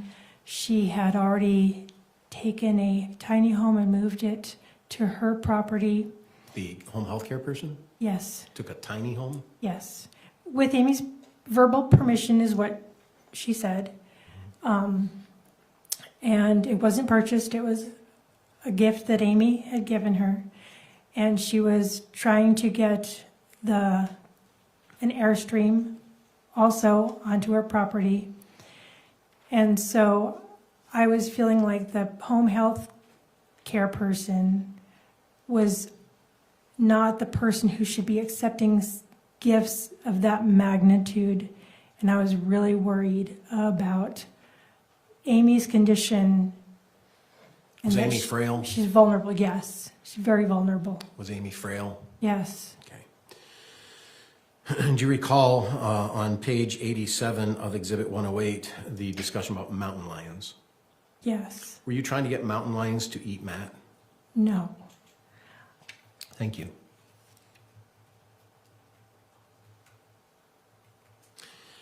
Isn't it true that you and Kate and Rachel and Tara Lynn and Kevin all participated in a conspiracy to lure Matt to Utah and kill him? no, You've heard the testimony of Rachel, is that right? yes, You've heard the testimony of Tara Lynn, is that right? yes, Did you find the questioning toward them by prosecution indicated they feel Objection, that they speculation. participated in the conspiracy? I need to finish the question. All right, fair enough. Finish the question and make the objection. I did with the word of conspiracy. All right, what was your objection, Mr. Tom? Just having her speculate about I'm sorry? He was having her speculate about other people's feelings. Well, I think it is speculation. Yes, to talk about other people's feelings. If you want to rephrase it, go ahead, please. In what I'm asking, and I'll do it here first. So we're having a legal moment, okay? Sorry, Judge. I'm asking if, in her opinion, the questions being asked to Rachel by the prosecution during her examination during this trial was implying that Rachel was a participant in the conspiracy to commit murder or kill Matt. Speculation. So you're asking her opinion of what the questions meant. Yeah. You can ask what the questions meant, but not what Rachel or Tara Lynn thought. What do you feel the questions of the prosecutor meant when he asked Rachel about the gun text? It seemed to me that the government and the prosecutor were trying to pull Rachel into and accusing her of a conspiracy to kill Matt. Would you say the same thing about the mountain lion search? Yes, Would you say the same thing about the gun rights search? absolutely, yes. Far removed from the time that Matt even came to Utah, isn't that right? Yes, Indeed, You weren't aware that Matt was coming to Utah until the day he came, isn't that right? That's correct. Was it your understanding the day before that he was not coming to Utah? Yes, Was it your understanding the day before that indeed Kate was being asked to go to California? yes, You cited in your questions with the prosecutor that you knew the truck did not have insurance, did not have a licensing. How did you know that? Kate told me. And you've heard the phone calls in this trial talk about some of the issues with the truck and not being able to travel, correct? Yes, yes, Including in the phone calls getting a travel permit. yes. Do you have any idea what a travel permit is? I'd only heard about it since when Matt borrowed it from a neighbor. I have an idea.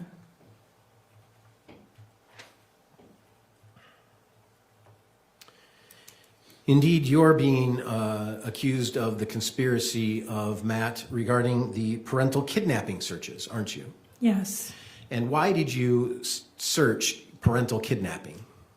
because Matt was saying that I was kidnapping the kids, or Kate was, and I needed more information. Were you protecting your children at Yes. that time?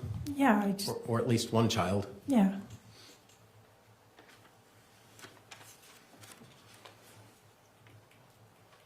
There's questions asked you about custody battles. Do you remember those questions by the prosecutor? I do.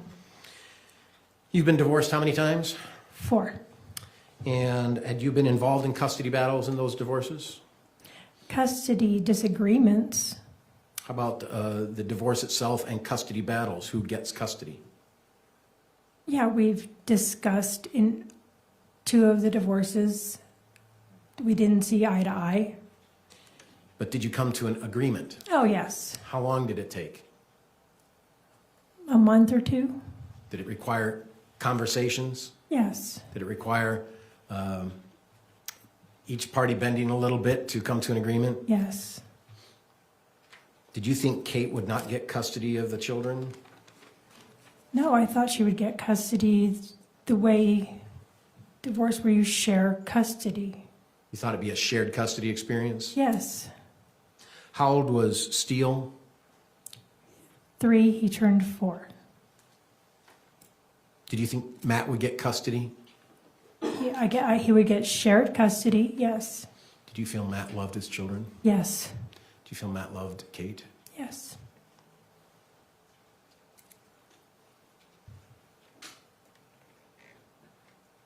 Do you remember texting your brother, I want him to show up? Yes. Who are you referring to as him? Matt.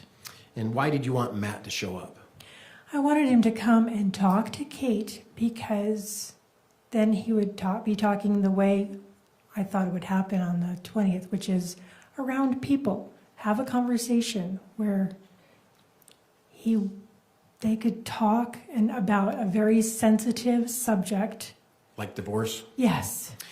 Have you ever seen or heard Matt and Kate talk about sensitive things before? No. Have you ever heard Matt and Kate talk about non-sensitive things before? Yes. Did it ever get volatile? Yes. Did it ever get extreme? Yes. Did it ever worry you? Yes. Did it worry you how Kate responded to Matt? Yes. Did it worry you how Matt responded to Kate? Yes. Did you find their interaction verbally to be wrong? Yes. So the reason you stated to your brother on June 29th that you want him to show up is that you wanted Matt to have that conversation. Yeah, in a place where it would be safe for them and possibly they could make progress if there were other grown-ups around. This is only 9 days after I know. Kate I left. know. Let me finish, and then you Oh, can sorry. finish. And you didn't there either, so. These are recorded, so we need to know who's talking. Okay? Yes. Perfect, thanks. Did you get reminded during the prosecution's questions about the time frame of the Costco credit cards? Yes. So does that seem to be accurate about when you called Costco to get the credit cards? Yes. Are you lying about the purpose of why you got Costco credit cards? No. Why did you get a Costco credit card for Kate? So that she could rent a car. And have a credit card to buy things And what was the purpose of that credit card? so she could rent a car and drive out to Utah. And you knew that to be the case. Absolutely.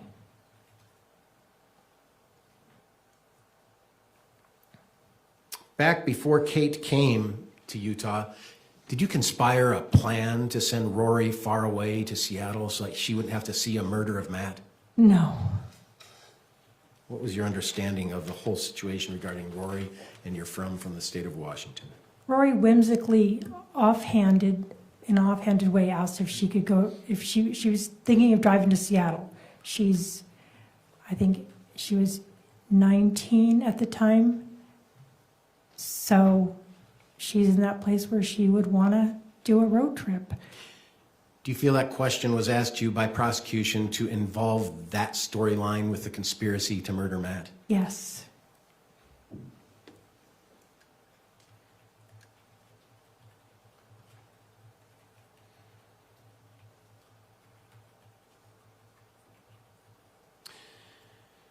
Where was all of Kate's items while she was living at your house?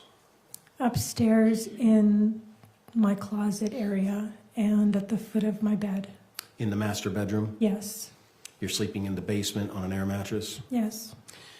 There were also toys in the main level, is that right? Yes. Did you ever see things packed? Excuse me. Did you see things packed by Kate in preparation for her to go to California? I didn't see anything packed per se, but I was making sure all of her clothes were clean for her to pack. I wasn't paying attention to her process. In your estimation, how long would it take for Kate to pack her stuff, throw them in the truck, and head out? 15 minutes. So she didn't have a lot of stuff. No.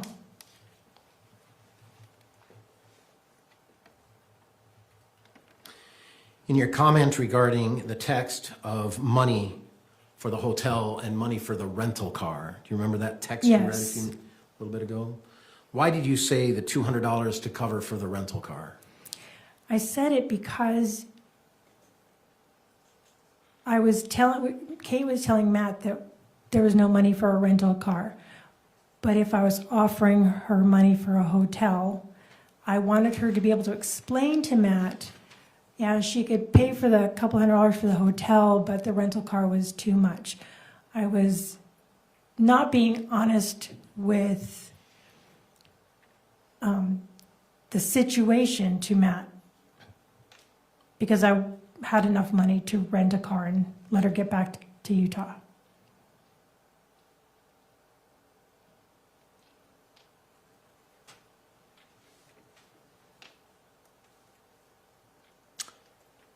How well do you remember the 10 minutes after Matt was killed?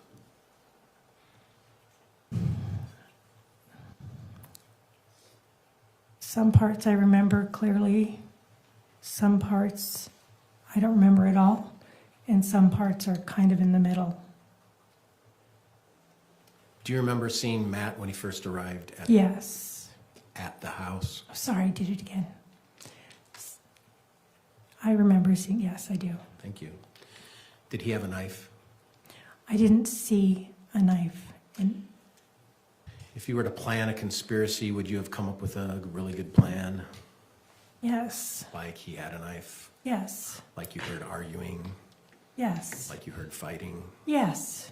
Did you say any of those things? No.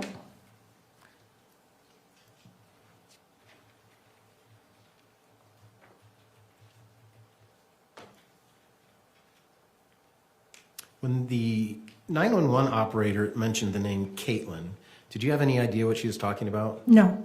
Were you confused? Yes. Did you know that she was actually referring to your next door neighbor, Caitlin? No. Did you find that out sometime later? Yes.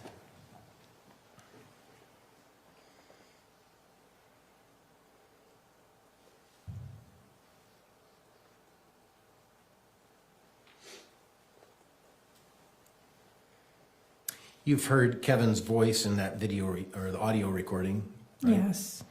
Have you ever had an opportunity to speak from the jail? Yes. And are you aware that these recordings are recorded? Yes. How are you aware? It says so every time you start a phone call, that the call is being recorded. So not only does the person making the call know, but the person receiving the call knows. Isn't that correct? Yes. And Kevin said that you're scheming. Is that right?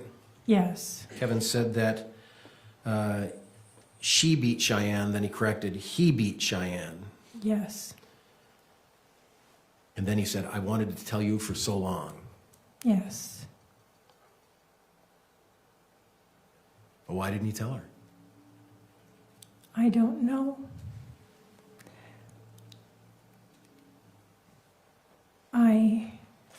I'll ask a question. And then he said, I should have said no. Yes. Did Kevin ever tell you he did not want to shoot Matt? No. Kevin ever tell you he wanted to shoot Matt? No. Did Kevin ever tell you that he warned you about how this would change lives? No. Kevin had been in jail almost 2 years at this point, hadn't he? Yes.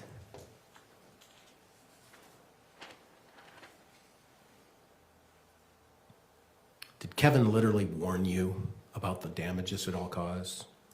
No. Did Kevin tell you he was using cocaine? No. Was Kevin using cocaine? Yes. No further questions. May we cross? Quickly, Your Honor. Isn't it true that every single thing that every witness in this case has been asked about has been their own statements through the evidence? Yes. Their own cell phone call logs? Yes. Their own text messages? Yes. Their own web history? Yes. And oftentimes, if I ask you a hard question, you have a hard time answering that. Objection, Your Honor. That misstates her way of testifying today. Okay. So when you say that you want to kill Matt, it's just a joke, right?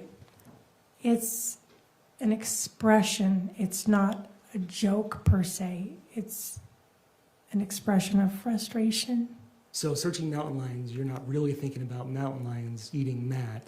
It's just an expression of frustration? That would have been a joke. How's that funny? Because Matt would say that he saw mountain lions, and Kate would tell me, she says, he's never seen a mountain lion. He says he sees scat. He says he's seen a mountain lion, and he doesn't.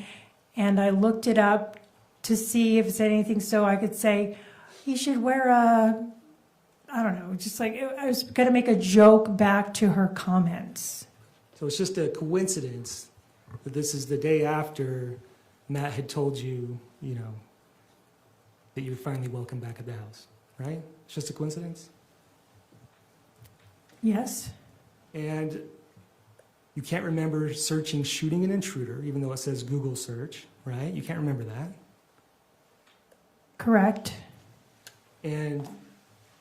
But Kevin did in fact shoot Matt, right?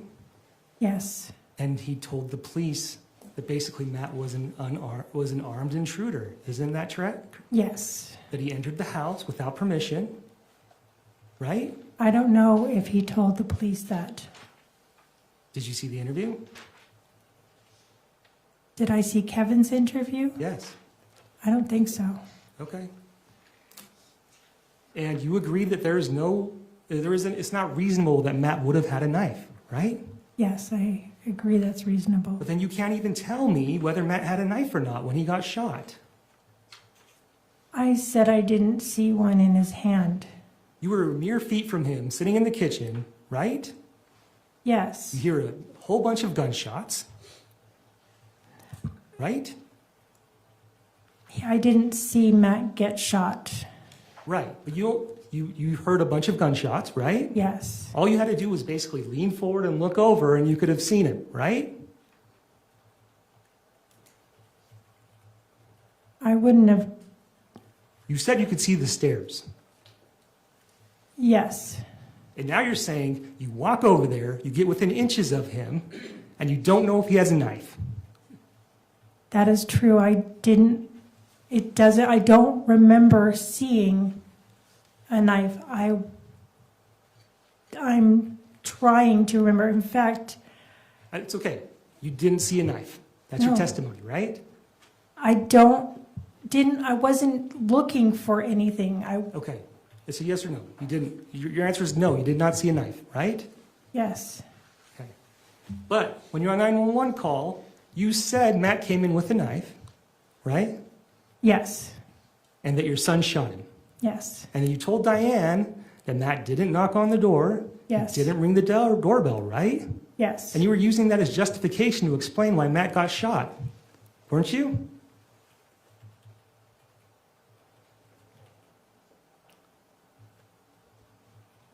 I was saying I didn't hear the doorbell or a knock, explaining he came into the house and unexpectedly. Okay, so the same thing you don't remember searching, right? Shooting an intruder, is the same thing that ended up happening with Kevin shooting Matt, right? Yes, And then you deleted, and you don't even know how you deleted, but you deleted those searches the very next day, right? I don't know, but I delete things different randomly. Nothing further. Redirect. Hold on, exhibit 108. I'm sorry. 108 or another? 108, page 20. 21? Thank you.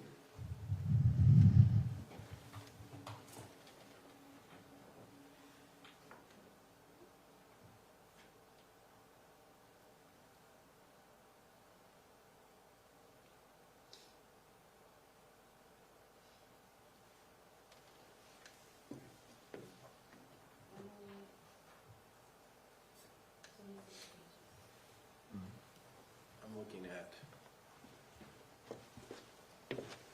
call log. Is that search history? Oh, yeah, search history one.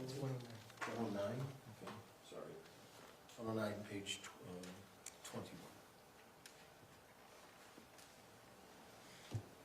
Entry 285. Page 21.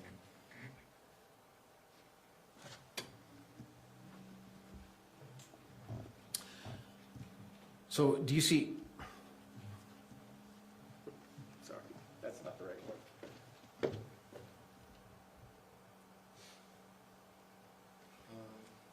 Is that 21 of 53 or is that 21 of 47?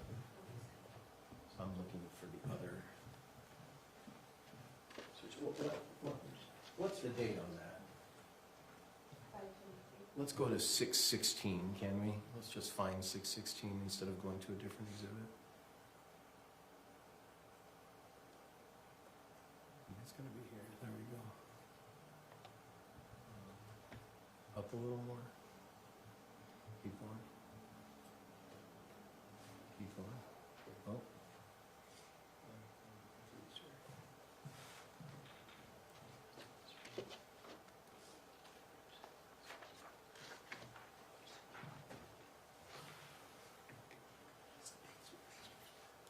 Page before.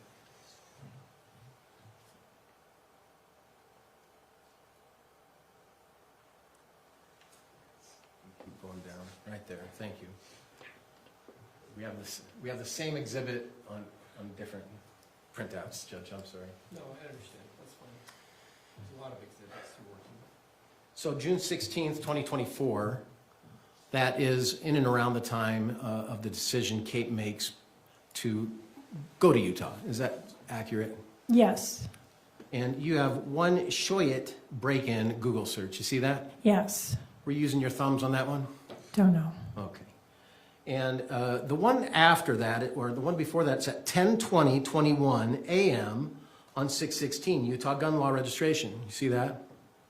Yes, And is that the time in which you were searching that while speaking with Tara Lynn on speaker?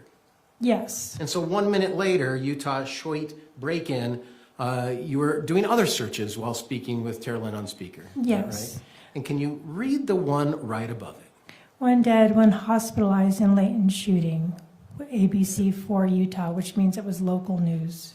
And what was the time difference between Utah Shoyit break-in, number 212, and number 211? What's the time difference? About 20 seconds. 10:21:51, 10:21:42. Yeah, If I told you that that was 9 seconds, would you have any reason to disagree with me? 9 seconds.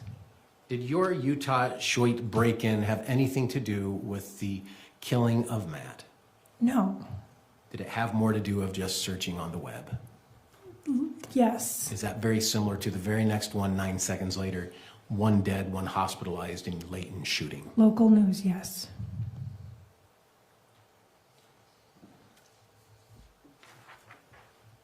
Exhibit 44, we don't need to pull it up, but Exhibit 44 is the picture of Matt laying down in front of the staircase. Yes. How many times have you seen that picture? 50, 40. Do you have a clear recollection in your mind the status of Matt's body layout when you first saw him after the shooting? I know for sure I don't. I can explain. No. When you went upstairs, you talked to Kate, you came back down. Do you have a firm recollection of the shape of Matt laying on the body, No. laying on the carpet? No. Where do you come up with your best recollection of memory for Matt's position when you saw him? From the photo that I've been looking at today and past weeks, months, year. No further questions. Nothing further, Your Honor. Thank you. You may step down. Counsel, can I see up here quickly?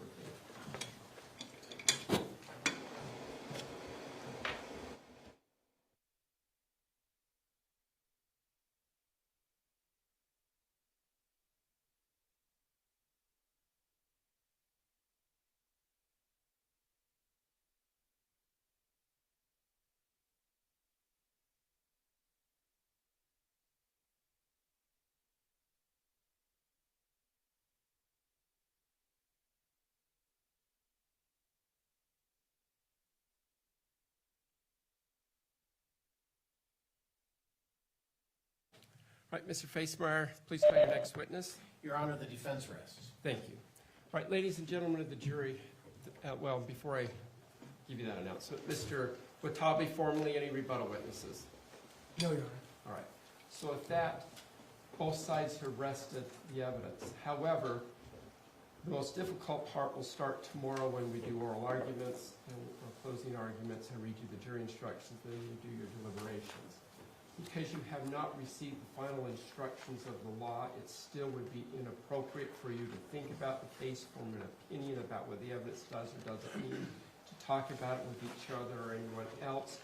Still using social media or researching about the case is still forbidden as well.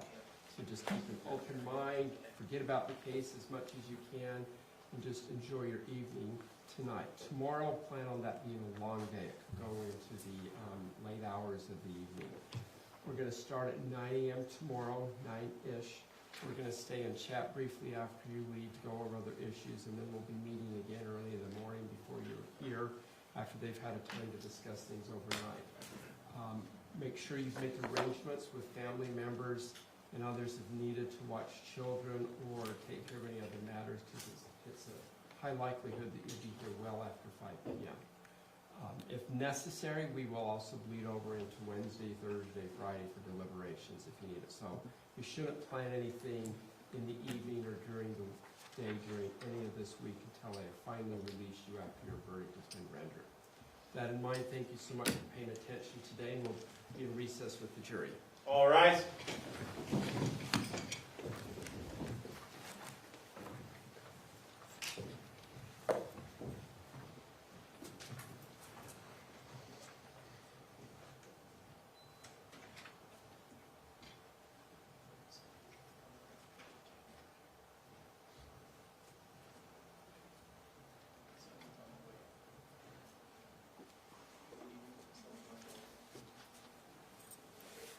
Thank you. Please be seated. All right, Mr. Watabe, anything on behalf of the state you wish to put on the record? No, Your Honor. Mr. Facemeyer, anything on behalf of the defense you wish to put on the record? No, Your Honor. All right, you're welcome to leave your stuff here overnight. It will be locked up. I will see you. We'll have this open at 8:30. Do you want it open earlier, counsel? 8:30 should be sufficient, Judge. Mr. Facemeyer, is 8:30 sufficient? All right, we'll have it open 8:30 sharp. I'll be available if you wish to discuss anything with me at 8:30. If not, I'll come out just before 9, call the case, and we'll bring the jury out with the intention of me doing the final or closing jury instructions. And then who's going to be doing closing for the state? I will, Your Honor. Roy, and then Mr. Facemeyer for the defense, of course. All right, thank you, counsel, for your diligent efforts today. We'll be in recess. All rise. Your Honor, can I approach on something unrelated? I'm sorry? Can I approach on something